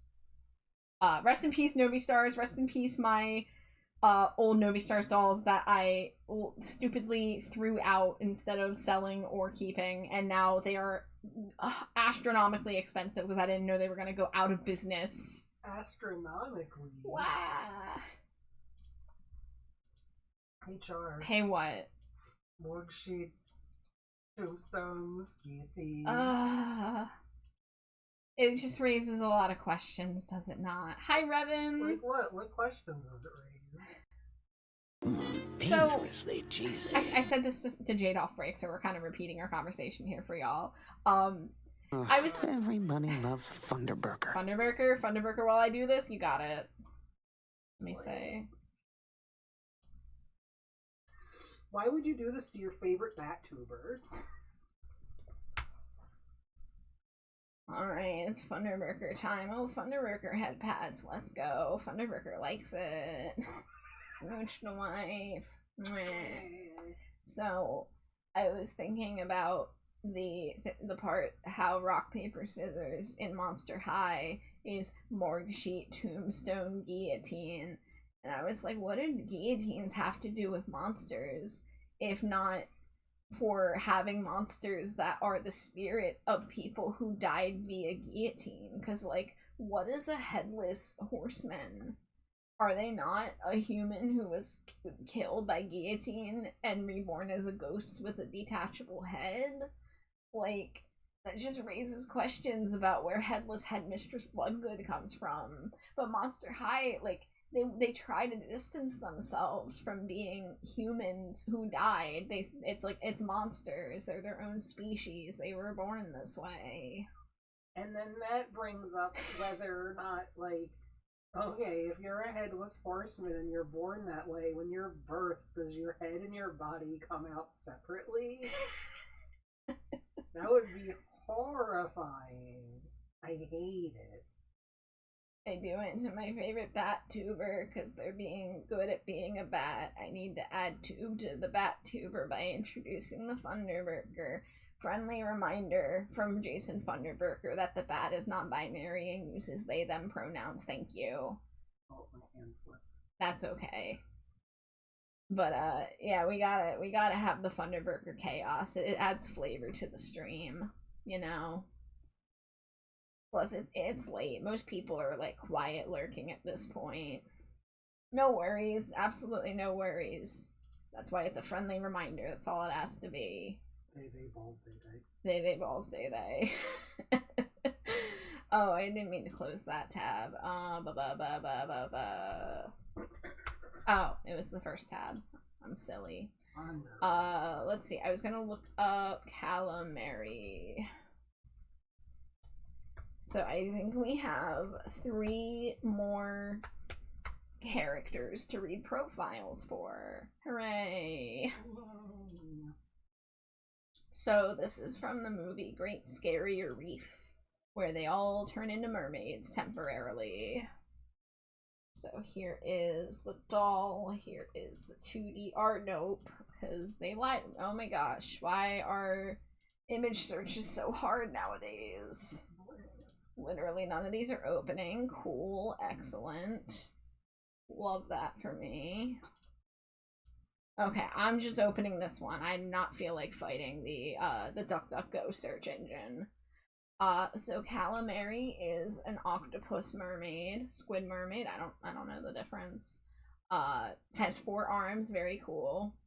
I managed to get this doll for $5 at a Five Below in, like, I don't know, 2016 or 2017 maybe. So She's kind of cool. Let's go ahead. Whose turn is it? Yours, because I just did go. Oh, Yours, because I great. just did Goliath. Can you let me know if the timer finishes while I'm doing this? I may or may not let you know. Oh boy. I don't like you. Calamari, monster parents, Kraken, age 16, killer style. I like bold, bright colors that allow me to stand out in a sea of monsters. I don't want to be yet another drop in the ocean. I want to be the visual eye of the storm. Freaky flaw. I need to have my tentacles on everything. Calla, that's freaky. Calla, you can't just say that. It is a freaky flaw. Oh my god. Some of my beasties say it's because I'm a control chic, but I need to feel secure and in charge of my own life. Dangerously cheesy. Hi, Mads. Welcome in. Jason Funderburker says hello. Pet. Do Perry and Pearl count? Just kidding. I don't have time for pets. That's rude to call your fellow teenage friends your pet. What the fuck, Calla? That's two fucking weird things she's said already.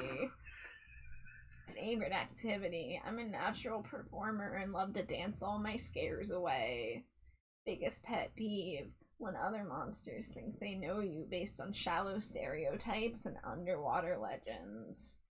Favorite school subject. I enjoy math because it's organized and there's generally only one right answer. You're I feel in free. control because they are problems I know I can solve. You're free. I'm free. Okay. I'm so sorry to those of you who are on the anti-Thunderburger side of things. Thank you for the boop, thank you for the head pads, thank you for the Cheeto. I hope you're doing well, Mads. It's good to see you. Let's see, where was I? Lee's favorite subject. Team sports. I'm a leader, not a joiner. Besides, why stand back and let others play when I can catch, throw, or make a casket with any of my tentacles? Stop talking about your tentacles, girl. Please. I'm uncomfortable. Favorite color. Bright.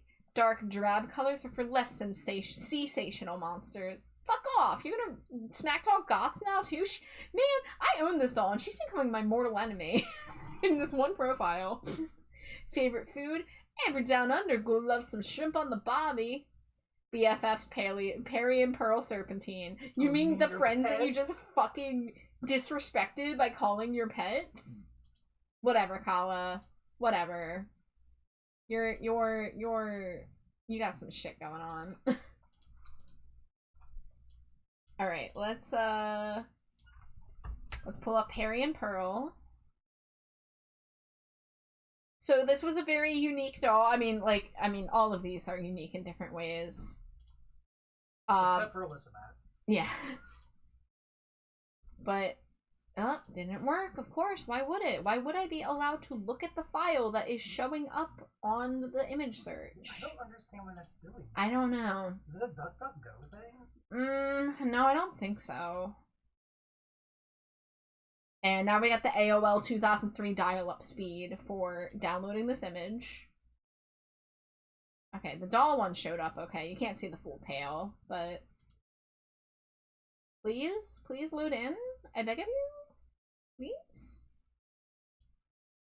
So as you can see, they're two-headed. They seem to be at odds with one another. Just the one tail though. Really nice color palette. If we zoom in on their faces, you can see they got all these like little dots, and their irises or their pupils are blue. You know, it definitely a weird one to approve and put on the shelves. So I like that about it though. I like how monstery this is. So is it your turn? SlimeyJade? It is SlimeyJade turn. Perry and Pearl Serpentine. Parents, Hydra. Age, 16. Killer style. Our motto is, double the baubles is twice as nice. We love to accessorize, and we're always on the hunt for hidden gems to bling up our two-of-a-kind outfits. Freaky flaw. We constantly butt heads. Just because we're this close doesn't mean we see eye to eye. But we are sisters and beasties, so we always have each other's back. Yeah, because it's the same back. Pet. The heads of our family won't let us get any pets until we can agree on what kind. Favorite activity? Fanging out with each other, which is a good thing, don't you think? Biggest pet peeve? When we are treated like we're the same monster. We have our own interests, screams, and personality. Pearl wrote that. I don't really mind it, Perry. Favorite school subject? Pearl's fave is gemology, and Perry's is metal shop, which complements each other perfectly because our ultimate goal is ghoul redesign. Least favorite school subject? Debate. Arguing with each other is already exhausting, and arguing with others entails caring about their opinions. Ooh. Favorite color? One thing that's easy to agree on: gold. It's a two-brainer. Heh. Favorite food? We like finger foods because we can eat at the same time. Anything that requires 2 hands to get to each mouth can take a while. BFFs. Hal and Mary and each other. Aw, love each other. Friendship. So yeah, they're cute. They're fun. And then we got Posea Reef.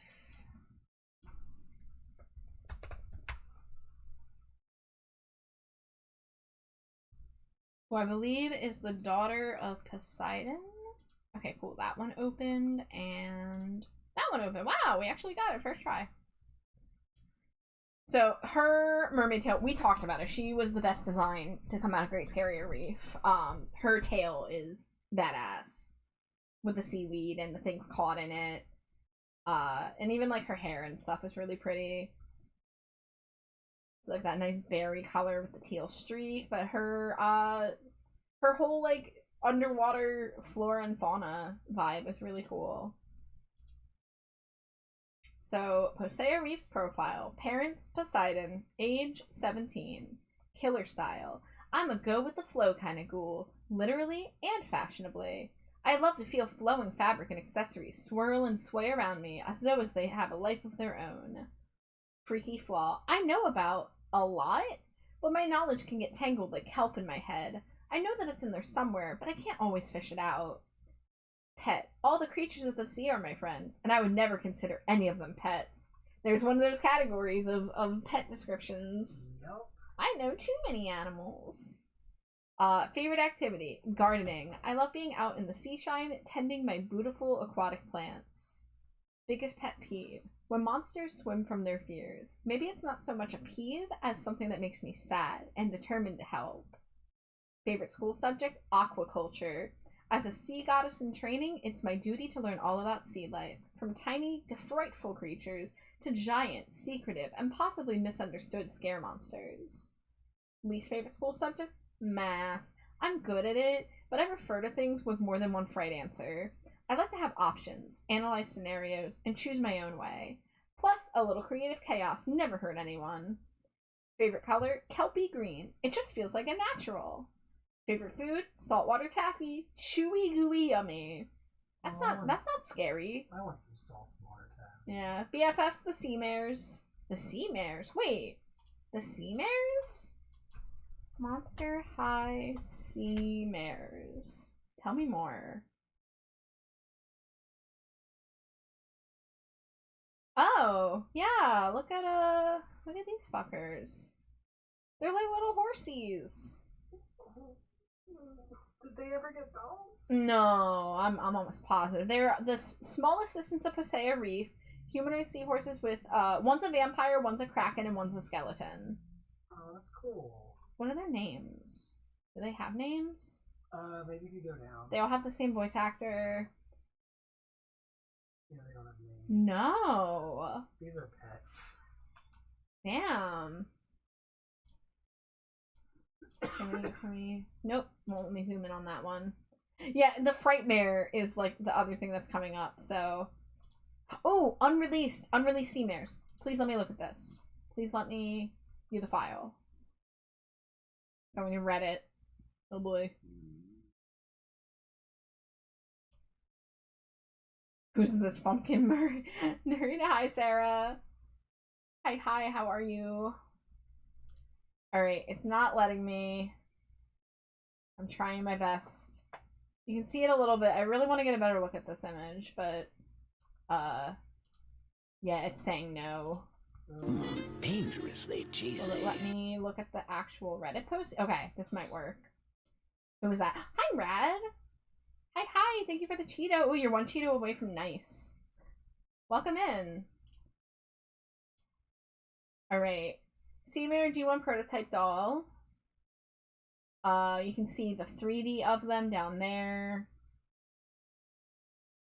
We got all of, yeah, they all had prototypes. But this was the end of G1, so their budget got cut and they had to have been canceled. These aren't bad. I'd place these around the same quality as the Frightmares. They're like not S tier anything, but like they're cute for what they are and would have been like a nice little budget option, you know? Yeah. I like that. Alright, so I think we have finally read 99% of all of the profiles of characters who got dolls. I'm scrolling through. I had no idea we had so many to get to still. So I thought we were gonna be reading like 7 profiles and then like moving on to diaries. But we're already 4 hours and 20 minutes in. But I mean, we looked at new G3 dolls, we watched the new G3 webisode, we reviewed several characters' profiles, and got to yap a lot in between. And now we have even more questions about things like Golden Hind Years and Morgue Sheet Tombstone Guillotine, which is the most mouthful of a name for fucking rock, paper, scissors. You're alive mostly. I'm happy you're alive. Please continue doing that. Thank you. Please and thank you. Is there any Monster High thing we want to end with? Anything we want to look at? Nothing comes to mind.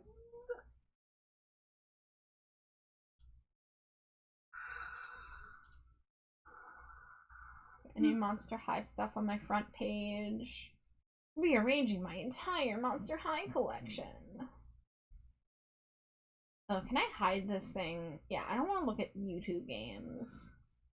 I made a 2.5 foot tall anime girl doll. Creepro versus... Oh, Creepro, Creep Off. That's a handful. Or a mouthful.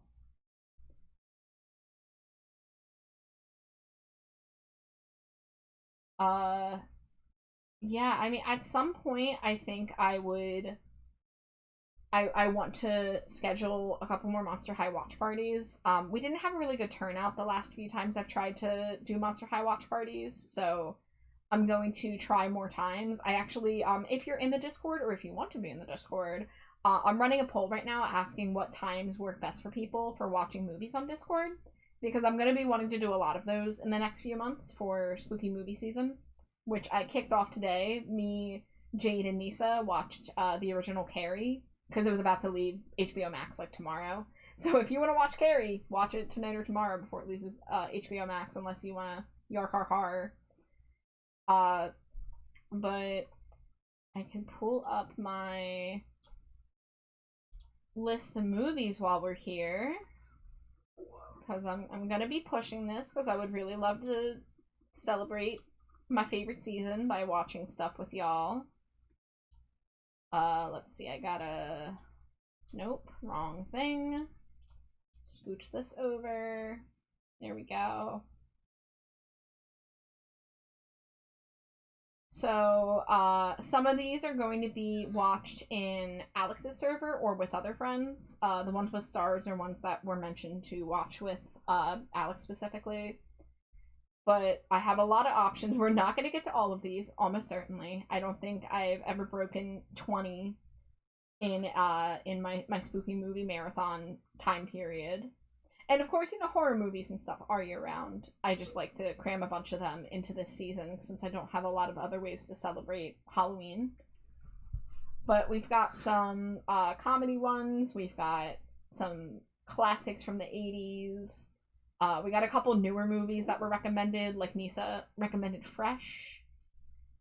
Of course, I'm going to hype up the Repo the Genetic Opera annual watch because it's my favorite movie, and I love to share it with others and force them to witness it.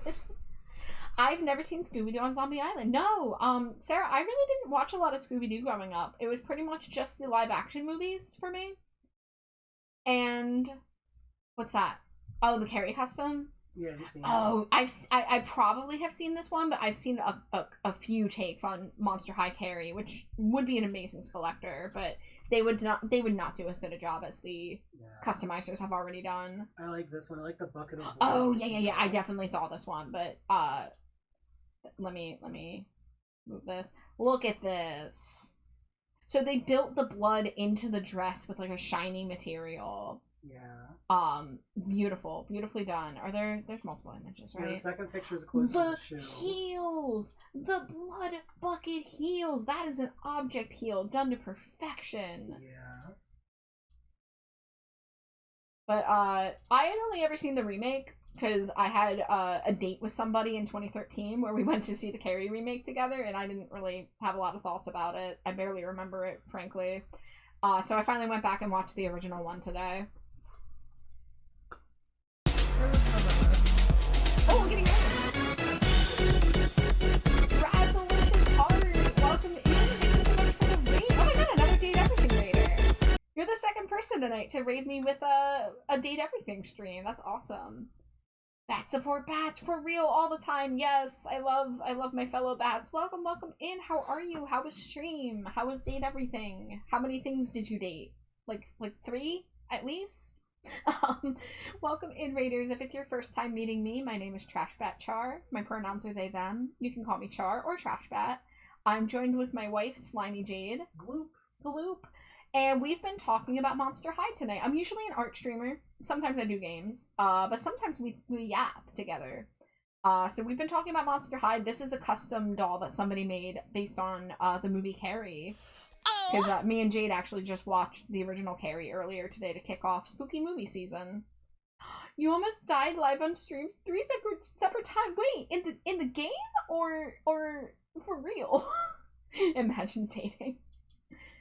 But thank you so much for the raid. I really appreciate it. And Volus, thank you so much for the follow. I hope you enjoy your stay in the dumpster. If anybody does need a raid and run, Raz, I know you ended stream for one reason or another, and if you need a post-stream self-care, please do whatever you must to take care of you. But if anybody wants to chill, if you want to lurk, you are more than welcome here. I'm probably not going for too much longer, but we're kind of poking around at some doll things. I swallowed wrong and choked, then twice I laughed so hard I couldn't breathe and just sat there wheezing for oxygen. Oh dear, please take care of yourself. I'm so sorry that happened to you. The laughs get real sometimes when you get like taken by some howling laughter. Like it can be rough. But yeah, please take care. Please get some rest if you must. Imagine dating. Too busy imagining dragons. At least dragons are cool. Good. Just kind of open. No, be nice to yourself. I pat you on the forehead. You're doing your best. I'm glad you're good though. But I would love to do for the next Monster High stream. I think like ahead of time I should bookmark a bunch of really good customs like this, and we can look at like the world of like the potential of what Monster High could be if they were not beholden to the market whims of Mattel, to the strict rules of producing dolls on a budget for kids. If we could see what they could do if they just like took the limiters off, you know? Because the Monster High fan community is one of the most creative communities I've ever seen. And I especially love watching doll customizers do their thing. In fact, maybe what we can do is Monster High custom. Let's like type in like horror or Halloween and get like some stuff. Let's see, that's a Terrifier Monster High doll. I've never seen Terrifier. Let's see, we've got the Meningol. We've got frickin' Dr. Frankenfurter. Banshee by Dollightful would always be an option. I guess let me Well, I'm on the search screen. It doesn't have to be centered right now. Ooh, there's like a Victorian vampire, but we have so many vampires already. The Beldam from the other mother from Coraline. Fallen Angel.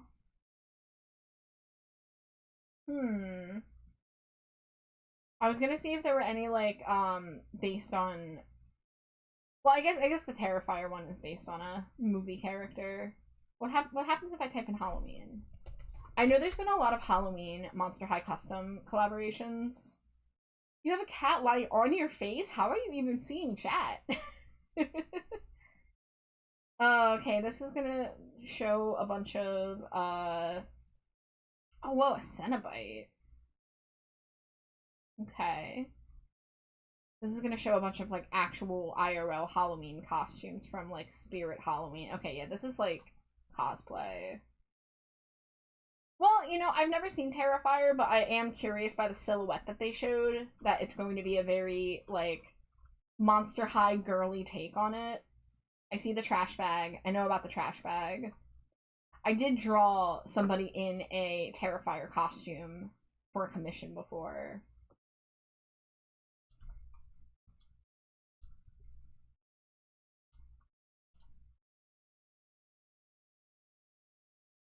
Alright, let's go into the custom.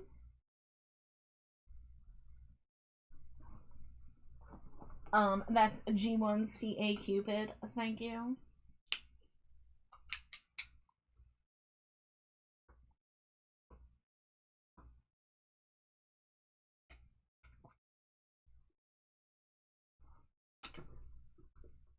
That's why dolls like that are so rare, because most of them were owned by kids or passed down secondhand so many times that they got gunky.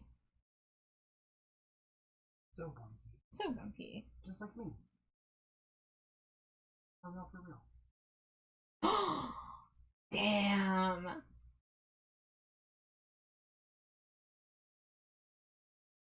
Gruesome. Yeah, yeah, gruesome, exactly.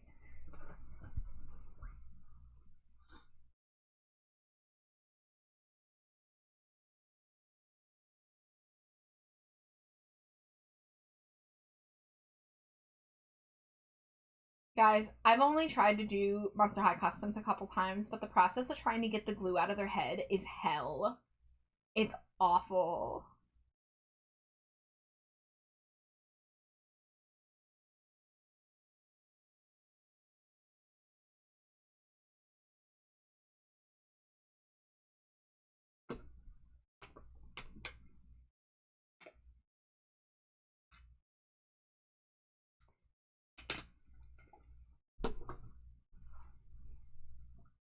Really? Put it back on the body for the face up before doing the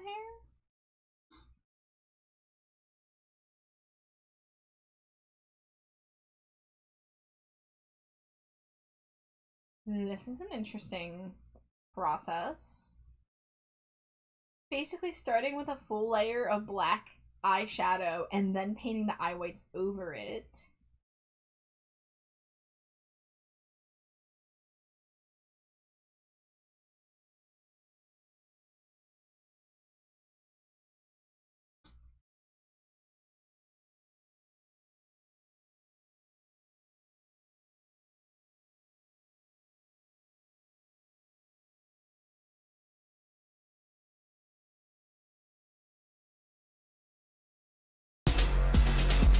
Oh my god! Hello! Hey, welcome in! I'm gonna hide that doll so you don't have to stare at it while it's not being worked on. Hi Kay, welcome in! Thank you so much for the raid! Welcome, welcome in, raiders! What were you up to? Supermarket together! Hi Zugi! Hi Kay! Welcome in! Thank you so much for the raid! Raiders! Raiders! If it's your first time here, my name is Trashbat Char. My pronouns are they, them. You can call me Char or Trashbat. I'm usually an art streamer. Sometimes I game, but tonight we've actually been talking about Monster High dolls. So, you walked in, I'm watching, a custom video right now. It's at a very, very awkward spot, so that's why I toggled it off the screen for a moment. we're watching somebody transform a Monster High doll into a horror character. But we have been looking at Monster High character profiles and dolls and just yapping it up all night. Yep. You were being menaces, as you should be in Supermarket Together. You have got to whack people with them brooms. These kind of videos are my guilty pleasure. No, it shouldn't be guilty. It should be a proud pleasure. The watching people make custom dolls is so magical. Like, they are doing amazing work. It takes such precision to do the amount of painting. I can play it now while we're kind of yapping. I have captions on too. So they're turning a Cupid doll into Art the Clown from Terrifier. I've never seen Terrifier, but I do know what the character looks like, and they're doing like a Monster High girly take on it. So it's not going to be like, it's more like the daughter of Art rather than Art himself. But yeah, I love watching doll custom videos. Dolllightful is my number one, always. She does amazing things to dolls. She makes new limbs, new hinges and joints. The things she does with clay and with resin is incredible. I was briefly trying to become a doll customizer about like 12 years ago, but it wasn't quite for me at the time. Currently it's something I would love to try again, but it's just not in the budget, and I don't really have space for such a hobby. But that's kind of something I want to work towards someday, is to try doll customizing again. Because if you guys didn't know from my Stinko Pops, from, where are they? From these guys, I love toys. And drawing Stinko Pops kind of helps me fill that void of, like, I want to make my own, like, figures. I want to make my own collectibles. So I draw my own versions for now, but I would really love to draw my own dolls, or make my own dolls in the future. But, I'm not really super skilled with painting, especially with really tiny brushes like this, and I also know nothing about sewing, so it would be a very uphill battle. I wish I didn't loathe drawing myself. Oh no, I'm sorry. The relationship with art can be really hard. I also used to really hate being an artist, and I almost quit a couple times. I only in the past couple years refound my passion for it, and I have my ups and downs. I have some dips lower on the roller coaster where I kind of question, am I still wanting to do it? But thankfully I'm fortunate to be surrounded by friends who keep supporting me and lifting me back up after I have those low moments. Love drawing everyone else. Myself, ugh. Yeah, it is a little different when you have someone else to draw for, because then you don't really have to overthink it as much, because then you have a person with a reaction that's like, hey, this thing you drew, I love it. But when you draw for yourself, you can get really caught up in criticism and overthinking it and overanalyzing and, you know, being harder on yourself than anyone would ever have any right to, you know. Can I afford comms though? No, so now I'm forced to draw myself. Kay, I like your art. I feel like you need to hear this. I really enjoy your art. I've especially enjoyed seeing your development of your rendering style in recent months, like how you change how you do eyes, the peaks at your new model and design. So I'm sorry that you have such a rough relationship with it, but just know that people love seeing your stuff, and you're doing great work out there. And I mean, like, hey, like I commissioned you for my panels for a reason, you know? Like, I like your art style, and I wanted to see my bat in your art style, and you did a lovely job. So if anyone didn't know, Kay did a couple of my panels underneath the stream here, if you haven't seen. A couple of them were done by another artist, Mega Rad Creature, but in the credits panel you can see who drew what. No, you're good. I just have high standards of myself. I feel that so hard, Kay. Trust me, I understand. SlimeyJade here can attest how often I am down on myself about my art, and how I have to show her every single thing I draw to be like, is this good? Is this good? Did I do good? I have to shake you. Yes. Yeah. We, a lot of artists are prone to being their own worst critic, and just always seeing nothing but the mistakes. So that's why we need other people to look at stuff for us, because they're able to give us that more the view of anybody who isn't too familiar with the art, the fresh eyeballs, as opposed to somebody who has been zoomed in on the pixels for the past 7 hours, you know? Yeah, I mean, look at all the times that you've gone to, like, quote-unquote, fix something in your art that is so small and tiny that literally nobody who looks at your art would ever see it or I notice. forgot an entire body part on a Glow Stinko Pop, and neither of us noticed for months that I forgot their, like, tail and wings. Yeah. Like... But other times you're like, oh, there's like a stray line right here. And nobody's gonna see that stray line. I know, but when I plop things into documents and I see little pixel holes, I'm like, I have to fix it. Yeah. I have to fix it or else. Listen, with the rebrand, I need new everything. I was pricing things and it's so expensive, so now I have to do it myself. Kay, have you ever considered doing art trades as well? Because that way, if you wanted more variety, and if you like drawing for other people but don't like drawing for yourself, perhaps you could do some art trades to help supplement all of that. I think being a self-made VTuber who makes your own art is great because you have the biggest control over everything. But I totally understand wanting to see other people's take on your art as well, on your designs. I mean, like, look at my model. Like, Glow the Succubus made me look like such a badass. I draw myself so, like, skunkly. But they draw me, like, to look so, like, pretty, and that's cool. And, like, you know, there's nothing wrong with how I draw myself, but I do love seeing other people's take on it, too.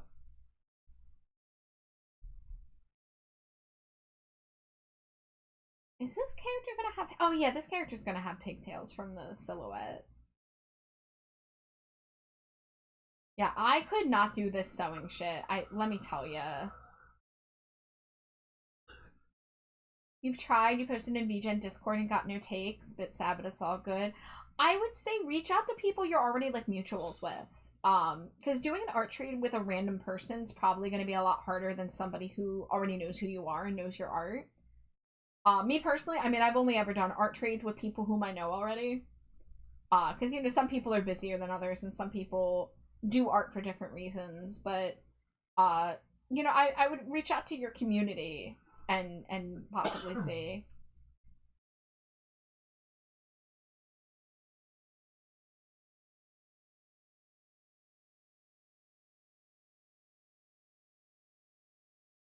During COVID, I taught myself how to sew during the season of the vid. I used to have a whole business. Really? Oh, okay, Lore. I really could stand to just, like, suck it up and learn some basic sewing. Just to, like, to patch some holes in some clothes that are otherwise fine. Of course I would love to see, yes. Please share. I had a period of time where I was really ready to get into making plushes. But then I just never committed because I had too much other stuff going on. My college days, my, like, late high school, early college days was when I had the most motivation to make art, but I was too worn down from working and also going to school that I didn't really have the energy or free time to do much of the projects I wanted to do. So then I never got around to them, and then my motivation for art kind of died and wavered for a good number of years there. Yeah, and Cena's right, COVID never ended. I think people, when they refer to that, they refer to, like, the shutdown period of, like, the most of 2020. Started with face masks, then moved to plushies, then clothes. You made plushies? Oh. I like that. That's, like, one of my other big things. I want to get into doll customizing, and I want to get into plushie making. Those would be, like, dream come true. You sent pictures? Alright, where's my phone? There's my phone.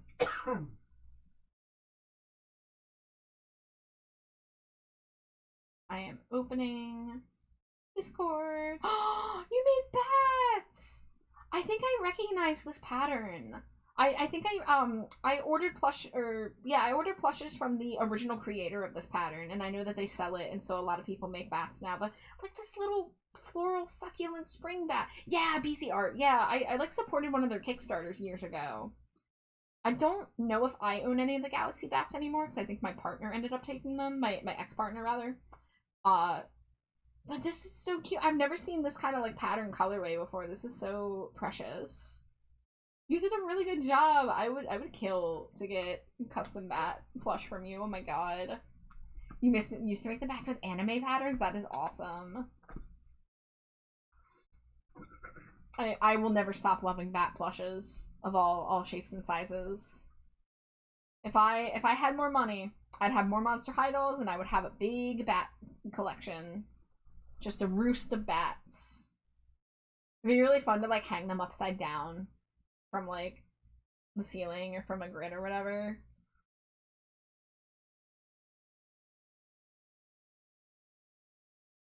If I'm ever up for it, I could totally make you one. Well, you know, we can be in chat sometime if that's something you ever feel like you have the time and energy to want to do.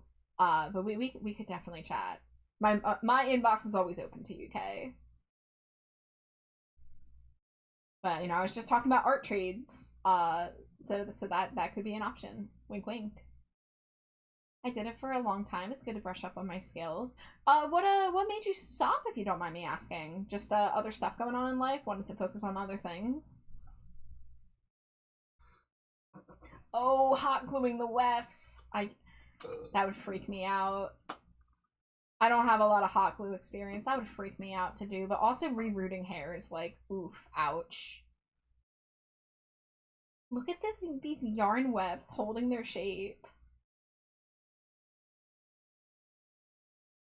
Oh, but then they put it in the pigtail and it looks like instantly perfect and neat. Look at the shape of that. That's so cool. Wow.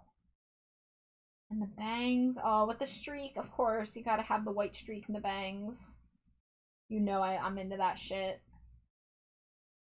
Oh, hey, Jade. That Fortnite skin? Amari did already have it. Oh, okay. They actually forgot about it. Nice. But I shared with them my matching skin. ADHD made me so burnt out after a while. Plus, people wanted bats made from a fandom I didn't care for anymore instead of ones I was actually hyped for. Oh yeah, that is a lethal combo. Yeah, it stinks when people want the thing that you're not excited about anymore. But I think it's really important, if you're in a position where you're not like solely relying on this one source of income, to follow your passions, because you will attract the right type of people who also share those passions, you know? And like in my personal experience, I find it's better to be authentic and follow your, like, what you care about, because that's what you'll put the most effort into, that will make you have the most motivation to spend time on it. It's really easy to fall out of love with art when you're just churning stuff out for other people that you are sick of. I had a full-time job and did this on the side for fun to get through the pandemic. Yeah, so if it was for fun and then it started to feel like a second job, like, that's definitely a sign to change it up or step away. But if you do brush off the skills and you do find yourself fulfilled by, like, making some things like that again, I think trying to think of the word, going back to it with more boundaries about, like, what you will and won't do. You know, like taking commissions for specific things that you are excited about, or, you know, like making custom things for friends. Like, I think that could be, you know, possibly something that could help reignite some creative fire, if you will.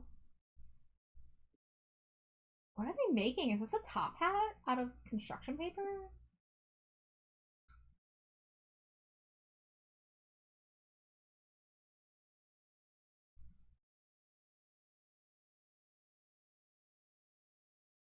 Okay, it is the hat. This is a wild way to make a hat. Okay. Shouldn't have done. Shouldn't have touched it. Especially since people didn't want some I got so excited for. The only bad thing about it is the anime fabric's very hard to come by and is solely pre-order, so it made it difficult. So you got, like, locked into, like, you had a certain amount of stock that you had to move. So you just had to keep working with it, even if you were sick of it yourself. I'm so sorry. Art as a business is a fickle mistress, let me tell you. As somebody who has gone back and forth, like, sometimes I'll be drawing the same thing for 2 months straight, and I'll be like, man, I wish people would ask for other stuff. And then people will suddenly start asking for everything but the old thing, and then I'll be like, man, I miss doing this thing. It's like the grass is always greener. I've you know? laughed at you so many times. I know. I'm a fool. I've been better about it lately. Yeah. Yeah. Still, just, it has always been so funny to me. I'm only getting Stinko commissions. I want to do anything else but a Stinko. Man, And then I go nobody 3 wants- months without a Stinko. I'm like, man, I miss Stinko Pop. Nobody wants Stinkos anymore. I really miss doing Stinkos. I mean, it was hard in the early days because I literally, at first, the only commission I was offering was Stinko Pop. Yeah. And I did churn the fuck out of those in the first year. So when it did slow down and I started getting more complicated projects, it was like, oh man, I miss those little guys. And now I get like more of a healthy mix. I get to like do a PNG tuber, then do a Stinko, and then do like a batch of emotes and a Pumpkaboo, and then do another Stinko. So it's like split up a little more these days. Yeah. Stinko Pop. I even did the split tone bats at one point. Todoroki colors, half white, half red. Ooh, I do love a split color. I don't watch My Hero Academia anymore, but I do like that guy's color palette. It reminds me of like cherries on vanilla ice cream. Oh man, the hot glue again. Hot glue magic. Oh, those were the ones you loathe. No. I understand though. Yeah, that was a show I was really excited about in the first season, and then by the third season, I got sick of it, so I dropped it, and that was many years ago now. But I remember the first season of that show, I was like so hype about it. I was like, man, this is so fresh and exciting. And then I don't know what happened. Was it the Grape Bastard? It might have been the Grape Bastard. It was probably He was a big part of it. The diaper baby. Yeah, a Grape Diaper Baby. That's why I stopped watching it. Just I was trying to get back into it, and then like he was just on screen too much, and I was like, I can't do it. I don't care if the show is good or not. Yeah. They kill me. MHA killed everything for me. Dude, it's rough when something blows up and it's all people can talk about, and like they obsess over this one property for months and talk about it like it's God's favorite show to ever be made. Like, it's like, come on, guys. I get hyperfixations, but also like being an artist on like the manufacturing side of things, it does suck to do the same thing over and over, especially when you no longer care about it. I even touched on purses at one point too. I made a toilet bound Hanako little crossbody bag for myself. Ooh, crossbody bag. I'm not familiar with that show, but I like the sound of a anime crossbody bag. I could use a fashionable crossbody bag for like going to concerts. Ooh, look at this silver paint.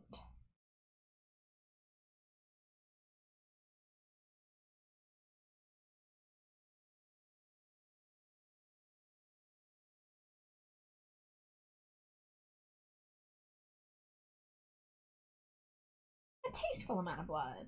Yeah. Yeah, this is early. I love the hair. I love those fucked up pigtails. Little trash bag. So good. Yeah, I mean, I've never even seen Terrifier and don't really intend to, but that is a cute ass doll. Can I get a better ending shot? Eh? Well, get a full body shot, maybe?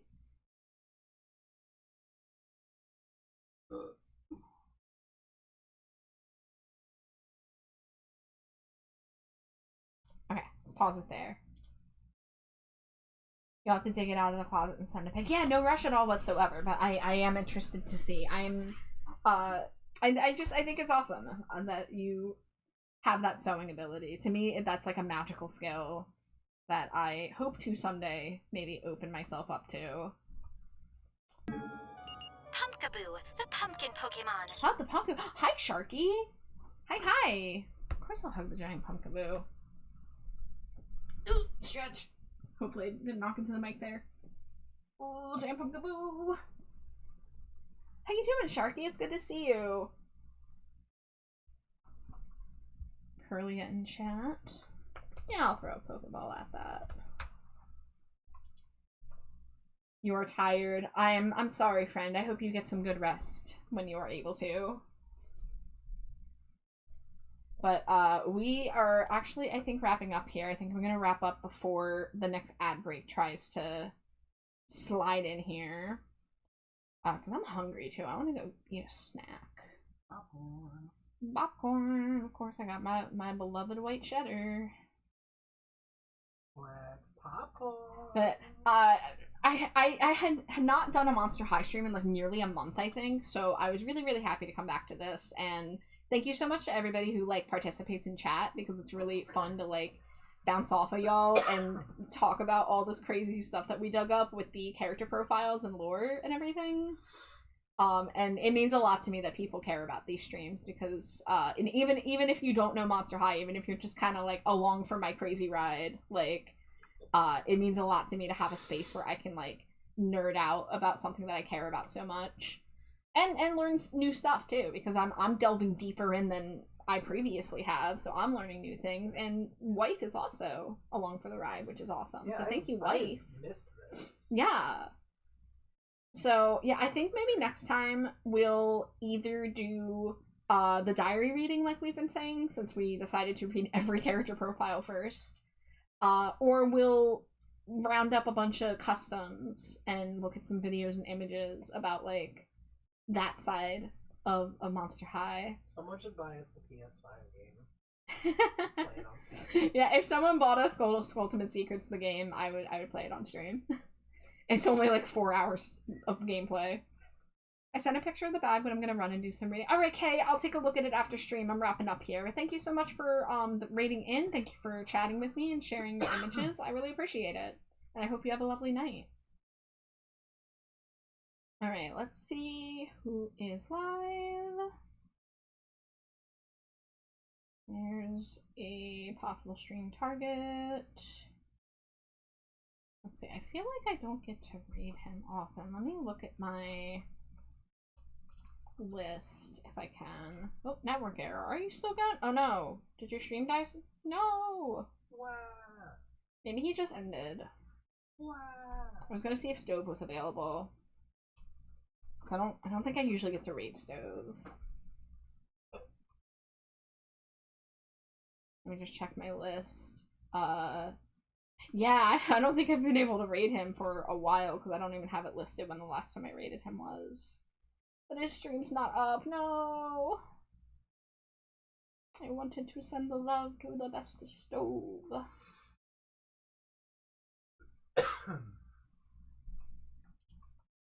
Sometimes I wonder, okay, I'm gonna snooze this because I don't want to have to rush out of here.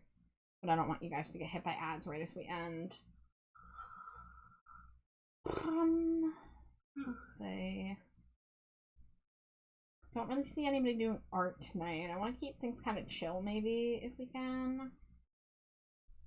Do we want to try reading someone new? I mean, like, it's scary, but we could read a new artist, maybe. Look for somebody whose model or work in progress speaks to me.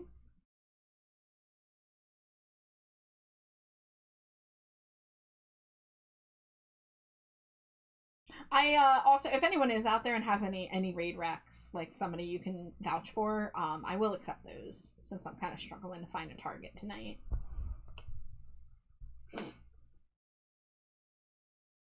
It's a little scary looking through the list for new people. I don't do it often. Switch to my 10-pack, absolutely. Thank you. 53 smooches this stream, that's pretty good. Pretty good numbers. Yeah. Keep it up, folks. I gotta open up our guessing contest in the next couple months. I have been tracking the wife smooches all year long, and we're gonna have a contest where everyone gets to put forth their guess for how many times we have smooched on stream in the year. And when it turns over to the new year, I'm gonna reveal the winner, and I still haven't decided firmly on the prize, but it's probably gonna be either like a month subscription or like a free YCH commission or something like that. Maybe I'll make it like dealer's choice. Make it the up to them. Do we win the jar of jelly beans? Yeah, that's exactly what I was thinking of when I came up with the idea. I was like, it's the jar of smooches. And you have to guess how many smooches are in the jar.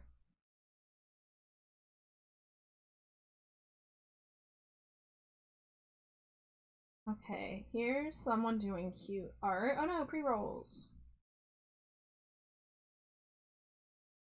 I can't look at their profile when the pre-rolls are running though. RIP. Here, since we're just sitting here, I'll put some music on so it's not just me making hum sounds, humming and hawing, as it were. Okay. Axolotl VTuber, very cute art style, they them pronouns. They seem chill. Their art style seems really cool. They do all of their art. Oh my god, they draw with a mouse. That always blows my mind. They make all their art assets. They do commission. Okay, yeah. You know what? Let's take a bite. Let's take a bite and say hello to this sailor axolotl VTuber, who is holding the most adorable axolotl. There's our raid message. Anybody can copy that. No, subscription emotes needed.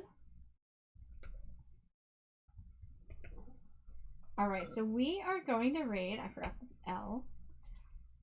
Sharky says, I used to be so good at them that I would always guess 5 off and my friend would guess 1 more than me and win every time. They never shared with me. No, what? What do you mean they never shared with you? That's so sad. You needed to start guessing 5 more than you wanted to guess, and then your friend would be 1 over. Alright, so we are going to raid a new person. Their name is Sailor Shy. They use they, them pronouns. They have adorable art. They seem to be working on keychain art right now. So this is someone I've never met before, but they seem to be chill, so please show them some love. Maybe take a look at their art, support them.